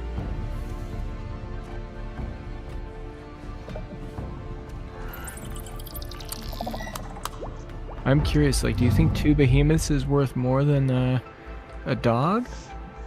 Depends. If you have a perfect dog with like legendary augments and stuff like this, I think not even a behemoth would be enough. But if something breaks it, it would be a behemoth with like stunning just the dog constantly. Looking at the positioning here, that ramp fight actually teleported to way away from the pack. I don't know that that's going to clip the Ranger. It doesn't. Ranger's totally unharmed. Rake being able to cast escape damage. Big cast from the Ranger. Taps the enemy Ranger, but it looks like Furies is going to be losing this one against Orc. Furies at 78 HP. And I didn't want to commentators curse the lobby, because as of this moment, there was about 3 out of our top 4 were all actually the bottom 4 from the tournament. They were all fighting their way back up there. Coolagast is still up there. Slicks is still up there. But now we're starting to see the guildies are coming on through. Nefer's coming on back, though. A little bit of rough starts, but them and Fury is holding the middle ground so far here in this lobby. And as I say that, Slicks unfortunately drops on down a little bit, but they have a lot of the pieces. They're just looking for their late game carries now. Yep, Coolagast here. The only one still above 100 HP on a win streak. He's gonna go up versus this scary looking Ryeplants. Let's see if he can break him and survive the Scorpion Sting. How much? Coolagast sitting at 41 MP, and he doesn't have a slash in or a Malura. I feel like he's not optimized, even though he's in first place. Wonder what's happening here. Do you guys see how much money Slooper has? 9. Oh, he's been rolling. Man. He rolled down for the Umber and he didn't find it. I feel like very unlucky there. Just too many of them.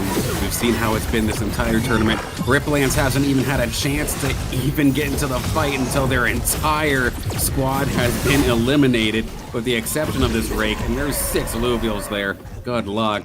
Not going to end up happening. Everybody's racing for the Rake, but they're tripping over each other and people are starting to catch up. Rampy. Yeah, that was a huge mistake there. The 5,000 wise. Rampy doing as much damage as the Stabbin with both 3 augments, but the Stabbin also has Vanguard activated. Crazy. You cannot sleep on the Rampy. If you get a good angle with good augments, it's beautiful. Yeah, if you're gonna have a Ryeplants, you want him to like actually take damage because he heals up with Toxic, and boxing it in the corner, not letting it get anywhere. That's rough. That was really rough. Are we still watching Coolagast? Yes. I swapped over to Slooper versus Hasu. All right, Slooper. Let's see it. I wanted to see if there was at least another dash, but no, still sitting on the same amount of dashes here. The dash going up against the corner composition, trying to break the Artes, which will naturally just fly away. Rake drops the aggro though. Furiox refocuses onto it, takes it down, but now Ranger and Riptor in the backline, cleaning things up. Here on the other side though, 2 Monarchs still alive are gonna take to flight synchronously, and they're gonna burn down nobody as the Toxics take them down. We got AC 130s all over the place, but guess what? They have bazookas on their sidearm. They absolutely shoot them down beautifully. Not going to be able to get the job done, even though they're nicely positioned in the corner. I am so surprised with how well that Archos just tanked both of them. You know, Coolagast is in a position with rogues where, you know, you can do okay, but I'm afraid late game it's gonna fall off. Like, getting the slashing in the Malura isn't quite enough a lot of the times. I'm wondering what he's going to do to really stand out once this game gets to late game. Up here versus Cooligas, that's gonna be rough. I don't see Slooper win this one, but I don't want to count him out either. All the rogues are on the Crunk, and the Crunk is able to blind them. He's being taken down anyway. Rampy will hit 2 units, doing a lot of damage, but the Riptor is still alive and well. Ranger is going to be targeted hard and is going to be taken down in just a second. Now it's the Riptorus on the chopping block. Ray comes in from the back trying to assist, but is also going to be taken out in a split second. Cooligas with the 7 rogues, 3 Vanguard doing so much damage. Hasu down to 26 HP, really struggling to find his footing, even with the 6 fire. He has the boomerang, the ultimate weapon, but something is just not landing right. I think it's the lack of a singe. I mean, we've got 1, 2.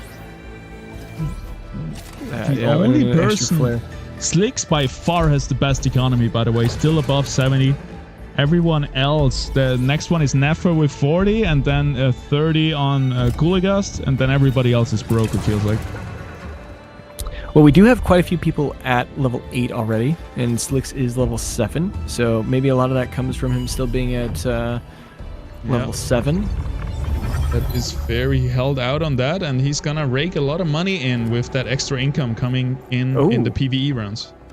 And he's only 1 away from getting an Axodon, getting that tsunami with the flood. That could be beneficial in helping him stay alive a lot longer in the Brightland Steppes. That's probably why he hasn't slammed level 8 yet. Who was the person? It's just interesting. Normally, you think of Brightland Steppes and you think of being more patient, like you can take more hits with your economy, but I'd argue it's probably the most aggressive we've seen everybody be with their credits so far in the tournament. Yeah. I think everyone is just trying to shoot for top 4 type of thing, just play ahead of tempo. But if everybody does that, suddenly it's not a good tactic anymore. I want to see one more Mamu here for Hasu, possibly getting him out of the bottom position. We have a Forest sitting on the bench. We have a Jokul sitting on the bench. There is a composite chip maybe in the play. Why is nothing on the bench? I know, yeah, it's composite. It's 100% composite. I see a toxic chip on Nefer's board here. Okay, fast Hasu. We have Behemoth. Or Behemoth, rather. Sorry. Yeah, Axodon was secured by Slicks, by the way, just as a point. Here we go. Behemoth on the Jokul. Is it going to be enough versus the triple Inferno here in the enemy team for Orc? Seems very strong, and here comes the Monarch, goes over to the other side to the double Furiogs, which are gonna take down the Artist rather fast, and that's gonna be another big chunk to the health pool of Hasu, down to 9 HP. Yeah, and we know someone else was only a couple flares away from a Seer. Who was that? Was that Furies? I was looking too, I can't find them again. It was Furies. Furies 1 away from getting a Seer. So, like, my. If Hasu goes down, then he'll scoop that up. Hasu's only 1 away from getting the Mammut. And there it is! Oh, there it is. Beautiful. Hey, beautiful. But the Fury... Fury securing all these flares is so good for him because he gets maybe a Seer. But also, look at that. Org is sitting on a flare. Hasu was on a flare till recently. Like, people have had a hard time finding their singes. Umber online. Slooper managed to get his Umber. Oh, that's good for him. Wow. Alright, all eyes on the prize. Hasu here versus Furies. That's going to be a tough one. You got that big old tanky mammoth now alongside your Singe, but is that going to be enough to hold the line for your Jokul, for your Furiox? Don't think Rake on the left-hand side just constantly chewing away at the Polar Bear. It could be very, very problematic. The art chase goes on through, immediately gets popped. These shots from the Sinolf are exactly where they need to be, just completely bypassing the Mammoth. They don't care about your tanky front line if we can just get you from the other side. Beautifully done, and unfortunately here for Hasu, that is going to be a knockout, and that's one of our players in check out of this game. And in 8th place to top it off, that's gotta hurt. Your points are going down and you weren't able to secure the victory. That's gotta be really, really upsetting. Yep, that is Super rough. Wasn't able. Well, playing the fire weapon is very risky. Possibly first, but possibly also last. An orc immediately rolled right after that and managed to scoop up a Scoriox. That is going to be a beast of it. And what augment did he get? I'm just curious. He managed to get an Inferno chip, so he's sitting on 3 Inferno right now. Ooh, it's nasty. And 2 Magma. Going against Slooper's Umber. Oh my gosh, what are we watching? We're watching Guzera versus Nefer right here. And this is going to be an interesting one. Salem, what are we seeing? So at this moment, the Arcades did get a good fly on through here from Gazera. And alongside this now, I believe, newly formed Jotun is here ready to rock. Does not care about the Scorpion, does not care about your heals. With the Gazatep as well in the back for supports. They absolutely shred on through. Really put the hurt onto Slooper. And now things are weird. Slooper, of course, is in check, nearly out of here. Gazera in check, nearly out of here. As of right now, of all the players in check, your best scenario is actually Orc 1. Actually, do you see what Guzera has with that? He has 4 Enchanter. I don't think we've seen this. On Omega, grant all allies 2% damage amp, and it's on a Jotun, which casts like constantly. That is disgusting. Maybe one of the coolest comps I've seen in a long while. Yep.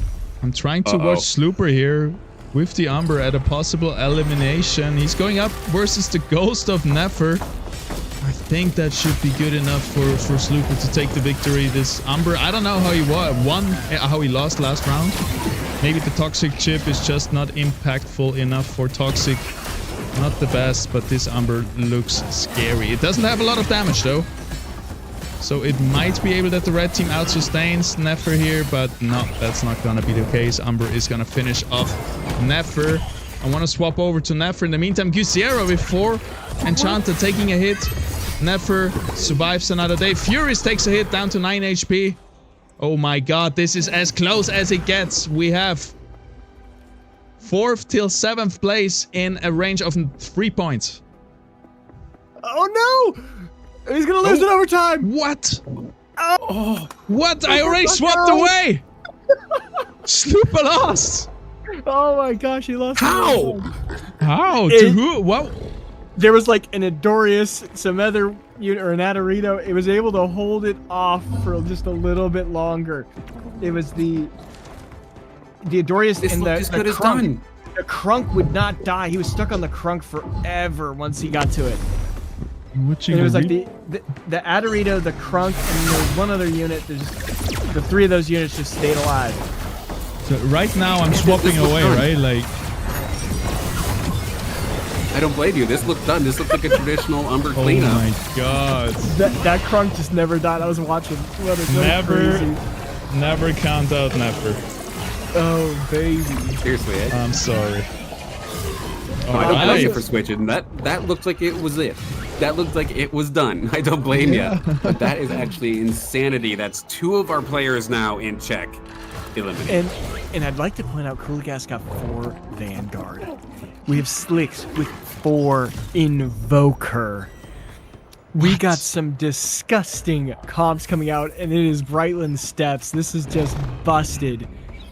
Oh my god, who are we watching? Like, what happened? Why are we seeing so many of these chips? This isn't even Abyssal Basin. I know. Like, what's happening here? It's just our luck. All right, let's watch Guzera 1 round because I want to see the 4 Enchanter before it's gone. Because it's gonna go up versus Kuligas on the win streak. That's gonna be tough. And the Enchanters seem very, very fragile, I would say, maybe against those rogues. The only hope is really the Jotun here. 100%. The Jotun needs to tank, I think. It needs people to hit it so it casts more often. It should be instead of the Ray, I think, here in the backline.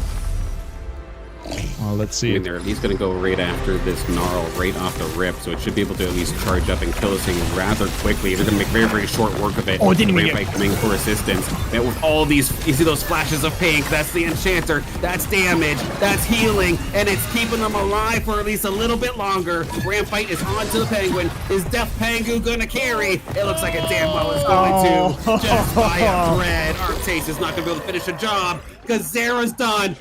Who else just went down? Nefer. And that is going to be Nefer as well. Nefer. 3 out of 4 Czech members. Nefer gone. had a phosphorus. Yeah, he had a phosphorus. No! All these, I want to see all these units perform and not get knocked out. Oh my god. I mean, Orc is the one. Oh my goodness. Orc is the only one left that can win this, right? He's gonna. Yep. He's only at 3 HP also. Yep, the bottom 4 have stepped up. The bottom 4 are now first, second, and third. They were like, we're not going down. We're not going down. They're taking us to a game number 6 here, a final game, possibly if Orc gets knocked out. I mean, that team from Orc is still scary, though. I'm never, like, similar to a number, I don't count out Scoriox. Slicks with this Seer! 4 Invoker. Oh, did Furies just get Seer? Orc did. No, Orc stole it from Furies. What? Ooh, and the Scoriox can blast into this corner composition so beautifully. Yeah, absolutely incredible. Slicks, that's a nice bunker composition, but there's a lot of firepower coming your way. The Goliath's going to hold the line as best as it can, but it will end up falling rather quickly. Arctace flying on through is going to be stuck on the flood, so not too bad. Scoriox has been chipped down from one way or another, hanging on with less than 10%. There's the water beam that we were looking for. Slicks, you're holding the line, shutting it down, and that is going to be, I believe, the elimination. We're going to game 6 for sure with some massive upsets. Orc out in 4th. Furies out in 3rd, Coolagast and Slicks Hype are final battles. Yes! Like, Slicks didn't get phased. Like, his team just didn't take damage.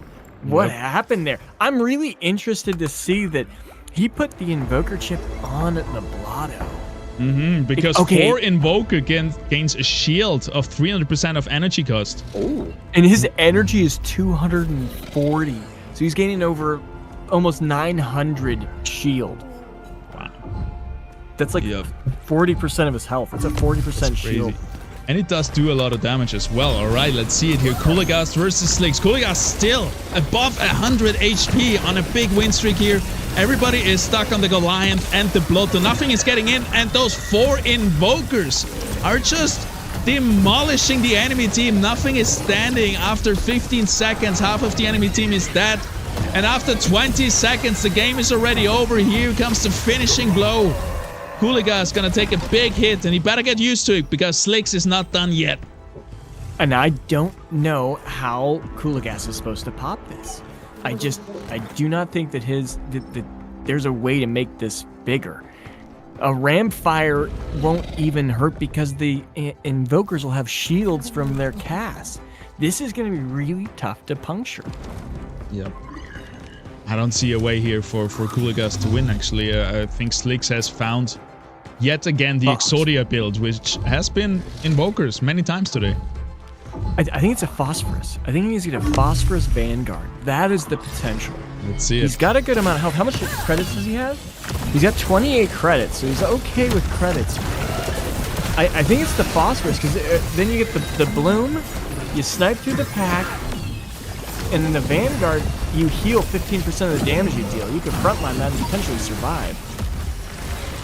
Yep, this was again not even close. I think the game is just over at this point for Coolagast.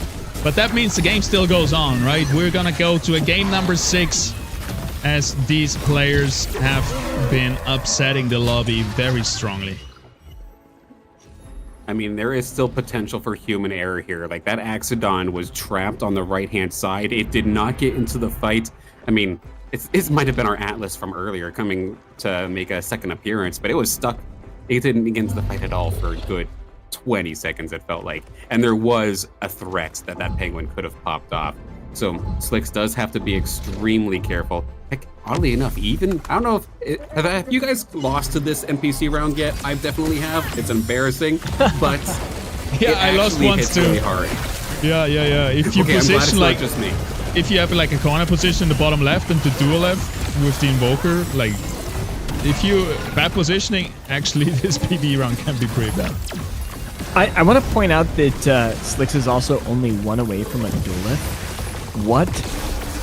And only a few away from a Titanor? What? Yep. Definitely. See, that is a proper Brightland Steps team.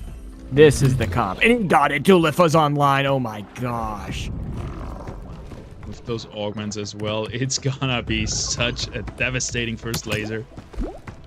He's only 2 away from getting the Scarebuck. He's got to kill Cooligas probably 2 more times. And he's holding on to 1 Rampy just to make sure he doesn't have any ideas getting a Ram fire. Yep. And let's not get moved, though. He's still trapped in this instance. I understand why. You don't want that duel left to get jumped on. But if Axodon's not going to be used at all, it could be scary. Yep. And let's not forget that this is the most important match today for Slicks. Because if Slicks is able to win this one, he can then win the next one to win the tournament. That's his only chance. And here it all comes down because this match is going to take so much damage to them. Let's see how they do it. I mean, they're going to end up trapping the... Actually, they didn't end up trapping the Axodon in there. Nicely done to let the politics go through. But Archelion got immediately evaporated by the Penguin. The big healer is gone, but at least it does plant that verdant puddle. Does this Penguin hang on? It is actually going to end up going down. So they might have gotten the big healer, but they did not get all of the damage. Dual FP is going to finish off the back line. And now it's just up to the Polar Bear. And a Polar Bear versus 7? That's not going to end up happening. Cooligas, you have maybe 1-2 more tries. And that Blotto was so close to dying, and then the 15-second mark hit, and it just healed half its HP, and then it was unkillable. Oh, there's just, I don't know what you do. There's double legendary augment on the Blotto. It's pretty crazy. Like, maybe the only thing that could really win would be a Monarch plus a Rampfire. Yeah. All right. Possibly the last fight here for Cooligas. If he loses that one, it's going to be lethal damage. All the eyes here are right now on the Ranger, trying to sneak into the backline, taking down one of those damage dealers. Ramfight Omega comes in as well. It's looking not too bad for the Rogues, but they're all stuck on this Blotto. The Invoker Blotto gets the double legendary augment and nothing can kill it. And here in the back, we got 4 Invokers sitting comfortably, firing away, and Blotto actually dealing the most damage of this fight. Is absolutely crazy. Well played, Slicks. Taking game number 5. Taking us to a game number 6 here. To a final match in the IPL 1000. A game. Oh my gosh. Slicks. What a crazy comeback story this will be. Oh, what a crazy story. Insanity. Good to see them at the top of the leaderboard. It's been a long time coming, but I think kind of like what Chat's been talking about right here, it seems like Rogues, if that bunker is built up strong enough where they hit their units, Rogues almost feel like they can't do anything here, especially when you have a Blotto that is so dang tanky that heals basically half of its health on an instant. It is so difficult to deal with. Archelion fell basically immediately into that fight. There's no healing for these backline units, but it doesn't matter. They're all stuck on the Blotto. The only thing that can even touch those Invokers is the ramp fight. But even then, that shield just immediately makes any damage null and void. They could just have essentially a perfect scenario where they can free fire at anything without being threatened. Big win here for Slicks, keeping them within range of being mathematically available here to win this tournament now. Insanity. I think this was... Oh, sorry. All right, there we are. I think this was the best scenario ever because now every single one that could have gotten into checkmate got into checkmate. All the 3 bottom positioned people were able to top 3 now. And... well, I'm really sorry, but everyone except Nefer is in check position, which is absolutely insane. It couldn't have gone any better here. And yeah, this is going to be a crazy 6th game. Oh, imagine this upset if Slicks wins this and he has the lowest points out of all of the people. Oh my gosh. Yep. It's nature of the beast, and that win was exactly what they needed to get to that 19-point threshold. Oh my goodness. We could not have written it any better. I am just waiting for Nefer to win the final game and just throw everything into chaos. If Nefer wins this one, it was a best of 6. And well, that's a great story in itself. Absolutely. No, Either way, Incredible. Slooper in a great position to scoop up second. Guziera at 27, good place to get third, maybe second. And then Orc is really kind of in there. But then, yeah, the rest of the pack's very centered in the middle. We're going to see how this plays out. Yeah. Because again, wait, we can maybe quickly highlight the points. Because there is a big prize pool going on for whoever takes down gets second place. Just absolutely ridiculous. Just like they said in the chat, we're just blessed with the scenario that has come forth here.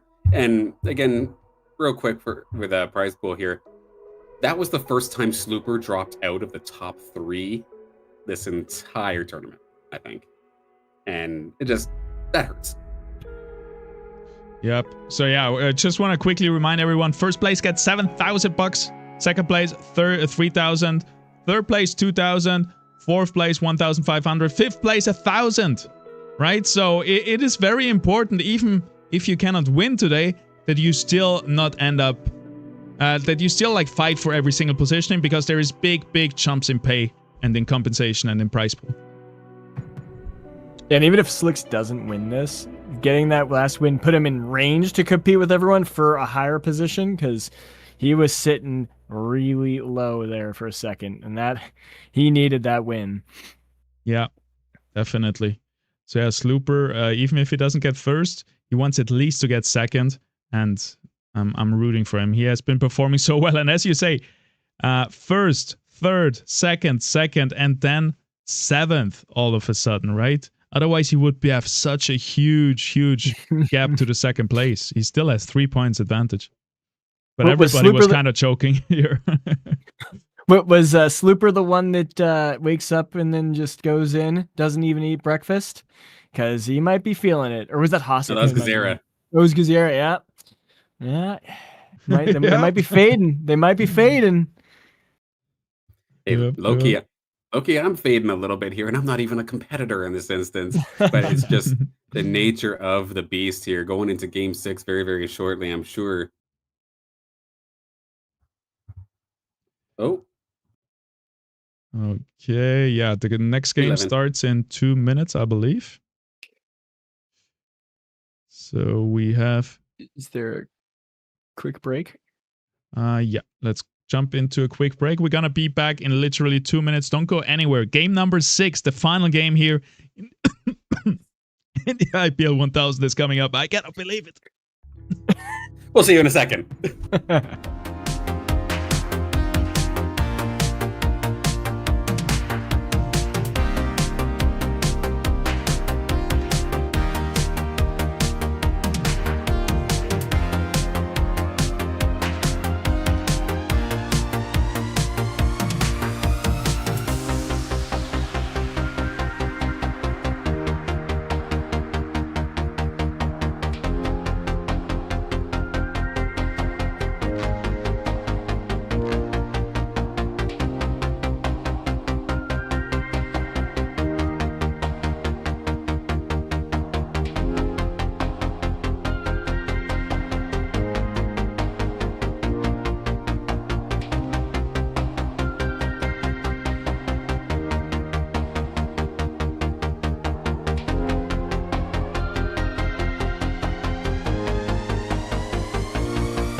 Welcome back. We are one game away from crowning our grand champion, and it could be literally anyone. 7 people are in checkmate position, and it's gonna be a crazy one. For $7,000. What would you do with $7,000 right now? This is crazy. Yeah, absolutely. Really, it could not have really gotten any better in terms of storylines here. There's so many players in contention to actually take this entire thing home.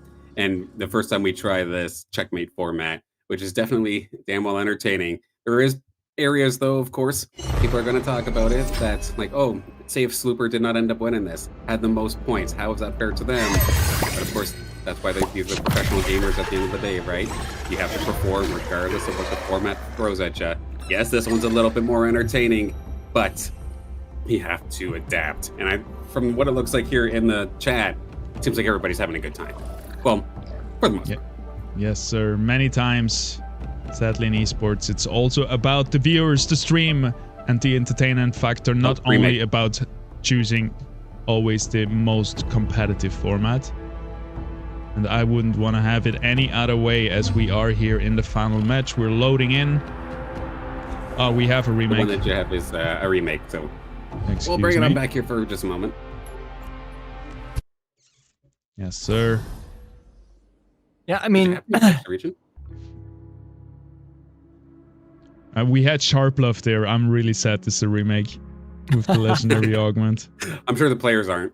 Yeah, they're happy. Walter White here in chat. Go never. Never say never. That's gonna earn a disc from me. So now we have another disc winner. We only have 2 discs left to be given away. Silent Caveman, this is on you. I'm not gonna do anything with those. Yeah, no, it's totally on us. You'll find someone, I believe. You know, absolutely. I mean, if you're a gamer and you like this game, you got like a month, and then this is gonna kick off for that final call. Anyone could go in here after a hard month of training and be able to compete for that. And then you're not competing for a $7,000 prize pool. You're competing for a massive chunk of $150,000. If you're not doing this, you should be playing and grinding this game out if that is your passion. Oh, it gets me pumped just thinking about it. Yep. If you're a good strategy game player, if you're a good poker player, if you a smart person, if you anything that has a chance at competing in this auto battle game that's called Illuvium Gauntlet, the time is now. All you need to do is win one tournament. Actually, not even win it. Get into the top 12 of the last call tournament, and you are qualifying for a $150,000 championship. And I think this is absolutely insane. Heck, even if you don't have necessarily the esports experience, and heck, you just find Atlas cute. I feel that. Just come on in, come play, and give it a shot. See what kind of team comps you can get there. You never know. Just by getting your foot in the door, could lead somewhere. Exactly. We guarantee you're gonna have a good time in the arena, and also sometimes you get lucky and win some stuff on the side, as Illuvium is very generous with giveaways and stuff like this, even for casual players. Or casual ranked players, rather. Okay, how are we looking? Is the remake on the way already? I think not quite yet. People are still reconnecting. We're gonna give them a minute until we start game number 6 here. The IPL 1000. Yeah, shout out to Fortnite for breaking the servers yesterday, and then possibly maybe still some remnants coming through here once again, but it is what it is. It's being worked on. Yep. We're gonna get there very soon. Yeah, remake into a remake, so we're still trying to get connected here, it looks like. Yeah. We're gonna be there in a minute. All right, does your pick for who wins change at all? No. Last minute here? Never still got this. I think you have to choose a new one, Paz. Let's see if you can prophesize who's next. Okay. Well, Slooper would be the obvious choice, but a bit too easy, and he's already taken, I think, from From Silent. I don't know about Guzera. I will go with Orc 1, the underdog, the first time tournament participant. That'd be crazy. And I'm rooting for him. He didn't win one yet, so he's currently in third position, but he wasn't able to find a win condition. So it's gonna be definitely a huge upset if he wins here. For example, Hasu, way more likely to win because he has 2 wins in here, even though he's lower in points. So yeah, I'm gonna go with Orc 1, the underdog. Yeah. Cool. How about you, Caveman? You wanna change? I mean, I called Furies. All right. I'm gonna see if my call is still good, but we're gonna see if it lands. I do want to kind of skip to Hasu a little bit. Like he'd be my second call because I like his play. It's either he goes in, he wins the game, or he kind of doesn't do as well. So we'll see how it plays out. Yep. All right. Well, we still have time. I want to highlight the upcoming schedule. So we have next week an IPL 500, the week after another IPL 1000. And then we have this last or final call event where the top 12 also go to the World Championship. And then the World Finals we're going to have in early December, most likely. There's going to be still maybe updates for that. And yeah, if you are top 48 players in the IPL leaderboard, you're going to get there, or from the 12 that come from the last call, a final call event. And then we also have some wild cards. I think that Illuvium can straight invite some players like TFT pros and stuff like that. Yeah, it is the last game right now, no matter what. Kirito in chat, you're right. This is maximum 6 games checkmate format. So even if Nefer wins, it's also going to be over and the scores will decide. Yeah, because they're asking in chat who were the possible winners. Honestly, basically everybody could win this tournament. Nefer is the only one who technically cannot, but they can still absolutely increase their position. So everybody is still, as they should, just guns blazing, trying to get the best possible finish in his last possible game. To the point where my prediction, I mean, of course, I have Slooper. I'm not going to change my pick in terms of who I think is going to end up winning here.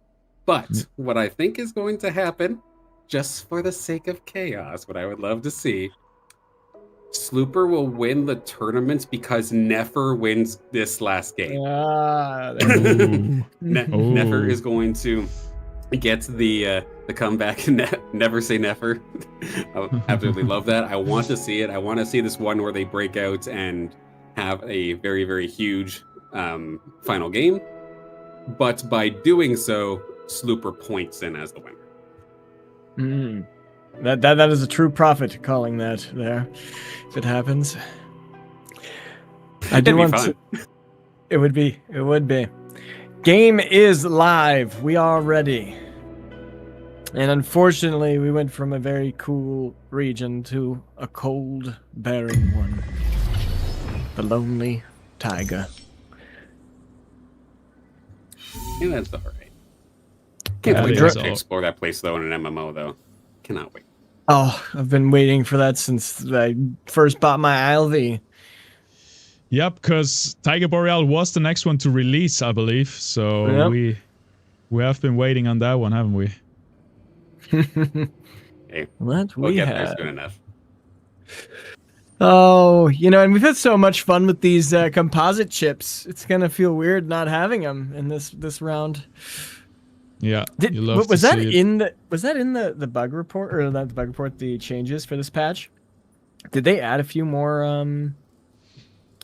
What's it called? Patch is not out, but no, I don't think the composites were changed. Okay. No, so they should still be super, super rare, which is why it's so surprising that we've seen them so often on non-Abyssal Basin game modes. Yep. 100%. It almost feels like patch 1.12, where it was almost guaranteed to find a chip. But look at that. We've just been getting kind of either lucky or unlucky, depending on how you see it here today. Is that a sign? Furies has a different profile picture. He has the golden foe right now. Okay. Didn't realize you changed. You realized that so easy. I would never have noticed that well. Yeah. Everybody else still the same, but Fury's rocking the golden foe, looking very swagger. And this is honestly a pretty crazy mix in terms of weapon usage too. Like, yes, there's Fire's gonna have the most, but it's only 3 Kuligas has essentially their favorite weapon. Orc's got the boomerang. Slooper's got the boomerang. The guildies are going to actually go at each other's throats for this final one. Nefer and Gezera with the flails. Slick's also, though, going for water, possibly a mud Hail Mary. This is so fun because are they all gonna be greedy and just go for the win? Are they all just gonna try and risk it? Like, are we gonna see everyone at 70 MP no matter what? Like they're gonna like, I don't know. This is gonna be wild. I want to see how this plays out. I honestly expect everybody to be broke like this entire game, except for maybe one person. If whoever's got the most discipline to just play for the long game, because I feel like there's going to be a lot of itchy trigger fingers here in this game. Ooh, close fight here against Orchid Slooper right off the start. Coming down to it. Oh, the Ranger loses to the Rylu just by one auto attack. Rough, you hate to see it. Okay, Gezera and Slicks again in the win streak on top with the 2 water weapons. Oof. Right, let me see it, Orc. The Shadow Maul will win this. Hasu gonna take this. I like seeing the predictions. Slicks will take this one there from Dimitri. Hasu always finding the uncontested weapon. I love to see it. Last time also with the water. It's so interesting. Hasu's been so flexible for the most part this entire tournament, and this game is notoriously hard to be flexible in. So the fact that they're pulling this off right now is beautiful to see. And getting that early granite is busted. That's gonna help him secure that win streak. What's most surprising to me actually is that we don't see any Scion weapons. So no Emberling Rod, no Invoker possibly coming out this game, which has been such a dominant team composition in this tournament. Yeah. It's like there is still some setup for Bunker here, but at the same time, like I'm looking at Nefer, for example, the flail, and then doesn't have the Archos. Of course, that can transition on into Bunker, but at the same time, that could just be Toxic Aegis, or eventually just pick your fighter of choice, which normally is the Ripthorus or the Riplance, but you can kind of pivot that on over to maybe a foe at some point as well. So yeah, like if people have had a hard time dealing with Bunker so far here in this tournament, well, we might not actually get one. Oh my gosh, do you guys see what Furies has already? He has a Crunk at round 5 or whatever this is. Okay. Early Wildfire. With the Scion, how broke is he? He can't have anything more than like 2 coins. Furies at 39. How? What? How? High rolling, just hitting those. Just naturally, not in those. All right. Furies, my boy, win this game for me. Win it for me. Incredible. Yep, that's a strong start. With the new profile picture, that gave him some luck. The Golden Foe, his drone skin is also, I've never seen that one before. I think it's a Phosphorus, maybe? Oh, that's sick. Yeah, that's pretty cool. That is so sick. Oh my gosh, he coming in style. He's got Wildfire with a nasty Scion Lynx. Let's go, Furies. Bring it home. Bring it home, baby.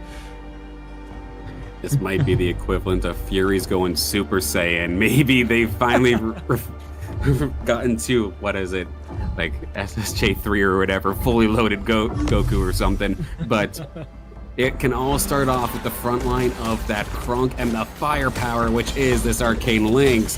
Line them up, knock them down, right through 3 of them. Beautifully done. And it's going to then turn onto the Monk here, which is absolutely the perfect target to then go for. And it is slowly going to keep on chopping through. Granted, the red squad here from Fury, or not from Fury, but from Gezera, is trying to break their way in, but they will eventually fall as the Wildfire, this extremely early Wildfire, because of finding that Crunk so soon, is going to just slowly but surely whittle down that little Archos. Yeah, this is exciting to see. I'm excited. All right, let's see. Slicks holding his win streak also. That's looking good. Hasu, Nefer on win streaks as well. Kuligas struggling to find a footing with the Rogues, but he's uncontested, so that could be really good for him late game. 2 ripple flails. Still relatively wealthy as well. 51 last time it looks like.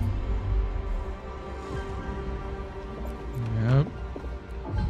Gazera did find the Riptor at least, so almost to that point of Toxic Aegis. I'm looking at Slicks versus Hasu right now. Slicks still on 100% health, similar to how last game started. So this could be a good indicator for him as well, but he's going against Hasu, who is also on a win streak here at 95 health. It's going to be a tough one, but it seems like Slicks is overwhelming his opponent with all these fighters. And the Link's just doing so much damage. That Berserker early on, that's also another good power spike. Lots of composites getting completed pretty quick here. It's good to see. Slicks and Furies leading the lobby too. Kulagast still struggling to find his footing with his rogues. Only has a stage 2 Revo, nothing more. Has good augmentation potentially late game. Everyone's level 5. Let's check economy real quick. No one's at 70 right now. We got a couple people at 60. Oh no, my Guzier. This is it. No, yeah, 50 damage. That's an interesting choice. Do you see this? 5 fire and rocking the lesser monk here instead of bringing the Ray in for 6 fire. It must have been a little bit of a misplay here. It's gonna be enough though, it seems like, versus Furies.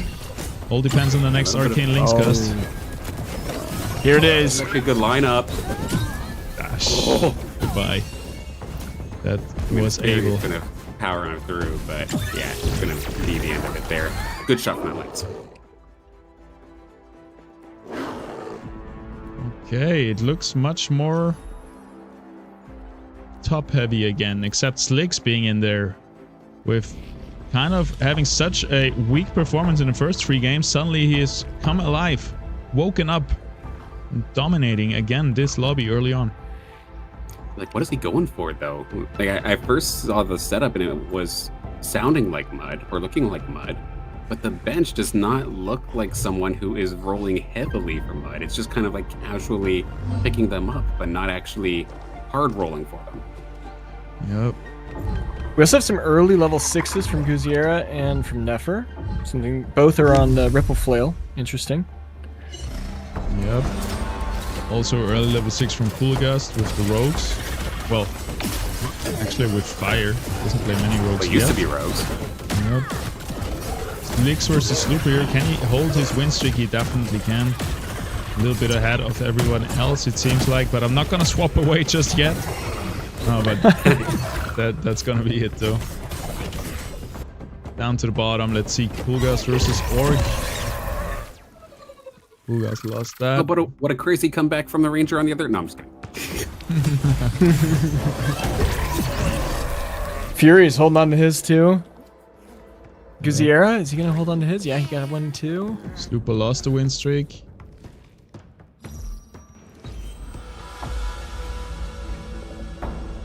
All right, I think Furies versus Slicks is next. They're gonna have to fight each other. One of them's gonna be losing their win streak next round. Pretty sure. Greater Apon. Exalted Air Flish coming from Furies. What the heck? Chukarundi. Chukarul. He's not joking around, huh?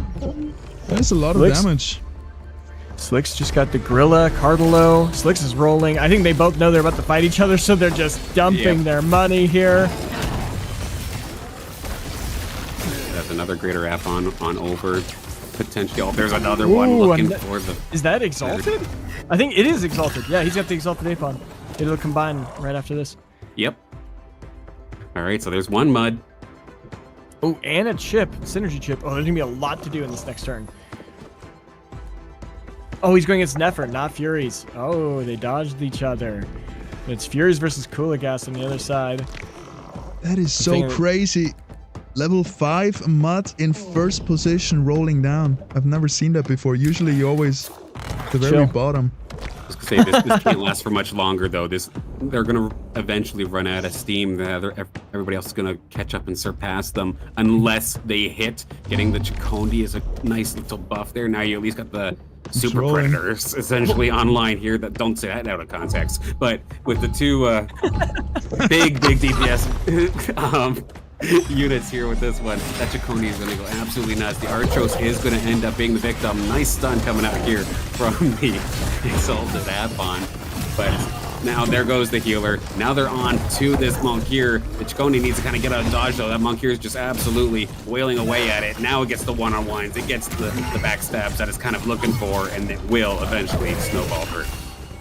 The Super Predators taking the batter off Nefer right here.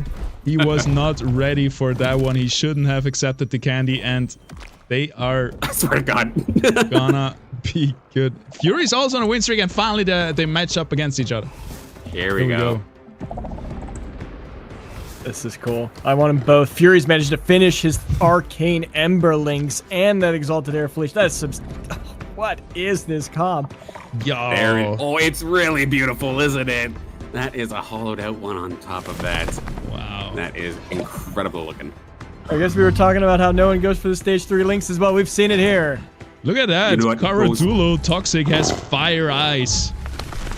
He's ready. What people go for even less though than the stage 3 links is in general? The arcane versions. Yep. Normally it's way too chaotic. It is way too inconsistent. The beauty of it is that if this thing hits, it's going to hit like a truck. I'm just waiting for it. It's looking for the Chicondi in this instance here from half right through the untargetable. Screw your untargetable. I'm just going to blast you anyway. Right on through. The damage is gone. Slicks the win streak stopped. Oh, that's brutal. Slick's going to be losing that. But I think he's fine. His gold, he's sitting at 10. He's at 10. He rolled down for this. Oh yeah, you rolled for the mud, right? God. Well, that was to be expected. He only needs one monkey and one gorilla, though, so he is in a good position. But Power spikes are incoming. Fury's is at 87. Let's go. That's insane. Hey, that'll be crazy to see. We also got some other really interesting ones. Orc rolled down at 18. Guziera is at 84. Nefer's at 70. This is like everyone's all over the board here. Slooper at 14. What did Slooper get out of that? Nothing. I see nothing on his board. Nothing stage 2 except a Railu. Oh, that cannot be good for Slooper. He cannot be in a good position. Is he like a higher level? He's level 7. Okay. I don't know.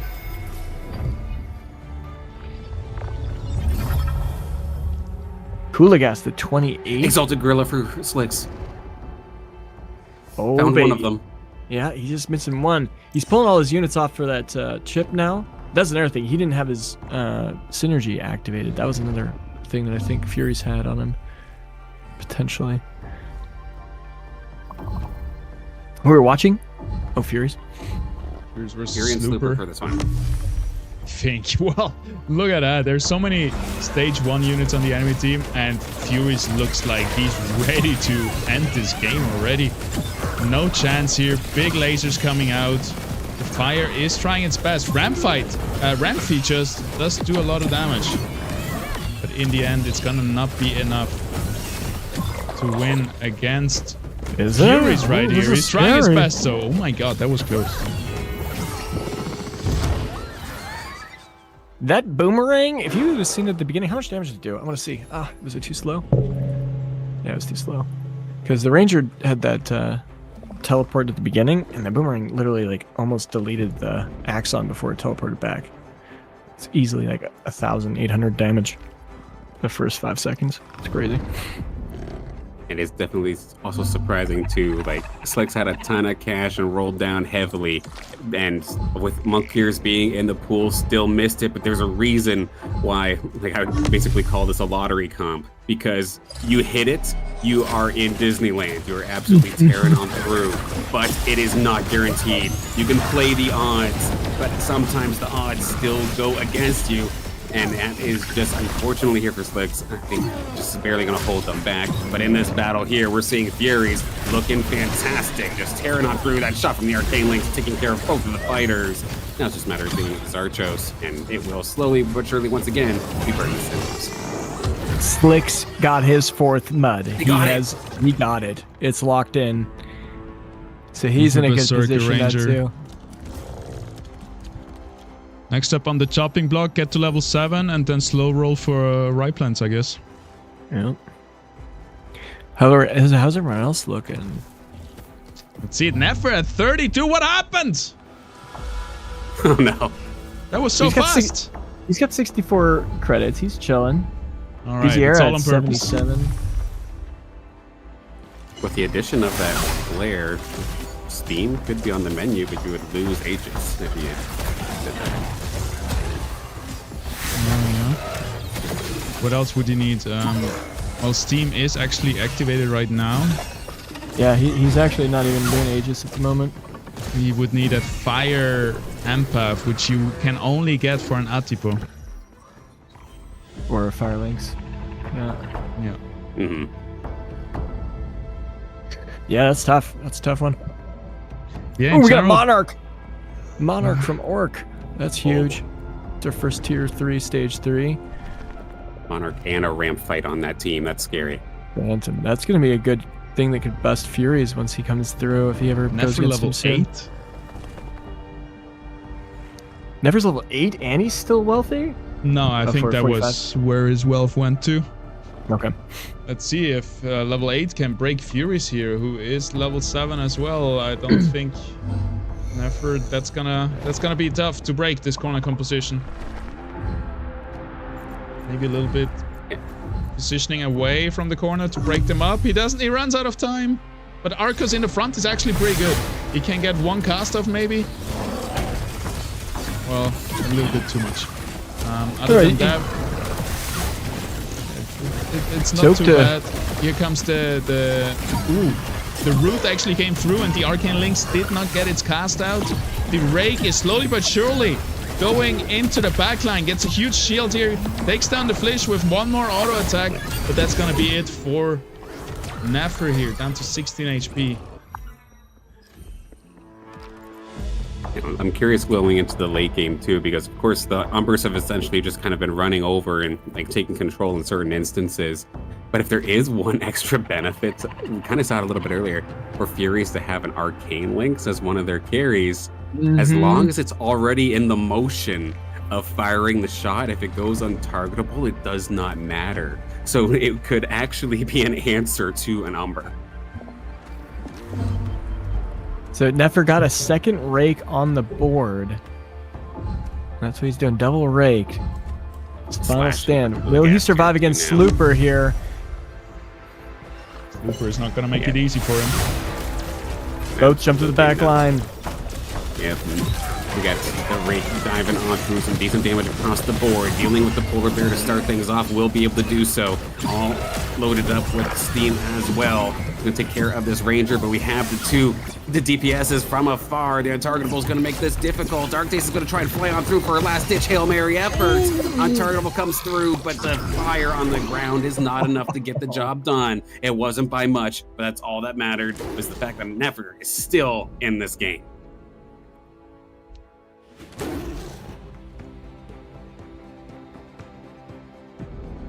Tell you what, if my prediction is going to go through about Nefer winning this lobby, it's going to have to be an absolute crazy, perfect comeback. Yeah. Ooh, Fury's lost to whoever he was battling. Who's this? He was going against the Monarch, Orc's team. Orc must have a pretty nasty fire team now. All right, Nefer or Guziera. Yeah. Ooh. Someone's going to be knocked out. Oh, no. Guziera one away from getting the Riot Plants. Oh, and he locks it in with the Aegis. That's pretty nasty. He doesn't have Toxic online. He's only got one card though. Does have Berserker though. This is looking pretty good. That Riot Plants has got to kill off these dogs. Yep. It's going to be a tough one. Repositioning coming out here from Nefer. Both Rakes on the right side, which is always good if you focus your damage onto the same target, trying to take down the Carver Blue here and having trouble already just with that. So tanky in the enemy team, and the Ryplans in the meantime just obliterating all the units left alive. 1 sting, 2 sting, Choton is out, or the Jokul, and here we go. Ranger versus Ryplans. Rake versus Ryplans. Nothing can hold up, and that's gonna be it for Nefer here in the 6th game, down to 0 HP. Goodbye. Well played. Top 8, still a very good feat. Absolutely. Fantastic run there for Nefer to make it into the grand finals. Incredible run. We've not seen them into grand finals in a while. Glad they were able to break the streak and get themselves in here. But sadly, for this tournament, they will be in the end of the line.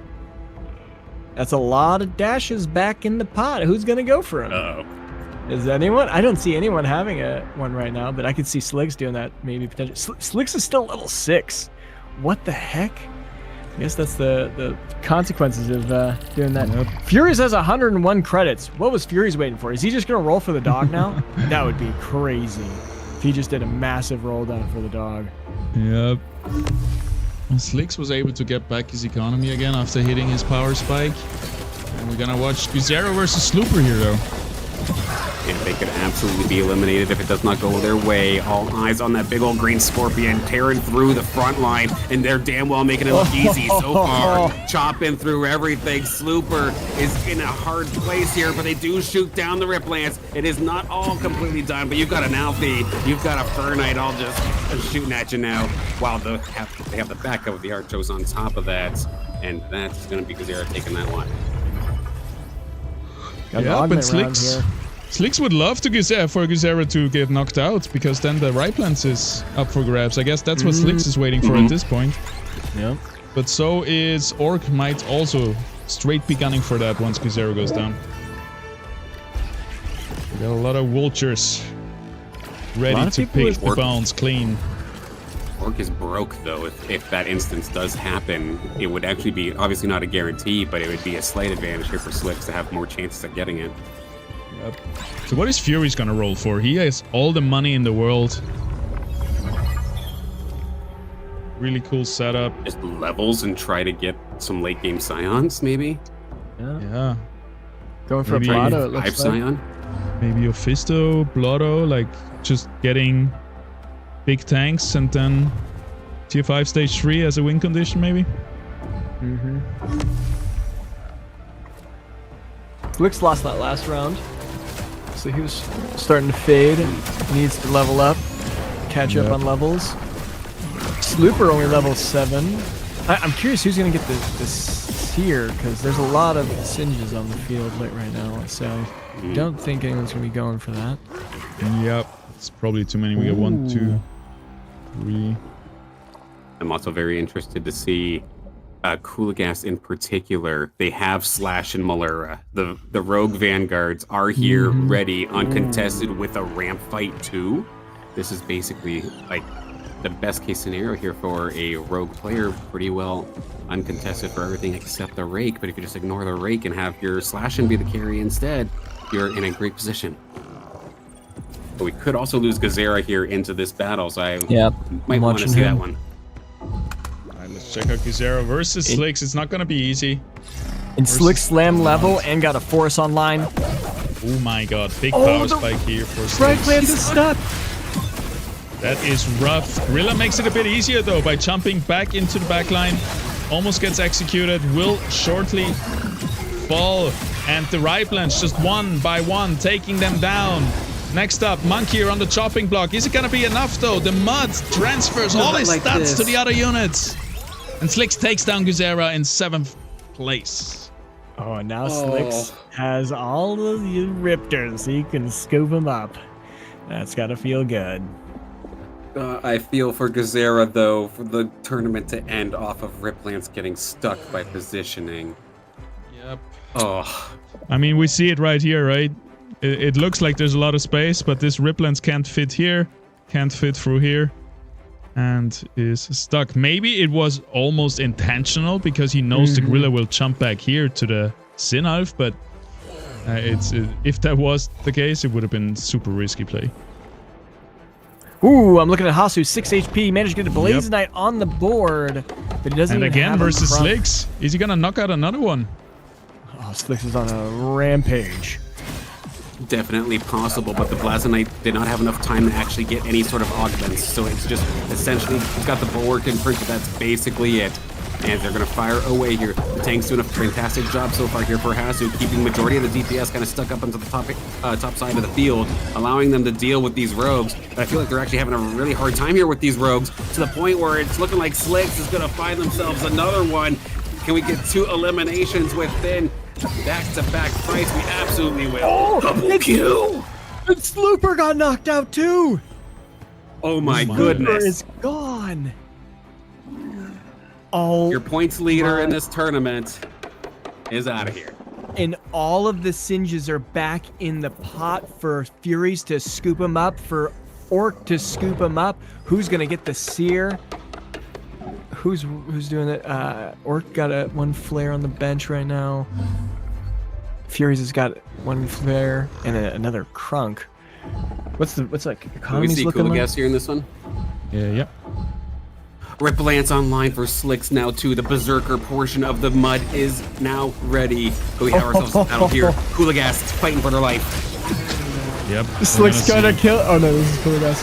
Oh, how is that going to turn out? The ram fight does a lot of damage to the corner composition, and it seems like the rogues are going to be good enough here. The slapping, the slashing, is stabbing, and is staying alive. The Vanguard's getting the better of this Monarch, who gets another flight. And so much damage will be done to this team, but it might not be enough. Kuligast holds on. Orc 1 loses their win streak. And Fury's lost against Slicks. So it looks like Slicks has the best comp at the current moment, and Kuligas is going to be going against it now. Yep, this is what defines a lot. I feel like Kuligas gets knocked out here versus Slicks. Slicks is on the best way to making a crazy comeback into the IPL happening with a crazy tournament performance. Coming in with a loss, ending on a victory would be insane. Would be absolutely incredible, and that's what makes these high roll, high risk scenarios so absolutely impressive. We saw it yesterday, Hail Mary mud compositions, but sometimes they don't hit. But when they do, they are absolutely borderline unstoppable. As I'm about to eat my words here, Kuligast actually is going to hold the line. They made that mud team look like butter. Slicks down to... Oh, he's still got plenty of health. Kuligas got to win every match. He's got to really hold his line here. Slicks is just praying that someone takes out Kuligast for him at this point. Fury's hitting level 9. 1 away from a Titanor? Oh, yeah? That is gonna be good versus the mud as well. Also because it blocks the Goliath. Well, Slicks is not going for a Goliath. Slicks picked up a Sin Elf, though, just to stop Furies. Because I don't think Sin Elf goes in his comp anywhere. But that's what we said earlier, right? What Furies is gonna do, get those big tanks and find some tier 5 stage freeze. And yeah, he's trying to go Ophisto, Sinnoh, Titanor. Say in this instance here, I'm probably not even so worried necessarily about trying to find Duelef. If I could find Ophisto, that would be beautiful. Because if I'm going up against Kuligas, for example, and I have rogues, let's be honest, the Sinolf beam or the Duelef beam is the most inconsistent thing ever. Yeah.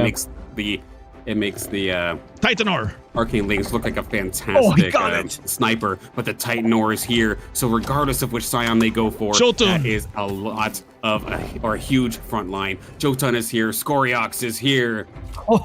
These are all 4 incredible teams. And 4 different teams, too. 4 entire... Oh, this is amazing, this balance. Let's go. Yeah, big shout out to the Illuvium Arena team. What a beautiful patch this is. Even if we get an even better one possibly on the horizon, this has been amazing. 4 different teams in the top 4. Kuligast versus Orc 1. Let's see it.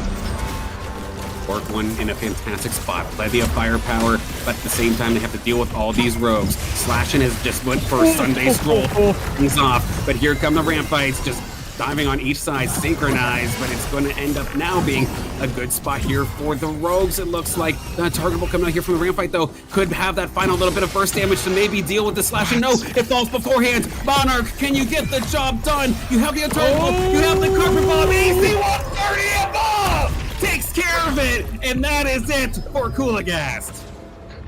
Wow. I was watching Furies versus Slicks, just as an update. Furies held the line against Slicks. Slicks' Mud couldn't get anywhere near the Invoker or the Scions in the back line. This is going to be cool. I can't wait to see Orc versus Furies, which is going to be the next fight. I think that dictates potentially who will be the winner of this game.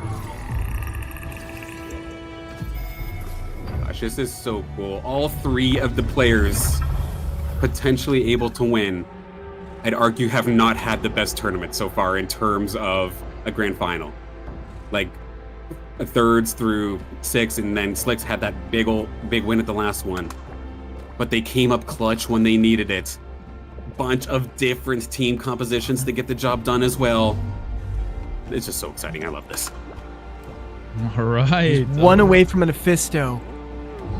One away from Mephisto, which sounds like an Exodia composition. But until then, we're gonna see right here Furies versus Orc, the Fire versus the corner composition.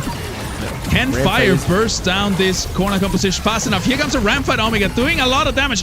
Octius goes down. Scoriox still untouched on this side. Titanor is falling rather quickly, but gets a stun out towards the Scoriox, which seals the deal here. It seems like for Orc taking a big hit versus Furies. Oh my god. It cannot get any closer. Furies is one away from a Blotto, too. Ooh, a Phosphorus almost in reach. Mephisto for Furies! Oh my god, and he's going up against Slicks in round number 30. That is very likely lethal damage that will be dealt to one of these players here. Absolutely incredible. If this goes poorly here for Slicks, if they get like a really bad loss, that very well could absolutely be the end of the line. But still, we'll have to see. The Mephisto is loaded up on Augment. It's water typed as well, so it's going to get this shock extremely quickly. Let it rain. Can we find the shocks necessary? I don't really see the first ones, but the backline actually gets evaporated in this instance. Riplance, Monkir, and the Chondi are all on top of the tanks, but they can't touch the Invokers. It stops a line, but the run here for Slicks is not done. 3 HP. Oh my god, he holds on. That is absolutely nuts. I just realized he sold 2 of his headies to make that Mephisto. He's like, I need to just dump. I need to get that online now. Orc managed to win against the Ghost Army of Slicks. I think Slicks is in the struggle part right here. He needs to get that Phosphorus or he loses, I think. And it doesn't look like he found it, so now it's Orc versus Hype, or Orc versus Furies. All right, let's see how that goes. The corner composition, the Invokers versus the Fire. Scoriox is blasting away at the Grocko, falls down, but is the Titanor gonna get scratched? And it damn well is. It's almost going down. It's healing up with takedowns, but it falls in the end, and now the Scoriox is gonna have an easy time here in the backline. Just a few auto hits to take down the Sinalf. And Scoriox takes the best of Furies. Furies in second position, Orc in first currently, and Slicks is out in third.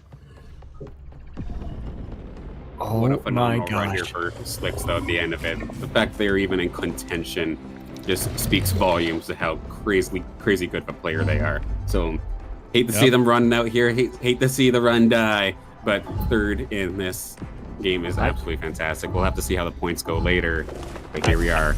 I think it's over. I think Orc is going to win this because he's going to get the Seer. He's potentially going to get the Ramfire. That is going to make it really hard for Furies to have a chance. Yep, with the money injection here from the PvE round, perfect timing for him to roll down and get those last stage 3 units back alive. Let's see how they do it. There's a lot of things to do, right? Repositioning, rolling down, choosing items, putting those items on the units. You have 45 seconds. One heady. Seer is online. second Sinnoh, a Alfie. There could be a Duelif in line. Oh, He gets the Duelif! There it is. Holy schmoes. We got a Duelif, Octius, and a Titanor for Furies. He needs to shift that Titanor forward. That was the thing. That the Grocko got tagged by the Scorax right at the beginning. If he moves that Titanor just forward a little bit, then that gets that granite. All that initial damage from the Scorax is gone, and that Grocko can actually get that stun off on the ram fight. That was a huge blunder last time. Orc couldn't find the last Rampy, which could have made a big difference as well. Let's see it in the final fight here in the IPL 1000. Orc versus Furies. Here we go. One possible final fight. That ram fight is actually in a pretty decent position. It's got all of the Omega power it could possibly want. To the skies. How's it go? It doesn't go! Deleted! He gets shot down immediately! The big burst damage is gone! And now the Invokers, can they hold? Titanor's healing! They have the healing augments! You do it! Is that enough to kill? Fury is gonna win the IPL 1000! And Caveman! You're a prophet after all, buddy. Nicely done. Oh my god, he took it home. From the start, from the get-go. Furies just was dominating this game with the Arcane Emberlings coming out so early. We have never seen this in pro play. And then a Titanor, a Duelif, and Ophisto. You have to win with this team and a level up. Come on. Unbelievable. What a game. What a way to finish it off. What a run there for Orc 1 as well. Like, don't get me wrong. But literally, they went full firepower onto that ram fight. I could only imagine the difference it would have made if that actually hit.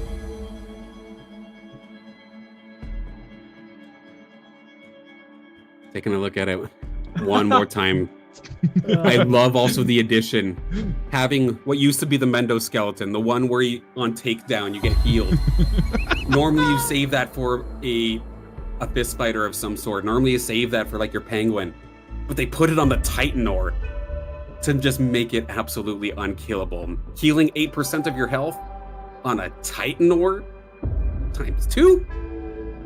That is absolutely incredible. The front line didn't die. I was watching that Duelif beam. You said, oh, the ramp fight's in a perfect position. I'm like, that ramp fight's going to die to a laser. And then it got up, and I'm like, oh no, it's going to make it. And then it died like literally right before the rain hit. Oh, what a crazy, crazy ending. That was such a good clip. Oh my gosh. Yeah, I was able to sneak in the caster cameras, so you see us popping up. Oh really? Oh no way. Oh, you want to see the replay? Yeah, I do.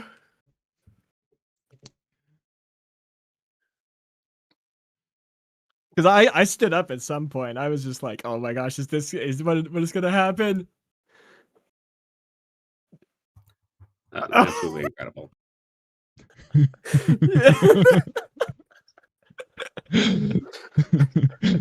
Oh, I love this. I love this, dude. That's awesome. And a rare moment where you could actually see me looking angry. There you go. Yeah, it was good. I liked watching you too. I was like, look at Silent go, man. Like, let it out. Oh, good stuff. What a finals for the IPL 1000. But we got to look at the scores. Well, let's pull up the scores. Yep, I'm overwhelmed right now. Let's transition and see the final. Oh, Furies has got to be lit. I can't wait to talk to him. Oh my gosh. Yes. All right, Silent, take us through the placements. What we got here? No, absolutely. With it being, of course, the checkmate format, the winner who did get the checkmate, of course, is Fury Hype. Short to follow with the most amount of points here is going to be Slooper and then Orc from the Guild. Oli's Gazera is going to round up the top 4. Coolagas with a couple of final pushes in those last couple of games, going to get up to 5th. Hasu going to be 6th. Slick's Hype with an incredible final run, by the way, going to end up getting 7th. And then Nefer going to round up the grand final in 8th. Slicks almost changed his win from 7th to 1st. If he just would have won that, that's gotta feel. I mean, that was close. They were absolutely in the running, and just Oh. unfortunately could not. I think it was a ghost battle that they had to go up against. I believe it was Fury, but couldn't quite get it done. And I have a disc I want to give out. Oh yeah. Going into the grand finals, I was looking, or going into that final battle, I was trying to see who was hyping up the first ones to start hyping up one of the players. Let me say this properly. Sota, you called out Fury properly, and I would love to be able to give you a Halloween disc for it. There we go. Sota gets another disc. Last one to be given away will be from Caveman. At one point or another, we have a lot more coming up, guys. There is player interviews coming up, so don't go anywhere. We are still. I'm not gonna say the best is yet to come, because this was, I think, the best finals of any IPL yet, and this is not be able to be trumped. But I'm really looking forward to those player interviews. Absolutely, it was an absolute fantastic time. To the point where I'm literally yelling and scaring the crap out of my kids and my cat outside, I think. So like, it was just that intense here. I'm shaking and I'm not even a player. It was, yeah, exactly. and you know what? I think I know who I'm going to give my disc to. It was mentioned early on. Positivity. We were aligned on one of these games earlier, and I love that you were pointing out. I think it was like Coolagas. We were both like, "God, Coolagas is gonna win," and I just want to give you a shout out, man. You've been messing in here. That's where my disc is going to you. Positivity. Spread the positivity.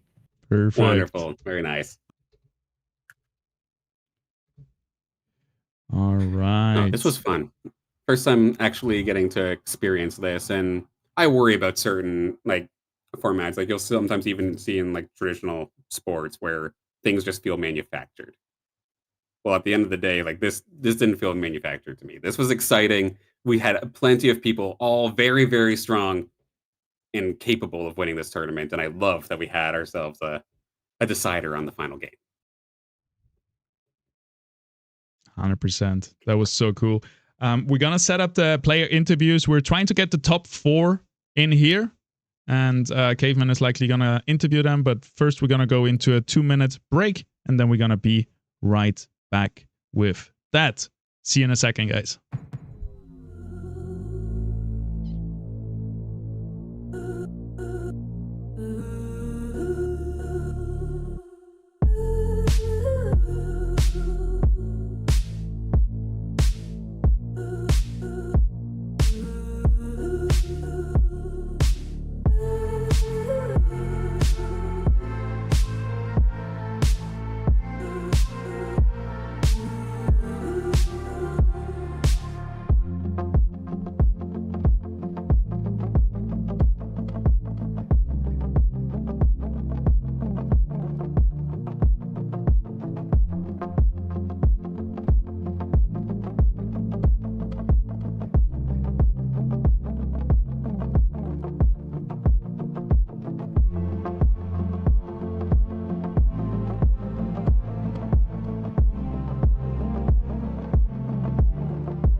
All right, we are back here after the IPL 1000 Grand Finals. We have some player interviews coming up with the top 4 players. And the first one is going to be Ola Gusera. I hope I said that right. Yeah, let's jump right into it.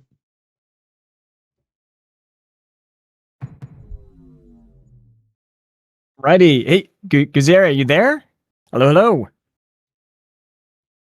Hello. How are you feeling? Are you excited? Do you feel good. I'm good. I heard the attack, bro. Yeah. Yeah. Well, congrats on getting 4th place. It was a long tournament, and I'm Thanks. sure it feels really good to be raking in what is 4th place. You get $1,500. That is awesome. I'm so excited for you. I hope you enjoy that. I hope you have some celebrations later tonight. How long have you been Thank you. playing? How long have you been playing Illuvium? How much time I play? Yep. Yes. Yeah. Uh, uh, our life or Oh, just how long have you played Illuvium? I think you mentioned a couple of years earlier. 2 years. 2 years I played Yeah. Illuvium. 2 years. One of the 2 years. OGs. OG Nice. Illuvium I play. Nice. Well, it's good to see a veteran be out here, in the top 4. Congrats there. How many hours per day do you think you play? 6, 8. All Depends. right. My man is grinding out here. Well, that's awesome, man. Well, it paid off, clearly getting you a 4th place, 29 points here, a whole bunch of IPL points. Are you looking forward to the World Championship in December? Yeah, I play. I expecting for this. Yeah. Well, that's awesome. Oh, yeah. Do you have anything else you want to say? Feel free to say it in Portuguese too, just to the audience. I know there's a lot of Brazilians in the chat that have been hyping up all of you guys from here. Love to hear anything you want to say. Say Portuguese?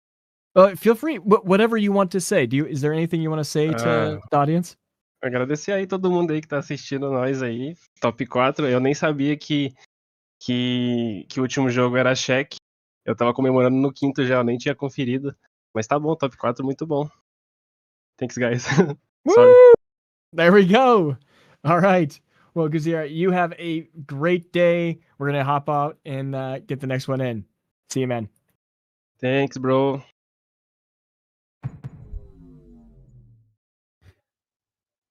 It's good to see Gazera up there, though. It's been a long time coming as well. We've seen them in a handful of grand finals, and it looks like there we go. We've got them in a prize or a top 4 spot. Congratulations to Ole Gazera. And I'm excited to see Ola up there again too. They're an awesome guild, especially if you speak Portuguese. Go hang out with them. I know Changzer. Shout out to my man. He's a really cool dude over there. We've got Obsessed Lady who used to work with me, and she's doing stuff over there now too. So great people, especially if you're looking for a gaming community in the Portuguese. Big shout out also to Ola for hosting the Leviathan tournament currently. So tomorrow, Monday, and Tuesday is gonna be the Leviathan tournaments hosted by Ola.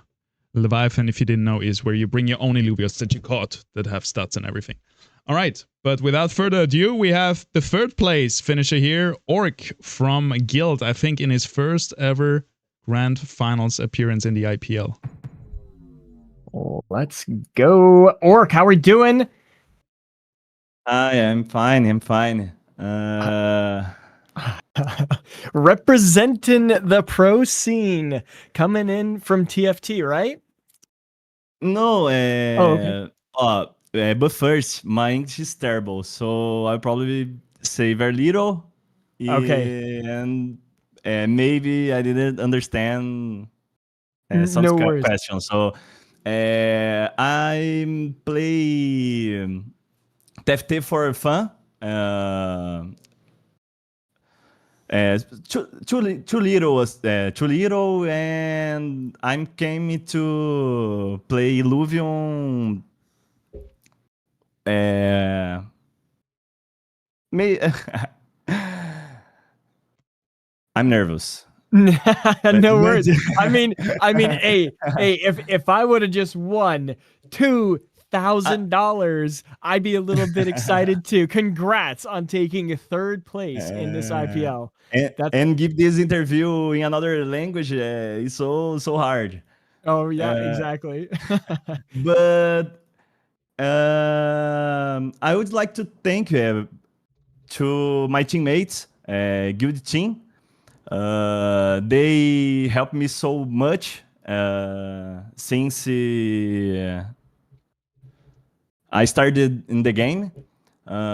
So very thank you aí, Luis, Selfless, Slooper, Bass, Declan, Narquet, opa, and another one, others aí. Nice. Well, you don't have to name drop everyone. The guild, you guys are clearly doing really, really good things. How long have you been playing Illuvium? I'm 1 month. 1 month. All right, so there you go, Yeah. guys. You can see that someone who's been playing for several years can get in here, really master the game, and someone who just joined, who has a really good team around them, can also scale the ranks. Congrats, that's huge. What is your favorite Illuvial? I'm curious. Maybe in dispatch, Snake. Yeah. We saw it. Firefighter is so strong, and I say Snake. Okay, gotcha. Nice. I want to talk about how you played really consistent. You played well throughout all of the games. I do remember one point though where you got a composite chip, and you got a chip that wasn't very helpful. Do you remember that game? Was that really frustrating to you? Do you remember that? This game I catch Inferno. Yep, exactly. Yeah, I remember. Yeah. Oh, were you upset? You're like, no. Or you got the Invoker chip, right? That's what it was? Yeah. Yeah. Oh, I saw that. Do you think you would have won the game if you got a better chip? Maybe. I'm playing with Fire Psion, and Invoker is good too. But actually, in this spot, in this spot, I prefer Inferno. Yeah. But I don't know if came Inferno, I won the game. Awesome. Well, congrats one last time. If you want to say anything to the audience, and you can say it in Portuguese too, feel free to just give a shout out to everyone. Feel free. And then, we'll wrap it there. Oh, I'm just say thanks for the opportunity, né? And now em português. Mano, valeu aí, galera. Todo mundo que torceu, todo mundo que acompanhou. É nóis, velho. Abração aí. Guilda representou. Tamo junto. Sweet. Is Awesome. Well, congrats. I hope you have fun with that $2,000. And we're going to go ahead and pop you out. Have a good day. Oh, yeah. Thanks. You too. Don't blame him for being nervous in the slightest. I would absolutely be as well. But a fantastic job there from Orc One on their first tournament appearance to make it all the way into the grand finals. Yeah, so cool. Nice to see. I love when he could speak in his own language. He was like, you could feel really a lot of happiness coming out of him. I give them both the shout out though to give it a shot though, even though it wasn't maybe necessarily their first language. They're still absolutely fantastic to be with. Yeah, great interviews. Nevertheless, I know it's really hard, not in your first language. So, thank you very much for still coming on here. I know someone that has been on here before, and probably in a lot of other similar scenarios. Slooper from Guild. Very close. Highest in points, but second place coming up right now in the next interview. Let's do it. All right. Slooper, how we doing? Hello, guys. Yeah, I'm tired, so tired. I can only imagine. It's been such a long weekend for you, and I'm sure you're probably a little bit disappointed with the not being able to take that first place after getting more points. But either way, you're walking away with $3,000. That's got to feel really good. I mixed up you and Orc. You were the TFT coach, and you played a lot of TFT in the past.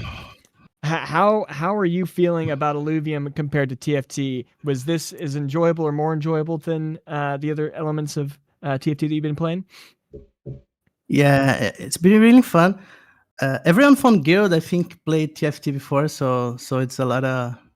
We are friends from TFT. They're starting to play Illuvium above a month, and everyone's having fun and grinding a lot the ladder, and making good appearances in long tournaments. So I really want to win this game, this one, but after I entered the check, I didn't have any good games to win. So yeah, but I like the format anyways, because I think it's fun to watch. It's fun to watch, and it's good to keep playing because the competition going to the end, Mm-hmm. there's always hope for someone to win 2 games in a row and maybe become the champion. Yeah. What happened in those last 2 games, especially game 5? Really struggled to find your footing there and got a 7th place. What hurt there? I think this was the game that I played the worst in all the match, in all the series, because I hit an Umbri, a lot of rakes early. I was playing towards the Aegis comp with Riplins, but Furious hit a Riplins before me, and I think I should have played 8 Warriors instead of Aegis and played the Umbri in the full cap. So I was a little confused with so many Umbris and few Ripterius, and I think it was a misplay by me. But the last game, to be honest, I was confident in my spot, but I didn't hit enough in the hold down on the level 7. And I think Orc had 8 butterflies, and I had 1. So yeah, was a G. Makes it tough, yeah. And so I'm also curious, in game 1, no one went for fire. But what happened? Do you think just like no one got it? Did you get a boomerang, or did you just like no? If I get a boomerang, I pick it. I think everyone pick it. So yeah, it was strange, but I'm pretty sure that no one has boomerang in those game. Maybe other weapons such as Fire Psy, but I think it's my first match in the last days that no one has boomerang and 0 fires. Yeah, that was crazy. And then we had game 4, or maybe it was game 3, where 5 of you were doing fire, and you still got 2nd place. That was crazy. In that game, I was actually, I don't know if you rewatched this. I bet on Furies, but like at that point, I was like, okay, Slooper's taking this game. Like it's over. Slooper's gonna take the win. I had full confidence in you almost. But yeah, how did you manage to win against 4 other fire players? That was crazy. Yeah, I think it was game 4, and maybe 1, 2, and 3 are fire players. I think I lost to Gizera, and he was also playing fire. But I mispositioned the last round. I have beaten his ghost in the last round, and I won. But then I faced the real play, and I lost because bad position. So yeah, if I won that game, I think I would won the tourney. But it's fine. Yeah. I'm happy for the consistent anyway. It's my 3rd final in a row. I got 6th, 4th, and now 2nd. So if I win the awards, that's fine by me. Hey, yeah. Just keep growing. Yep, that's all that matters. Nice. Yeah. And I don't know if they asked you last week, but how long have you been playing Illuvium? Oh, yeah. I think about 2 months. Maybe next week it turns 2 months, and I'm having fun. It's an easier game to play when you come from TFT. I play TFT over 6 years now, and it's a fresh start, fresh air. It's fun to play against different people and get to learn everything from the game. And I'm happy to being able to play in higher level, and maybe until the words we're gonna continue to make those appearances on those finals. Well, that is so awesome. Congrats on your victory. Enjoy the $3,000. Is there anything you want to say to the audience? You can say it in Portuguese too. There's a lot of Brazilians that were like cheering you guys on, so feel free to say anything you want. Ok. Obrigado, torcida de todo mundo aí, o pessoal da minha live. E vambora continuar jogando Illuvium aí. Espero que a galera possa conhecer o jogo e dar uma chance também, que é bem legal.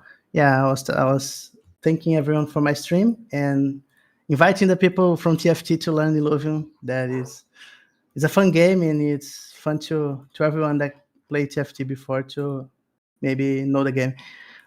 Nice. Well, awesome. Congrats. We're gonna bounce out. You have a great day and enjoy. Go celebrate. See you, man. Thank you. See you guys. Wow. That was Silence a little muted. No, Silent went into there he's back. That was so cool. And please find out where Furies is from, because all 3 players so far have been from Brazil. I think Furies is from Brazil too. I think. I'm not 100% sure, but okay. Maybe I'm wrong. It could very well be. Like, Brazil has been showing up, even if he's not. 2nd, 3rd, and 4th player have been from Brazil. So, yeah, big shout out to them. Huge community, really good players, and love to see Slooper consistently performing so well, huh? It's been really cool to see them on the come up over the last month or so, and starting to perform like in tournament play as well, and adapting to it so quickly, because they were on the rather new side, but really started to pick up quickly. But one person who's been here for a very, very long time in our community finally scoring they scored a win, if I recall correctly, in a Leviathan tournament we had a long ago. But there we go. We have one now here for the IPL with Fury. Yes, sir. We're gonna pull him up in just a second. Furies, our winner of the IPL 1000. Big congratulations to him. Here he comes. Furies, let's go! Hey, let's go, man. Yes, you have defeated the 7 other players, and you got your $7,000, and you proved my prophecy true. The most important factor. Congrats, man. Oh, you're gonna have to watch this stream, or if you probably were. Somehow you're always watching, and then you're applying for all the trivia at the same time. Dude, way to go. Way to pull that last victory in. Just tell me how you're feeling, man. You got to be feeling cool. I'm feeling ready for the World Cup. But I'm feeling adrenaline right now. So I just did a composition that I'm not used to do. So I was trying to think out of the box in this last match. So I'm really adrenaline right now. Well, you made it work. You made the Invokers. You landed. You got that Fire Scion Lynx. What made you decide to push that? That seems like, whoa. Man, at the beginning, I just got just bad weapons options. So I just got a fire one. So, but another 2 players got the boomerang. And I was just thinking what I can do with this. So at the beginning, I was thinking on do like an Aegis with the Lynx Scion, just for the start. And then my plan A was to change my weapon. So at the point in the round 11, just changed it to the first weapon I saw. That was the Invoker one. And the problem was everybody was like rolling for the tier 1s of the comp. So I just realized I need to change my strategy to another thing. So I keep the links to do Invoker Wildfire. And I just did a crazy fast 9. It's not all the matches that I can do it, but with the links did I could got a lot of wins because of the links in the early game. So that's what that worked because of him. Yeah, and you also had the Exalted Flish early on too, if I remember correctly, right? Yeah, it was I was super cheap team, and then you got to level 9 so fast, and then you were just getting these mega units, the Titanor, the Fisto, the Duelif. Like when you hit the Fisto, did you think you won the game at that point, or when did you think you had the game locked in? When I hit the Titanor, I just thought, okay, I have a stable board right now, so I can try to get the other ones. When I hit the Fisto, I thought was enough to win. But if I want to have the 100% sure that I could win the game, I just need to hit all the stage 5, the stage 3 tier 5 units. Yeah. Well, you did it. When I saw you get the Duelif, I was like, no way. And you were sitting one heady away from getting a Blotto. That was that was a game changer. You sold a whole bunch of your headies and your Crunk to get those, and it paid off. Do you think that are you happy you did that? I mean, obviously you're happy. I'm not even going to talk about that. But that was a great, just great play. Well done. Well played. What else do we want to talk about your plays? Because you just had some cool games. How are you feeling, game 2 to game 4, especially game 4 when you got 7th place? Were you like, oh, it's over, like I have no chance of coming back from this tournament? Or like, what were your thoughts? Yeah, I was like pissed out. I was like, I was very angry at this point. But I already won this format in Illuvium Inferno or something in the last year, and that happened in the same way. I was almost the last guy who got the check, and after it I won the tournament with Nice. With a 8 fire composition, something like it. And this is what I thought. I am not good in the standing, so I need to have a good match to get better standings. Also try to win the game. So that was my first objective. Unfortunately, that match, Slooper got a lot of dashes from me. And I didn't win the match. I think I remember that one. You already had like 2 rakes pretty early on, right? And then he got the Umber before you, and you just sat on all that for nothing, right? Is that I just called him, and I just realized he got 7 dashes in level 6. And I just saw what the fuck happened here. Who got 7 dashes in levels in level 6? Yeah, that was absolutely devastating. I saw it too. I was like, no. So sad for you, man. Well, that is so awesome. Yeah, then I just realized that I just need to get I think top 6 to get the points to check. So that was my plan B, and pray for Kugas or Slicks win the match. That happened. Nice. Well, congrats. I'm curious, what are you gonna do with $7,000? What are you gonna do that money? What are you gonna do with that money? First thing, I want to eat sushi. Some sushi, my man's eating some sushi. All right. Then I don't know, man. I really don't know what I'm going to do. Maybe invest, maybe misclick and get all of this in full. I don't know, man. Nice.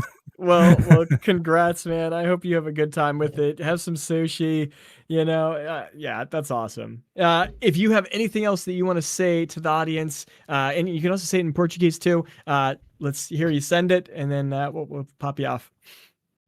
Oh, I want to say to everybody who's watching, call your friends to play this game because it's the best auto battle in the world. So Hey, let's go! Yeah, this is the best auto battle in the world, man, for sure. W's in the chat for Furies for saying that. Let's go. And I am going to say the next in Portuguese. Abraço pra galera do Brasil, Brazilian Storm, Note, Links, tamo junto. Abraço pra Fuzi, minha noiva. E quem não acreditou, dá uma... É nóis. Thanks, man. Thanks. Appreciate it. Awesome. Well, Furies, you have a great day, man. Congrats one last time, and hopefully we see you in the World Championship, potentially taking a huge, much larger prize pool. See you, man. See you, man. Congratulations. So cool. And absolutely incredible. Congrats to Furies, and good interviews, Caitlin. Oh, thanks, Simon. Thanks. No, it's cool. It's cool. We need to represent, though, like the Brazilian community is out here spanking everybody, We don't have anyone from Australia, no one from the US. Europe is struggling to hold on. Let's see what region is really going to be taking over here. Yeah, it seems like Brazil is dominating, at least in this IPL 1000. We have another one coming up next weekend, an IPL 500. There is open qualifiers every Friday. So make sure to play, compete, and hopefully we see you up there to dethrone the Brazilians. Now, they've been doing extremely well, and a lot of it has to do with the fact that even with there being multiple teams, they're all helping each other out. And they're all learning the game together, leveling each other up, and like you said, they're just destroying us right now. So it's what I like to see. It's fantastic teamwork and fantastic sportsmanship. But I do look forward to seeing if anybody can possibly take them down. Yes, sir.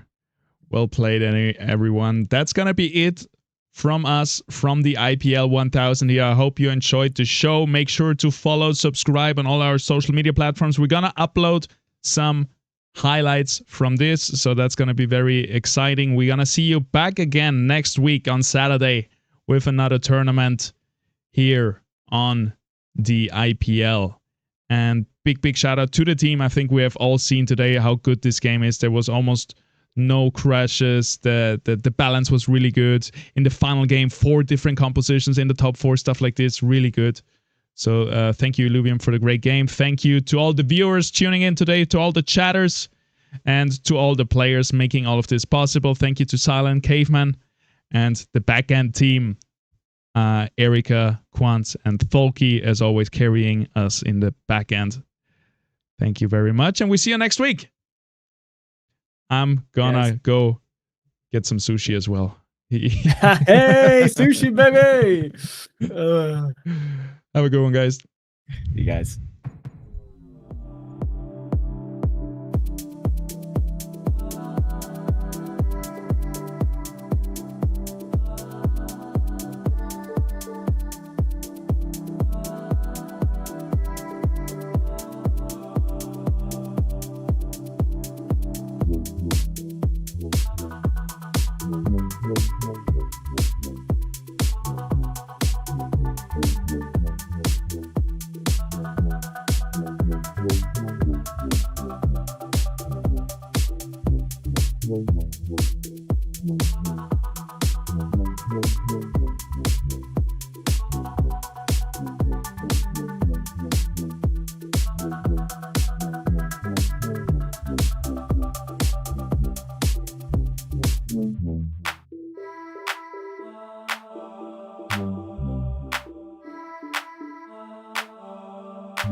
Bye.